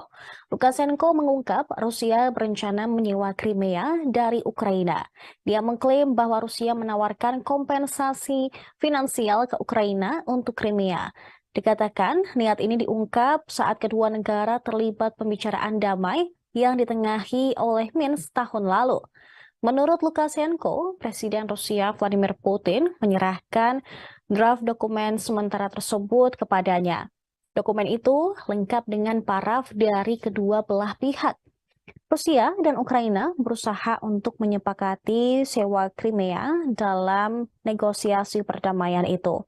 Pernyataan Lukashenko diungkapkan dalam wawancara dengan program 90 Minutes di saluran televisi Rusia 1, sebagaimana dikutip dari TASS pada Rabu 14 Juni. Tak lama setelahnya, Kremlin langsung merespon pernyataan Presiden Belarus tersebut. Juru bicara Kremlin Dmitry Peskov langsung membantah komentar Lukashenko. Menurutnya, Moskow tidak pernah membahas perjanjian sewa jangka panjang untuk semenanjung Crimea dengan Ukraina pada pembicaraan damai tahun 2022. Dia menegaskan pada Rabu 14 Juni, Crimea adalah bagian integral dari Rusia. Dan oleh karena itu, tidak ada kesepakatan tentang sewa semenanjung yang pernah dibahas dengan Ukraina. Peskov berbicara tentang rancangan perjanjian yang dinegosiasikan oleh delegasi Rusia dan Ukraina pada musim semi 2022 di Istanbul, dan itu mengatur penghentian permusuhan. Sebelumnya pada hari Selasa, Putin mengatakan Rusia dan Ukraina menandatangani perjanjian di Istanbul yang dia gambarkan sebagai tidak buruk. Namun otoritas Kiev kemudian membuangnya begitu saja. Pemimpin Rusia tersebut tidak mengungkapkan isi dokumen itu. Crimea secara resmi menjadi bagian dari Rusia pada tahun 2014, menyusul kudeta bersenjata di Kiev yang ditolak oleh penduduk semenanjung itu. Crimea kemudian mengadakan referendum publik di mana mayoritas penduduk semenanjung memilih mendukung menjadi wilayah Rusia. Bagaimanapun, pemerintah Kiev serta pendukung baratnya menolak untuk menerima hasil referendum tersebut dan masih menganggap semenanjung Crimea sebagai wilayah Ukraina. Kementerian Pertahanan Rusia berencana merekrut penjahat atau narapidana untuk berperang di Ukraina. Majelis Rendah Parlemen Rusia telah memberikan dukungan awal untuk rencana tersebut. Rencananya, Moskow akan menandatangani kontrak dengan penjahat atau yang dicurigai atau dihukum untuk berperang di Ukraina. Di bawah perubahan yang diusulkan, sebuah kontrak dapat disimpulkan dengan seseorang yang diselidiki karena melakukan kejahatan, yang kasusnya didengar di pengadilan atau setelah mereka dihukum, tetapi belum diputuskan memiliki kekuatan hukum. Orang yang dihukum karena kejahatan seksual, pengkhianatan, terorisme, atau ekstremisme tidak bisa mendaftar untuk rencana Rusia ini.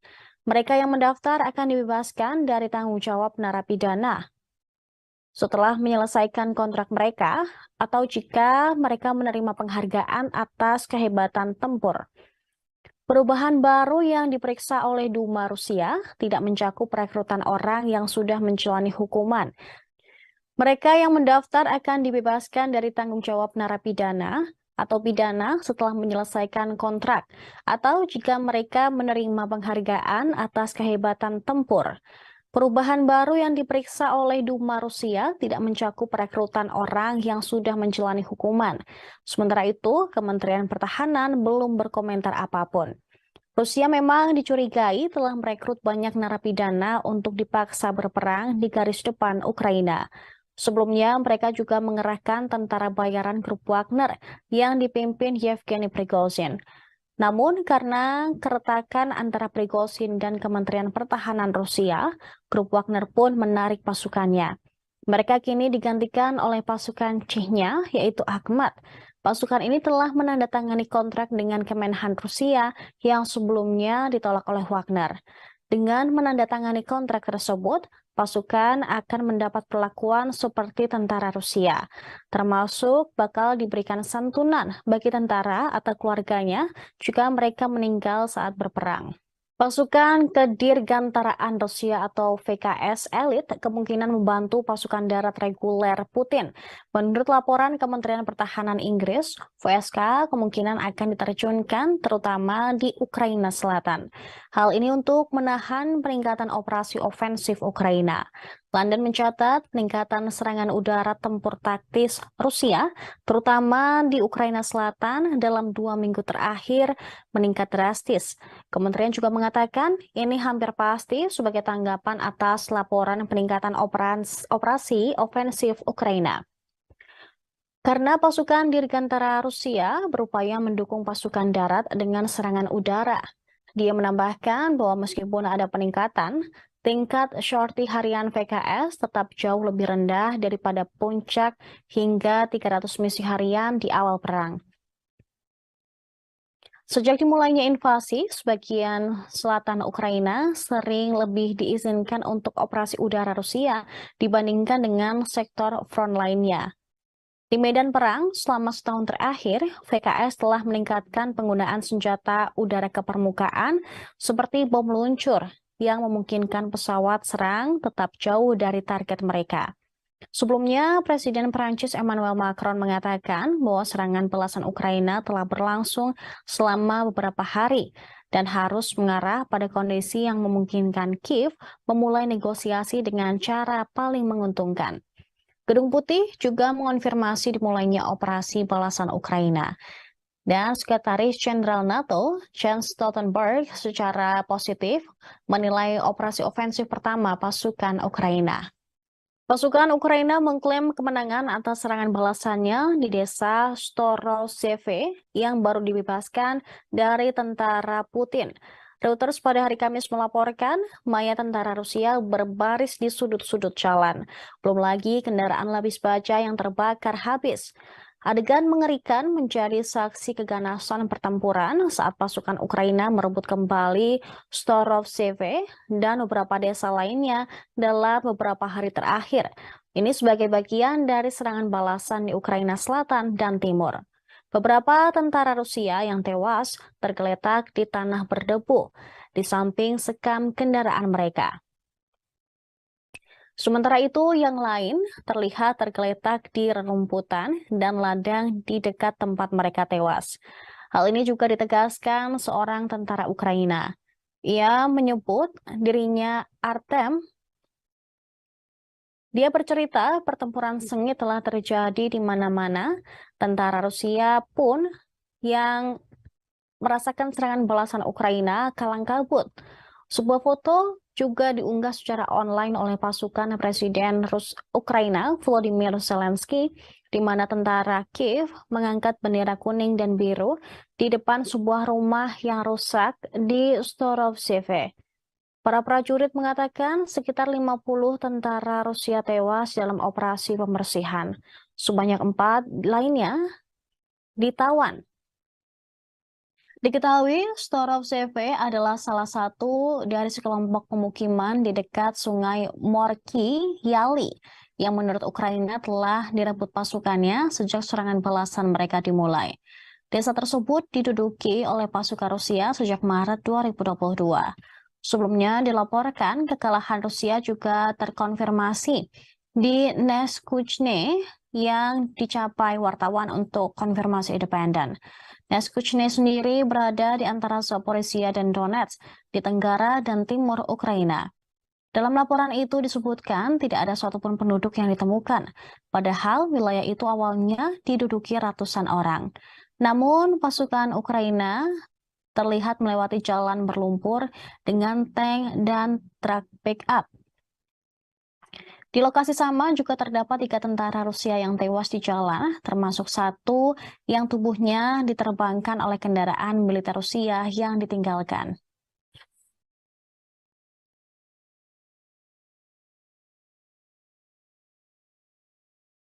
Сьогодні російські нелюди завдали чергових ракетних ударів по Одесі з калібрів.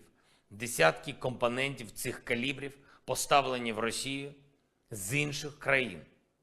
Очевидно, що кожен такий шлях постачання – це шлях посилення терору. Світ має інструменти, щоб перекрити всі подібні шляхи. З кожної країни, від кожної компанії, чиї компоненти використовуються російськими виробниками ракет. Підписав сьогодні нові укази про відзначення наших воїнів державними нагородами, зокрема і воїнів повітряних сил, нашої протиповітряної оборони, саме тих героїв, які щоночі, щодня рятують життя наших людей. Kementerian Pertahanan Rusia menunjukkan karya awak sistem roket peluncur ganda atau MLRS Tornado G. Senjata Tornado G itu diluncurkan di distrik militer barat untuk menghancurkan objek dan posisi pasukan Ukraina. Kemenhan Rusia pada hari Kamis 15 Juni mengklaim jemputan proyektil berdaya ledak tinggi dari sistem roket dilengkapi dengan sekring khusus. Dan oleh karena itu, senjata tersebut secara akurat bisa mengenai posisi musuh. Gelombang kecut dan pecahan yang tersebar ratusan meter menghancurkan benteng yang teridentifikasi, pos komando, pusat komunikasi, dan berbagai gudang. Video itu memperlihatkan proses memuat peluru ke dalam peluncur kendaraan tempur dan melewati medan yang kasar ke titik tembak. Setelah semua operasi yang diperlukan, mesin pun menembakkan beberapa peluru. Setelah menembak, para prajurit meninggalkan posisinya. Menurut pengemudi, pemuatan dengan tanda panggilan MAZ, kendaraan tempur tersebut tidak pernah mengecewakannya dalam pertempuran. Dia menekankan bahwa Tornado G selama keseluruhan bekerja dengan sempurna setiap saat sepanjang hari. MLZ mengaku sudah mengerjakan tenaga dan kendaraan lapis baja musuh. Kali ini mereka bekerja di titik kuat. Sebagaimana ditentukan dalam Kementerian Pertahanan, artileri distrik militer barat mendukung tindakan ofensif unit senapan dan tank bermotor angkatan bersenjata Rusia. Setiap hari mereka mengklaim melancarkan serangan rudal besar-besaran terhadap posisi, fasilitas infrastruktur militer, dan peralatan militer pasukan Ukraina. Di salah satu arah, pengintai dan kru drone membuka pos komando musuh, pusat komunikasi, dan gudang, setelah itu menyerahkan koordinat ke artileri. Rusia mengklaim bahwa senjata nuklirnya bisa menyelamatkan umat manusia dari bencana global. Mantan penasihat Presiden Vladimir Putin, Sergei Karaganov, menilai keputusan ini memang sulit, tetapi perlu dilakukan agar memaksa Barat mundur mendukung Ukraina. Selain itu, ia juga mengatakan penggunaan senjata nuklir Rusia memungkinkan krisis Ukraina diakhiri lebih awal dan mencegahnya meluas ke negara lain. Sergei Karaganov mengaku telah menghabiskan bertahun-tahun mempelajari sejarah strategi nuklir. Menurutnya, kemunculan senjata nuklir adalah hasil dari campur tangan yang maha kuasa, yang terkejut karena umat manusia telah melancarkan 2 perang dunia dalam 1 generasi. Perang telah menelan biaya puluhan juta jiwa, memberi manusia senjata Armageddon untuk menunjukkan kepada mereka yang telah kehilangan rasa takutnya bahwa neraka itu ada. Di atas ketakutan itu terletak perdamaian relatif yang selama 3/4 abad terakhir. Dia menilai tatanan dunia masa depan sedang diputuskan ketika perang Rusia-Ukraina saat ini. Dengan mematahkan kehendak Barat dalam memaksakan agresinya, Rusia tidak hanya akan menyelamatkan diri sendiri, namun juga membebaskan dunia dari kuk Barat selama 5 abad, lalu juga menyelamatkan seluruh umat manusia. Sergei Karaganov dalam analisisnya menilai dengan mendorong Barat ke arah katarsis dan pengabaian hegemoni elitnya, Rusia akan memangkasnya mundur sebelum bencana global, sehingga menurut dia umat manusia akan diberi kesempatan baru untuk berkembang. Pemikiran mantan penasihat Putin ini memang menuai pro dan kontra, terlebih dari negara Barat yang mengecam penggunaan senjata nuklir di perang Rusia-Ukraina. Namun hingga saat ini, Rusia beberapa kali sudah mengancam akan menggunakan senjata nuklirnya jika Barat terus saja. Presiden Rusia Vladimir Putin mengatakan pada hari Selasa bahwa mobilisasi lebih lanjut akan tergantung pada apa yang ingin dicapai Rusia dalam perang di Ukraina. Dia juga mempertimbangkan ingin merebut lagi Kiev. Pasukan militer Rusia sebelumnya telah gagal merebut dan menguasai ibu kota Ukraina pada awal-awal invasi setahun lalu. Kini lebih dari 15 bulan sejak Putin mengirim pasukannya ke Ukraina. Hingga saat ini pasukan Rusia dan Ukraina masih bertempur dengan artileri, tank, dan drone di garis depan sepanjang 1.000 km. Pertempuran ini jauh dari ibu kota Kiev. Kini Putin mempertimbangkan untuk mencoba merebut kembali kota Kiev. Komentarnya tentang Kiev terungkap saat Putin berbicara di hadapan 18 koresponden perang Rusia dan blogger militer pro-Moskow di Kremlin, kantor kepresidenan Rusia pada Selasa 13 Juni. Pasukan Rusia dipukul mundur dari Kiev dan akhirnya mundur ke petak tanah di timur dan selatan Ukraina yang telah dinyatakan Putin sebagai bagian dari Rusia. Ukraina mengatakan tidak akan pernah berhenti sampai setiap tentara Rusia diusir dari tanahnya. Rusia sekarang menguasai sekitar 18% dari wilayah Ukraina.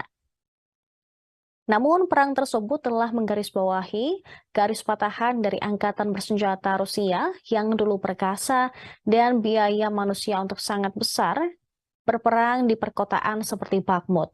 Putin mengatakan konflik tersebut menunjukkan bahwa Rusia kekurangan amunisi presisi tinggi dan peralatan komunikasi yang rumit. Rencana masa depan Rusia di Ukraina dikatakan Putin akan diputuskan setelah serangan balik Ukraina yang katanya dimulai pada 4 Juni lalu telah berakhir. Kementerian Pertahanan Rusia melaporkan pada hari Selasa malam 13 Juni bahwa angkatan udaranya melancarkan serangan kelompok dengan senjata presisi berbasis udara di fasilitas cadangan operasional angkatan bersenjata Ukraina.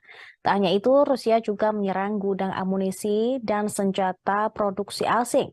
Hal tersebut diungkapkan dalam laporan harian Kementerian Pertahanan Rusia melalui saluran Telegram mereka. Serangan diklaim tepat mengenai sasaran.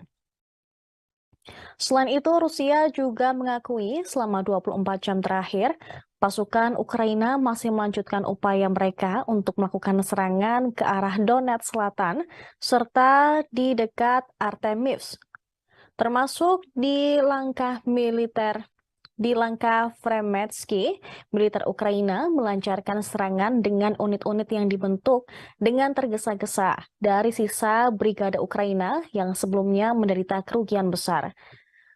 Selama 24 jam terakhir, di wilayah Makarovka, 3 serangan oleh unit Ukraina diperkuat dengan tank dan kendaraan tempur lapis baja diklaim berhasil dipukul mundur oleh Rusia. Semua serangan berhasil dilumpuhkan oleh tindakan berani dan tegas dari kelompok pasukan timur. Kemudian serangan udara dan juga tembakan artileri.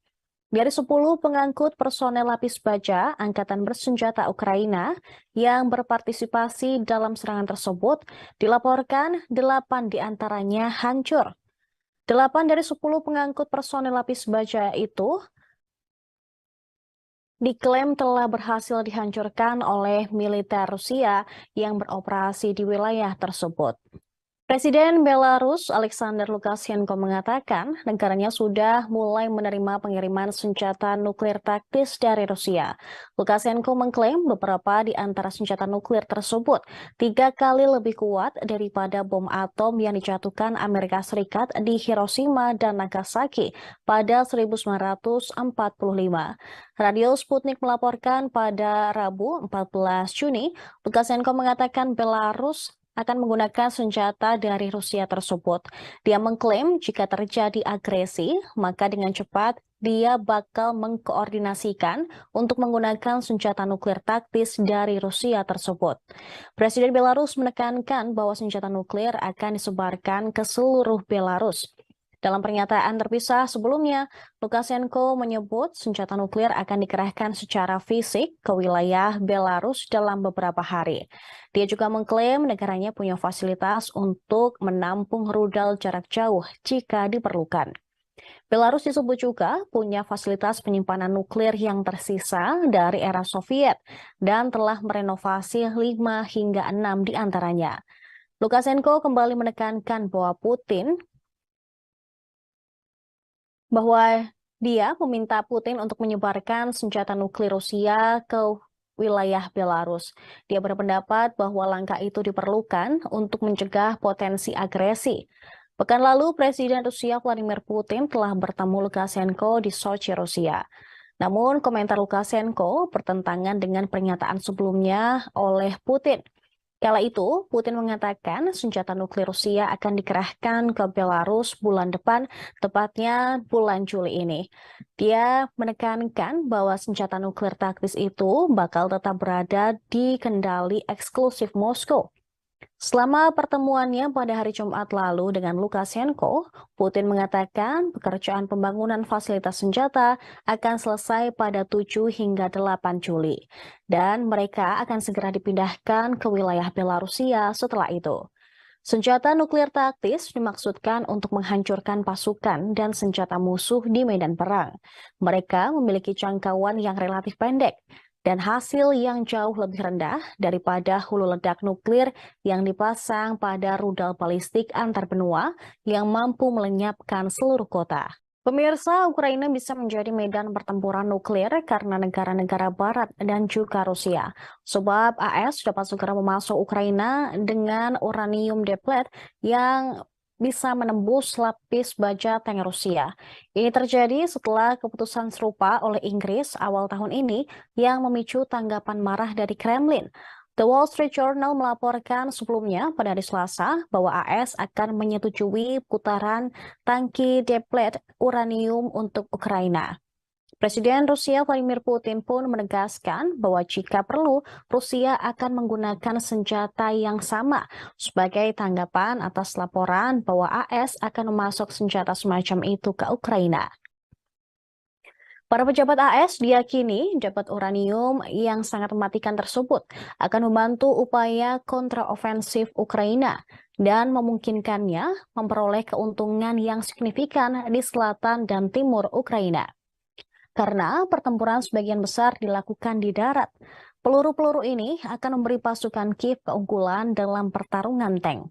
Namun, menurut beberapa klaim yang dibuat oleh pakar militer Rusia, kendaraan lapis baja Rusia, termasuk tank T-14 Armata, menyertakan sistem proteksi aktif dan lapis baja komposit yang ditingkatkan dan dimaksudkan untuk mengurangi ancaman yang ditimbulkan oleh senjata anti-tank, terutama yang menggunakan depleted uranium. Namun ini bisa mendatangkan malapetaka karena sifat berbahaya dari depleted uranium. Penggunaan tersebut memicu diskusi intens di kalangan militer dan pengamat kebijakan yang sebagian besar mengecam langkah tersebut. Depleted uranium merupakan produk sampingan padat yang tersisa saat uranium diperkaya untuk digunakan dalam reaktor nuklir atau senjata nuklir. Putaran mempertahankan beberapa sifat radioaktif, tetapi tidak menghasilkan reaksi nuklir seperti senjata nuklir. Pada Maret 2023, Inggris mengatakan bakal memasok amunisi penembus lapis baja yang mengandung depleted uranium ke Ukraina untuk membantu menghancurkan tank Rusia. Putin secara keliru mengklaim bahwa senjata-senjata ini memiliki komponen nuklir. Pernyataan Presiden Belarus Alexander Lukashenko mengenai sekutunya yaitu Rusia sangat membuat Kremlin heboh. Lukashenko mengungkap Rusia berencana menyewa Crimea dari Ukraina. Dia mengklaim bahwa Rusia menawarkan kompensasi finansial ke Ukraina untuk Crimea. Dikatakan niat ini diungkap saat kedua negara terlibat pembicaraan damai yang ditengahi oleh Minsk tahun lalu. Menurut Lukashenko, Presiden Rusia Vladimir Putin menyerahkan draft dokumen sementara tersebut kepadanya. Dokumen itu lengkap dengan paraf dari kedua belah pihak. Rusia dan Ukraina berusaha untuk menyepakati sewa Crimea dalam negosiasi perdamaian itu. Pernyataan Lukashenko diungkapkan dalam wawancara dengan program 90 Minutes di saluran televisi Rusia 1, sebagaimana dikutip dari TASS pada Rabu 14 Juni. Tak lama setelahnya, Kremlin langsung merespon pernyataan Presiden Belarus tersebut. Juru bicara Kremlin Dmitry Peskov langsung membantah komentar Lukashenko. Menurutnya, Moskow tidak pernah membahas perjanjian sewa jangka panjang untuk semenanjung Crimea dengan Ukraina pada pembicaraan damai tahun 2022. Dia menegaskan pada Rabu 14 Juni, Crimea adalah bagian integral dari Rusia. Dan oleh karena itu, tidak ada kesepakatan tentang sewa semenanjung yang pernah dibahas dengan Ukraina.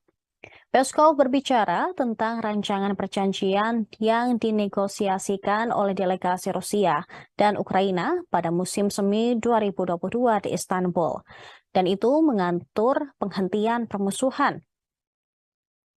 Sebelumnya pada hari Selasa, Putin mengatakan Rusia dan Ukraina menandatangani perjanjian di Istanbul yang dia gambarkan sebagai tidak buruk. Namun otoritas Kiev kemudian membuangnya begitu saja. Pemimpin Rusia tersebut tidak mengungkapkan isi dokumen itu. Crimea secara resmi menjadi bagian dari Rusia pada tahun 2014, menyusul kudeta bersenjata di Kiev yang ditolak oleh penduduk semenanjung itu. Crimea kemudian mengadakan referendum publik di mana mayoritas penduduk semenanjung memilih mendukung menjadi wilayah Rusia. Bagaimanapun, pemerintah Kiev serta pendukung baratnya menolak untuk menerima hasil referendum tersebut dan masih menganggap semenanjung Crimea sebagai wilayah Ukraina. Kementerian Pertahanan Rusia berencana merekrut penjahat atau narapidana untuk berperang di Ukraina. Majelis Rendah Parlemen Rusia telah memberikan dukungan awal untuk rencana tersebut. Rencananya, Moskow akan menandatangani kontrak dengan penjahat atau yang dicurigai atau dihukum untuk berperang di Ukraina. Di bawah perubahan yang diusulkan, sebuah kontrak dapat disimpulkan dengan seseorang yang diselidiki karena melakukan kejahatan, yang kasusnya didengar di pengadilan atau setelah mereka dihukum, tetapi belum diputuskan memiliki kekuatan hukum. Orang yang dihukum karena kejahatan seksual, pengkhianatan, terorisme, atau ekstremisme tidak bisa mendaftar untuk rencana Rusia ini. Mereka yang mendaftar akan dibebaskan dari tanggung jawab narapidana setelah menyelesaikan kontrak mereka atau jika mereka menerima penghargaan atas kehebatan tempur. Perubahan baru yang diperiksa oleh Duma Rusia tidak mencakup rekrutan orang yang sudah menjalani hukuman. Mereka yang mendaftar akan dibebaskan dari tanggung jawab narapidana atau pidana setelah menyelesaikan kontrak, atau jika mereka menerima penghargaan atas kehebatan tempur. Perubahan baru yang diperiksa oleh Duma Rusia tidak mencakup rekrutan orang yang sudah menjalani hukuman. Sementara itu, Kementerian Pertahanan belum berkomentar apapun. Rusia memang dicurigai telah merekrut banyak narapidana untuk dipaksa berperang di garis depan Ukraina. Sebelumnya, mereka juga mengerahkan tentara bayaran grup Wagner yang dipimpin Yevgeny Prigozhin. Namun, karena keretakan antara Prigozhin dan Kementerian Pertahanan Rusia, grup Wagner pun menarik pasukannya.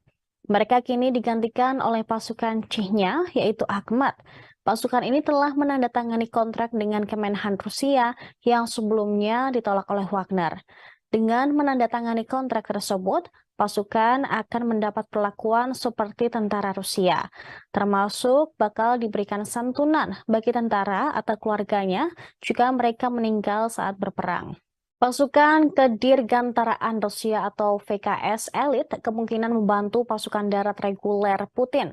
Menurut laporan Kementerian Pertahanan Inggris, VSK kemungkinan akan diterjunkan terutama di Ukraina Selatan. Hal ini untuk menahan peningkatan operasi ofensif Ukraina. London mencatat peningkatan serangan udara tempur taktis Rusia, terutama di Ukraina Selatan dalam 2 minggu terakhir, meningkat drastis. Kementerian juga mengatakan ini hampir pasti sebagai tanggapan atas laporan peningkatan operasi ofensif Ukraina. Karena pasukan Dirgantara Rusia berupaya mendukung pasukan darat dengan serangan udara. Dia menambahkan bahwa meskipun ada peningkatan, tingkat sorti harian VKS tetap jauh lebih rendah daripada puncak hingga 300 misi harian di awal perang. Sejak dimulainya invasi, sebagian selatan Ukraina sering lebih diizinkan untuk operasi udara Rusia dibandingkan dengan sektor front lainnya. Di medan perang, selama setahun terakhir, VKS telah meningkatkan penggunaan senjata udara ke permukaan seperti bom meluncur yang memungkinkan pesawat serang tetap jauh dari target mereka. Sebelumnya, Presiden Prancis Emmanuel Macron mengatakan bahwa serangan belasan Ukraina telah berlangsung selama beberapa hari dan harus mengarah pada kondisi yang memungkinkan Kiev memulai negosiasi dengan cara paling menguntungkan. Gedung Putih juga mengonfirmasi dimulainya operasi balasan Ukraina. Dan Sekretaris Jenderal NATO, Jens Stoltenberg, secara positif menilai operasi ofensif pertama pasukan Ukraina. Pasukan Ukraina mengklaim kemenangan atas serangan balasannya di desa Storozheve yang baru dibebaskan dari tentara Putin. Reuters pada hari Kamis melaporkan mayat tentara Rusia berbaris di sudut-sudut jalan. Belum lagi kendaraan lapis baja yang terbakar habis. Adegan mengerikan menjadi saksi keganasan pertempuran saat pasukan Ukraina merebut kembali Storozheve dan beberapa desa lainnya dalam beberapa hari terakhir. Ini sebagai bagian dari serangan balasan di Ukraina Selatan dan Timur. Beberapa tentara Rusia yang tewas tergeletak di tanah berdebu di samping sekam kendaraan mereka. Sementara itu, yang lain terlihat tergeletak di rerumputan dan ladang di dekat tempat mereka tewas. Hal ini juga ditegaskan seorang tentara Ukraina. Ia menyebut dirinya Artem. Dia bercerita pertempuran sengit telah terjadi di mana-mana. Tentara Rusia pun yang merasakan serangan balasan Ukraina kalang kabut. Sebuah foto juga diunggah secara online oleh pasukan Presiden Ukraina Volodymyr Zelensky, di mana tentara Kiev mengangkat bendera kuning dan biru di depan sebuah rumah yang rusak di Storozheve. Para prajurit mengatakan sekitar 50 tentara Rusia tewas dalam operasi pembersihan. Sebanyak 4 lainnya ditawan. Diketahui, Storovseve adalah salah satu dari sekelompok pemukiman di dekat Sungai Morki Yali yang menurut Ukraina telah direbut pasukannya sejak serangan balasan mereka dimulai. Desa tersebut diduduki oleh pasukan Rusia sejak Maret 2022. Sebelumnya dilaporkan kekalahan Rusia juga terkonfirmasi di Neskuchne yang dicapai wartawan untuk konfirmasi independen. Neskuchne sendiri berada di antara Zaporizhia dan Donetsk di tenggara dan timur Ukraina. Dalam laporan itu disebutkan tidak ada satupun penduduk yang ditemukan, padahal wilayah itu awalnya diduduki ratusan orang.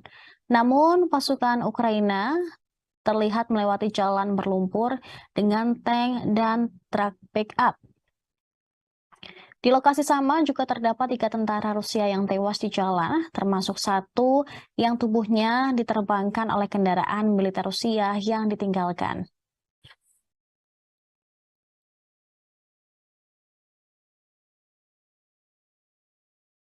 Сьогодні російські нелюди завдали чергових ракетних ударів по Одесі з калібрів. Десятки компонентів цих калібрів поставлені в Росію з інших країн. Очевидно, що кожен такий шлях постачання – це шлях посилення терору. Світ має інструменти, щоб перекрити всі подібні шляхи. З кожної країни, від кожної компанії, чиї компоненти використовуються російськими виробниками ракет. Підписав сьогодні нові укази про відзначення наших воїнів державними нагородами, зокрема і воїнів повітряних сил, нашої протиповітряної оборони, саме тих героїв, які щоночі, щодня рятують життя наших людей. Kementerian Pertahanan Rusia menunjukkan karya awak sistem roket peluncur ganda atau MLRS Tornado G. Senjata Tornado G itu diluncurkan di distrik militer barat untuk menghancurkan objek dan posisi pasukan Ukraina. Kemenhan Rusia pada hari Kamis 15 Juni mengklaim jemputan proyektil berdaya ledak tinggi dari sistem roket dilengkapi dengan sekring khusus. Dan oleh karena itu, senjata tersebut secara akurat bisa mengenai posisi musuh. Gelombang kecut dan pecahan yang tersebar ratusan meter menghancurkan benteng yang teridentifikasi, pos komando, pusat komunikasi, dan berbagai gudang. Video itu memperlihatkan proses memuat peluru ke dalam peluncur kendaraan tempur dan melewati medan yang kasar ke titik tembak. Setelah semua operasi yang diperlukan, mesin pun menembakkan beberapa peluru. Setelah menembak, para prajurit meninggalkan posisinya. Menurut pengemudi, pemuatan dengan tanda panggilan MAZ, kendaraan tempur tersebut tidak pernah mengecewakannya dalam pertempuran. Dia menekankan bahwa Tornado G selama keseluruhan bekerja dengan sempurna setiap saat sepanjang hari. MLZ mengaku sudah mengerjakan tenaga dan kendaraan lapis baja musuh. Kali ini mereka bekerja di titik kuat. Sebagaimana ditentukan dalam Kementerian Pertahanan, artileri distrik militer barat mendukung tindakan ofensif unit senapan dan tank bermotor angkatan bersenjata Rusia. Setiap hari mereka mengklaim melancarkan serangan rudal besar-besaran terhadap posisi, fasilitas infrastruktur militer, dan peralatan militer pasukan Ukraina. Di salah satu arah, pengintai dan kru drone membuka pos komando musuh, pusat komunikasi, dan gudang, setelah itu menyerahkan koordinat ke artileri. Rusia mengklaim bahwa senjata nuklirnya bisa menyelamatkan umat manusia dari bencana global. Mantan penasihat Presiden Vladimir Putin, Sergei Karaganov, menilai keputusan ini memang sulit, tetapi perlu dilakukan agar memaksa Barat mundur mendukung Ukraina. Selain itu, ia juga mengatakan penggunaan senjata nuklir Rusia memungkinkan krisis Ukraina diakhiri lebih awal dan mencegahnya meluas ke negara lain. Sergei Karaganov mengaku telah menghabiskan bertahun-tahun mempelajari sejarah strategi nuklir. Menurutnya, kemunculan senjata nuklir adalah hasil dari campur tangan yang maha kuasa, yang terkejut karena umat manusia telah melancarkan dua perang dunia dalam satu generasi. Perang telah menelan biaya puluhan juta jiwa, memberi manusia senjata Armageddon untuk menunjukkan kepada mereka yang telah kehilangan rasa takutnya bahwa neraka itu ada. Di atas ketakutan itu terletak perdamaian relatif yang selama 3/4 abad terakhir. Dia menilai tatanan dunia masa depan sedang diputuskan ketika perang Rusia-Ukraina saat ini. Dengan mematahkan kehendak Barat dalam memaksakan agresinya, Rusia tidak hanya akan menyelamatkan diri sendiri, namun juga membebaskan dunia dari kuk Barat selama 5 abad, lalu juga menyelamatkan seluruh umat manusia.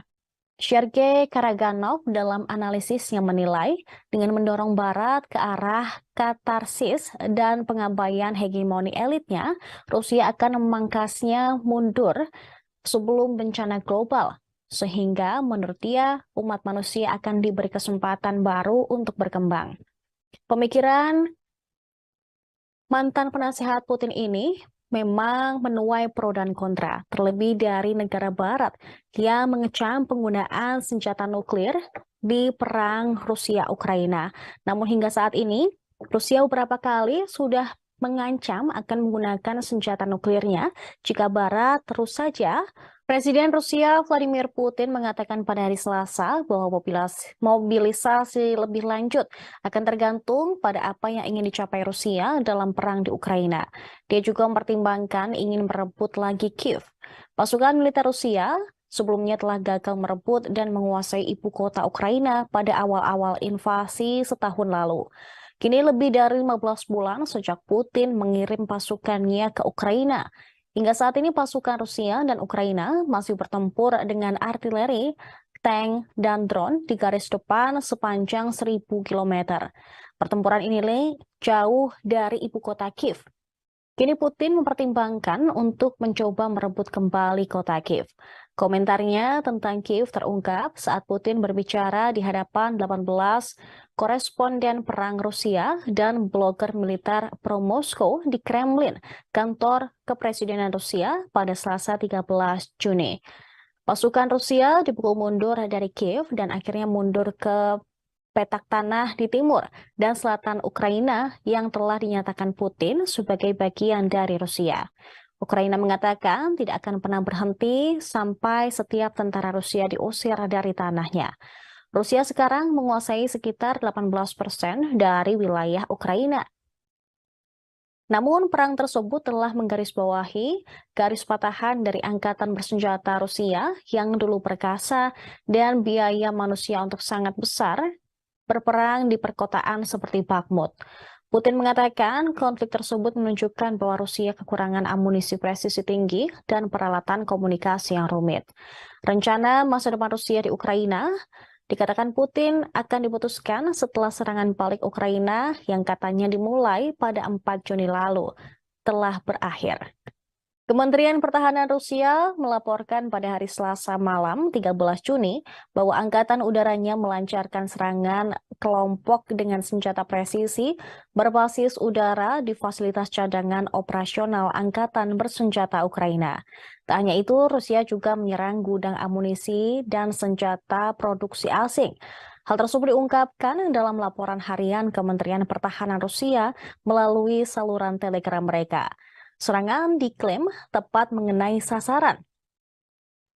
Selain itu, Rusia juga mengakui selama 24 jam terakhir, pasukan Ukraina masih melanjutkan upaya mereka untuk melakukan serangan ke arah Donetsk Selatan, serta di dekat Artemivsk, termasuk di langkah militer. Di langkah Fremetsky, militer Ukraina melancarkan serangan dengan unit-unit yang dibentuk dengan tergesa-gesa dari sisa brigade Ukraina yang sebelumnya menderita kerugian besar. Selama 24 jam terakhir, di wilayah Makarovka, 3 serangan oleh unit Ukraina diperkuat dengan tank dan kendaraan tempur lapis baja diklaim berhasil dipukul mundur oleh Rusia. Semua serangan berhasil dilumpuhkan oleh tindakan berani dan tegas dari kelompok pasukan timur. Kemudian serangan udara dan juga tembakan artileri. Dari 10 pengangkut personel lapis baja Angkatan Bersenjata Ukraina yang berpartisipasi dalam serangan tersebut, dilaporkan 8 diantaranya hancur. 8 dari 10 pengangkut personel lapis baja itu diklaim telah berhasil dihancurkan oleh militer Rusia yang beroperasi di wilayah tersebut. Presiden Belarus Alexander Lukashenko mengatakan negaranya sudah mulai menerima pengiriman senjata nuklir taktis dari Rusia. Lukashenko mengklaim beberapa di antara senjata nuklir tersebut 3 kali lebih kuat daripada bom atom yang dijatuhkan Amerika Serikat di Hiroshima dan Nagasaki pada 1945. Radio Sputnik melaporkan pada Rabu 14 Juni, Lukashenko mengatakan Belarus akan menggunakan senjata dari Rusia tersebut. Dia mengklaim jika terjadi agresi, maka dengan cepat dia bakal mengkoordinasikan untuk menggunakan senjata nuklir taktis dari Rusia tersebut. Presiden Belarus menekankan bahwa senjata nuklir akan disebarkan ke seluruh Belarus. Dalam pernyataan terpisah sebelumnya, Lukashenko menyebut senjata nuklir akan dikerahkan secara fisik ke wilayah Belarus dalam beberapa hari. Dia juga mengklaim negaranya punya fasilitas untuk menampung rudal jarak jauh jika diperlukan. Belarus disebut juga punya fasilitas penyimpanan nuklir yang tersisa dari era Soviet dan telah merenovasi 5 hingga 6 di antaranya. Lukashenko kembali menekankan bahwa dia meminta Putin untuk menyebarkan senjata nuklir Rusia ke wilayah Belarus. Dia berpendapat bahwa langkah itu diperlukan untuk mencegah potensi agresi. Pekan lalu, Presiden Rusia Vladimir Putin telah bertemu Lukashenko di Sochi, Rusia. Namun, komentar Lukashenko bertentangan dengan pernyataan sebelumnya oleh Putin. Kala itu, Putin mengatakan senjata nuklir Rusia akan dikerahkan ke Belarus bulan depan, tepatnya bulan Juli ini. Dia menekankan bahwa senjata nuklir taktis itu bakal tetap berada di kendali eksklusif Moskow. Selama pertemuannya pada hari Jumat lalu dengan Lukashenko, Putin mengatakan pekerjaan pembangunan fasilitas senjata akan selesai pada 7 hingga 8 Juli, dan mereka akan segera dipindahkan ke wilayah Belarusia setelah itu. Senjata nuklir taktis dimaksudkan untuk menghancurkan pasukan dan senjata musuh di medan perang. Mereka memiliki jangkauan yang relatif pendek dan hasil yang jauh lebih rendah daripada hulu ledak nuklir yang dipasang pada rudal balistik antar benua yang mampu melenyapkan seluruh kota. Pemirsa, Ukraina bisa menjadi medan pertempuran nuklir karena negara-negara Barat dan juga Rusia. Sebab AS dapat segera memasuk Ukraina dengan uranium deplet yang bisa menembus lapis baja tank Rusia. Ini terjadi setelah keputusan serupa oleh Inggris awal tahun ini yang memicu tanggapan marah dari Kremlin. The Wall Street Journal melaporkan sebelumnya pada hari Selasa bahwa AS akan menyetujui putaran tangki deplet uranium untuk Ukraina. Presiden Rusia Vladimir Putin pun menegaskan bahwa jika perlu, Rusia akan menggunakan senjata yang sama sebagai tanggapan atas laporan bahwa AS akan memasok senjata semacam itu ke Ukraina. Para pejabat AS diyakini dapat uranium yang sangat mematikan tersebut akan membantu upaya kontraofensif Ukraina dan memungkinkannya memperoleh keuntungan yang signifikan di selatan dan timur Ukraina. Karena pertempuran sebagian besar dilakukan di darat, peluru-peluru ini akan memberi pasukan Kiev keunggulan dalam pertarungan tank. Namun, menurut beberapa klaim yang dibuat oleh pakar militer Rusia, kendaraan lapis baja Rusia, termasuk tank T-14 Armata, menyertakan sistem proteksi aktif dan lapis baja komposit yang ditingkatkan dan dimaksudkan untuk mengurangi ancaman yang ditimbulkan oleh senjata anti-tank, terutama yang menggunakan deplet uranium. Namun ini bisa mendatangkan malapetaka karena sifat berbahaya dari deplet uranium. Penggunaan tersebut memicu diskusi intens di kalangan militer dan pengamat kebijakan yang sebagian besar mengecam langkah tersebut. Deplet uranium merupakan produk sampingan padat yang tersisa saat uranium diperkaya untuk digunakan dalam reaktor nuklir atau senjata nuklir.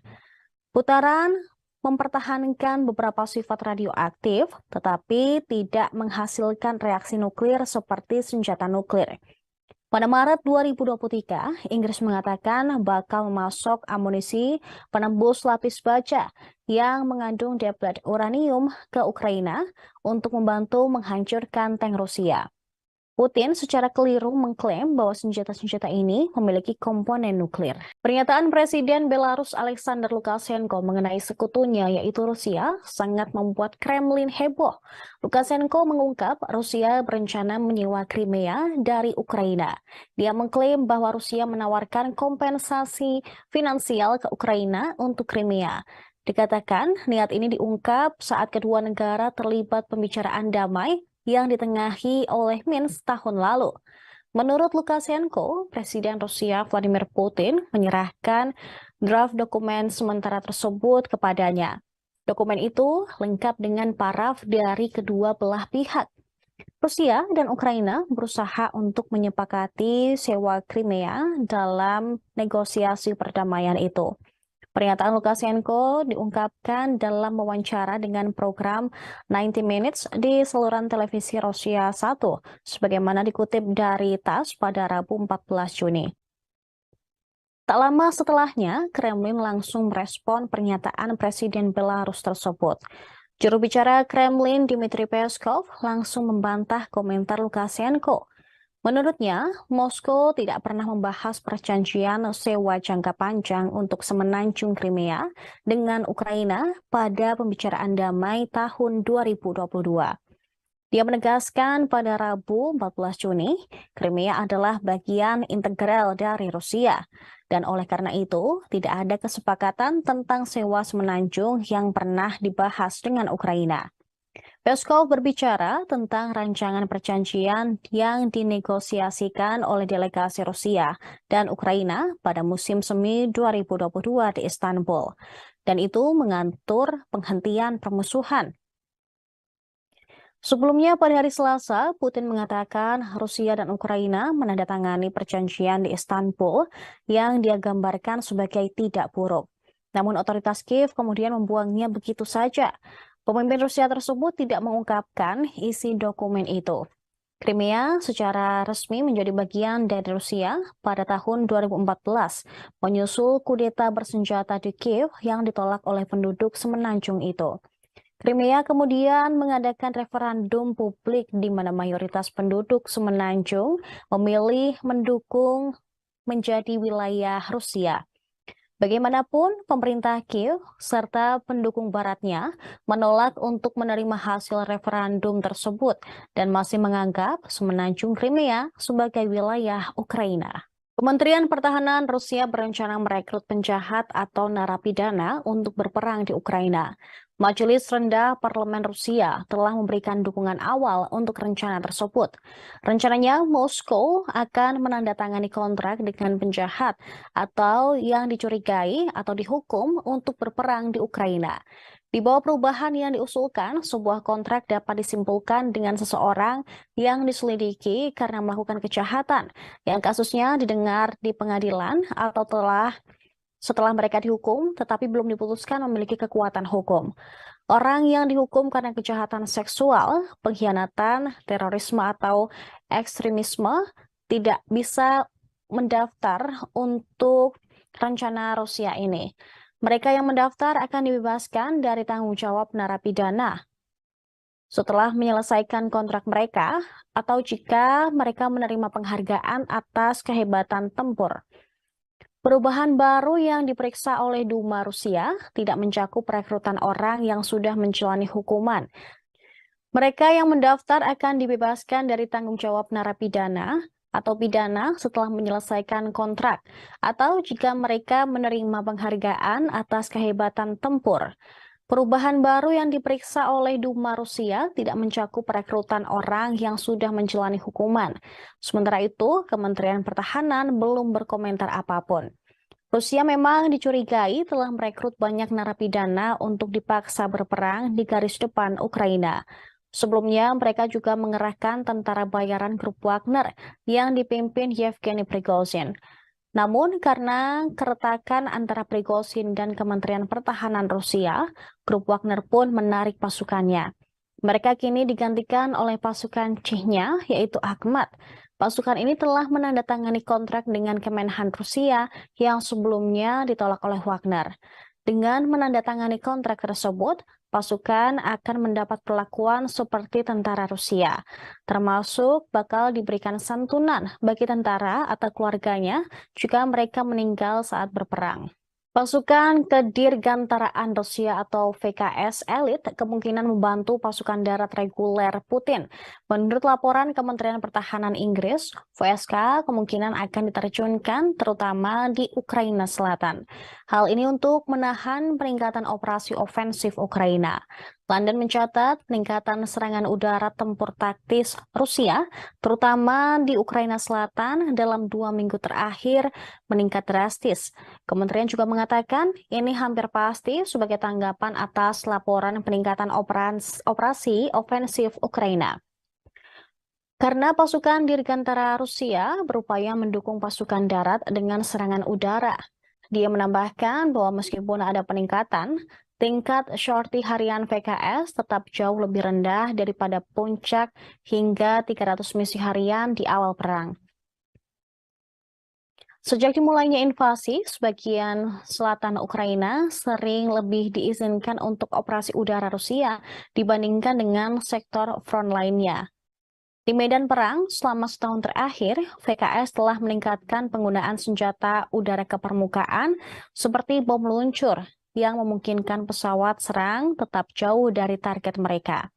Sebelumnya, Presiden Prancis Emmanuel Macron mengatakan bahwa serangan belasan Ukraina telah berlangsung selama beberapa hari dan harus mengarah pada kondisi yang memungkinkan Kiev memulai negosiasi dengan cara paling menguntungkan. Gedung Putih juga mengonfirmasi dimulainya operasi balasan Ukraina.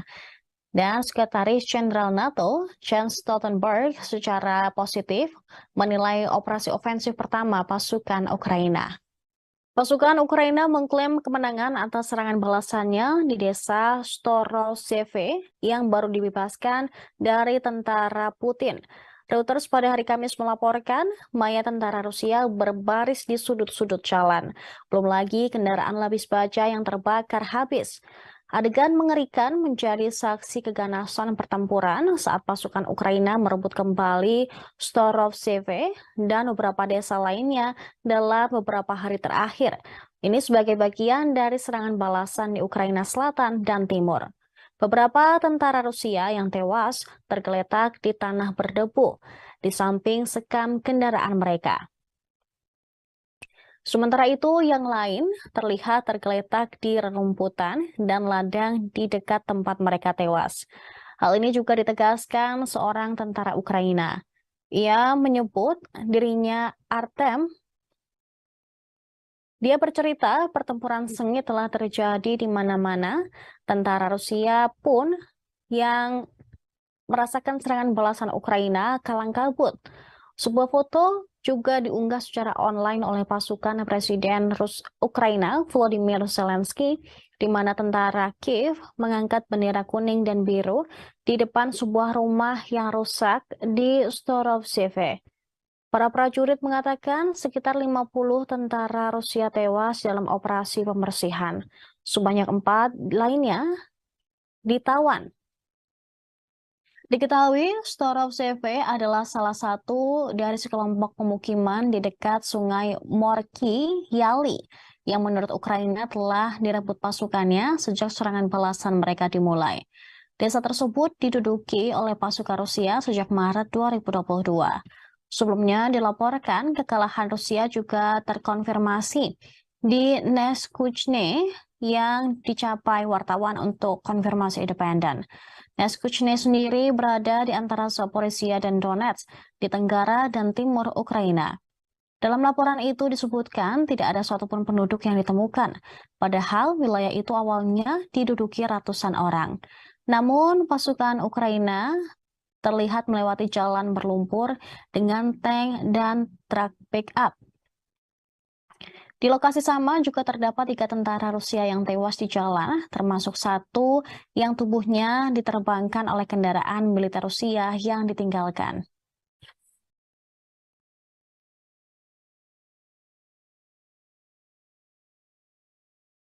Сьогодні російські нелюди завдали чергових ракетних ударів по Одесі з калібрів. Десятки компонентів цих калібрів поставлені в Росію з інших країн. Очевидно, що кожен такий шлях постачання – це шлях посилення терору. Світ має інструменти, щоб перекрити всі подібні шляхи. З кожної країни, від кожної компанії, чиї компоненти використовуються російськими виробниками ракет. Підписав сьогодні нові укази про відзначення наших воїнів державними нагородами, зокрема і воїнів повітряних сил, нашої протиповітряної оборони, саме тих героїв, які щоночі, щодня рятують життя наших людей. Kementerian Pertahanan Rusia menunjukkan karya awak sistem roket peluncur ganda atau MLRS Tornado G. Senjata Tornado G itu diluncurkan di distrik militer barat untuk menghancurkan objek dan posisi pasukan Ukraina. Kemenhan Rusia pada hari Kamis 15 Juni mengklaim jemputan proyektil berdaya ledak tinggi dari sistem roket dilengkapi dengan sekring khusus. Dan oleh karena itu, senjata tersebut secara akurat bisa mengenai posisi musuh. Gelombang kecut dan pecahan yang tersebar ratusan meter menghancurkan benteng yang teridentifikasi, pos komando, pusat komunikasi, dan berbagai gudang. Video itu memperlihatkan proses memuat peluru ke dalam peluncur kendaraan tempur dan melewati medan yang kasar ke titik tembak. Setelah semua operasi yang diperlukan, mesin pun menembakkan beberapa peluru. Setelah menembak, para prajurit meninggalkan posisinya. Menurut pengemudi, pemuatan dengan tanda panggilan MAZ, kendaraan tempur tersebut tidak pernah mengecewakannya dalam pertempuran. Dia menekankan bahwa Tornado G selama keseluruhan bekerja dengan sempurna setiap saat sepanjang hari. MLZ mengaku sudah mengerjakan tenaga dan kendaraan lapis baja musuh. Kali ini mereka bekerja di titik kuat.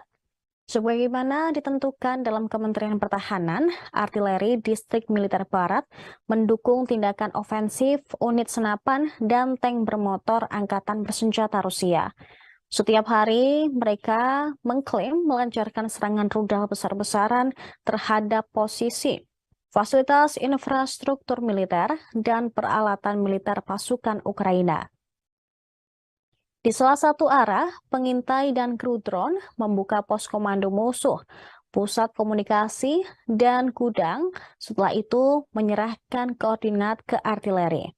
Rusia mengklaim bahwa senjata nuklirnya bisa menyelamatkan umat manusia dari bencana global. Mantan penasihat Presiden Vladimir Putin, Sergei Karaganov, menilai keputusan ini memang sulit, tetapi perlu dilakukan agar memaksa Barat mundur mendukung Ukraina.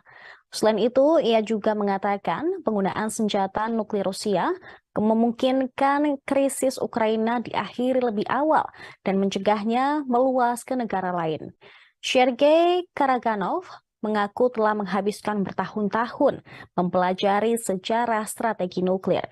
Menurutnya, kemunculan senjata nuklir adalah hasil dari campur tangan yang maha kuasa, yang terkejut karena umat manusia telah melancarkan 2 perang dunia dalam 1 generasi. Perang telah menelan biaya puluhan juta jiwa, memberi manusia senjata Armageddon untuk menunjukkan kepada mereka yang telah kehilangan rasa takutnya bahwa neraka itu ada. Di atas ketakutan itu terletak perdamaian relatif yang selama 3/4 abad terakhir. Dia menilai tatanan dunia masa depan sedang diputuskan ketika perang Rusia-Ukraina saat ini. Dengan mematahkan kehendak Barat dalam memaksakan agresinya, Rusia tidak hanya akan menyelamatkan diri sendiri, namun juga membebaskan dunia dari kuk barat selama 5 abad, lalu juga menyelamatkan seluruh umat manusia. Sergei Karaganov dalam analisisnya menilai dengan mendorong Barat ke arah katarsis dan pengabaian hegemoni elitnya, Rusia akan memangkasnya mundur sebelum bencana global. Sehingga menurut dia, umat manusia akan diberi kesempatan baru untuk berkembang. Pemikiran mantan penasehat Putin ini memang menuai pro dan kontra, terlebih dari negara barat yang mengecam penggunaan senjata nuklir di perang Rusia-Ukraina. Namun hingga saat ini, Rusia beberapa kali sudah mengancam akan menggunakan senjata nuklirnya jika barat terus saja. Presiden Rusia Vladimir Putin mengatakan pada hari Selasa bahwa mobilisasi lebih lanjut akan tergantung pada apa yang ingin dicapai Rusia dalam perang di Ukraina. Dia juga mempertimbangkan ingin merebut lagi Kiev. Pasukan militer Rusia sebelumnya telah gagal merebut dan menguasai ibu kota Ukraina pada awal-awal invasi setahun lalu. Kini lebih dari 15 bulan sejak Putin mengirim pasukannya ke Ukraina.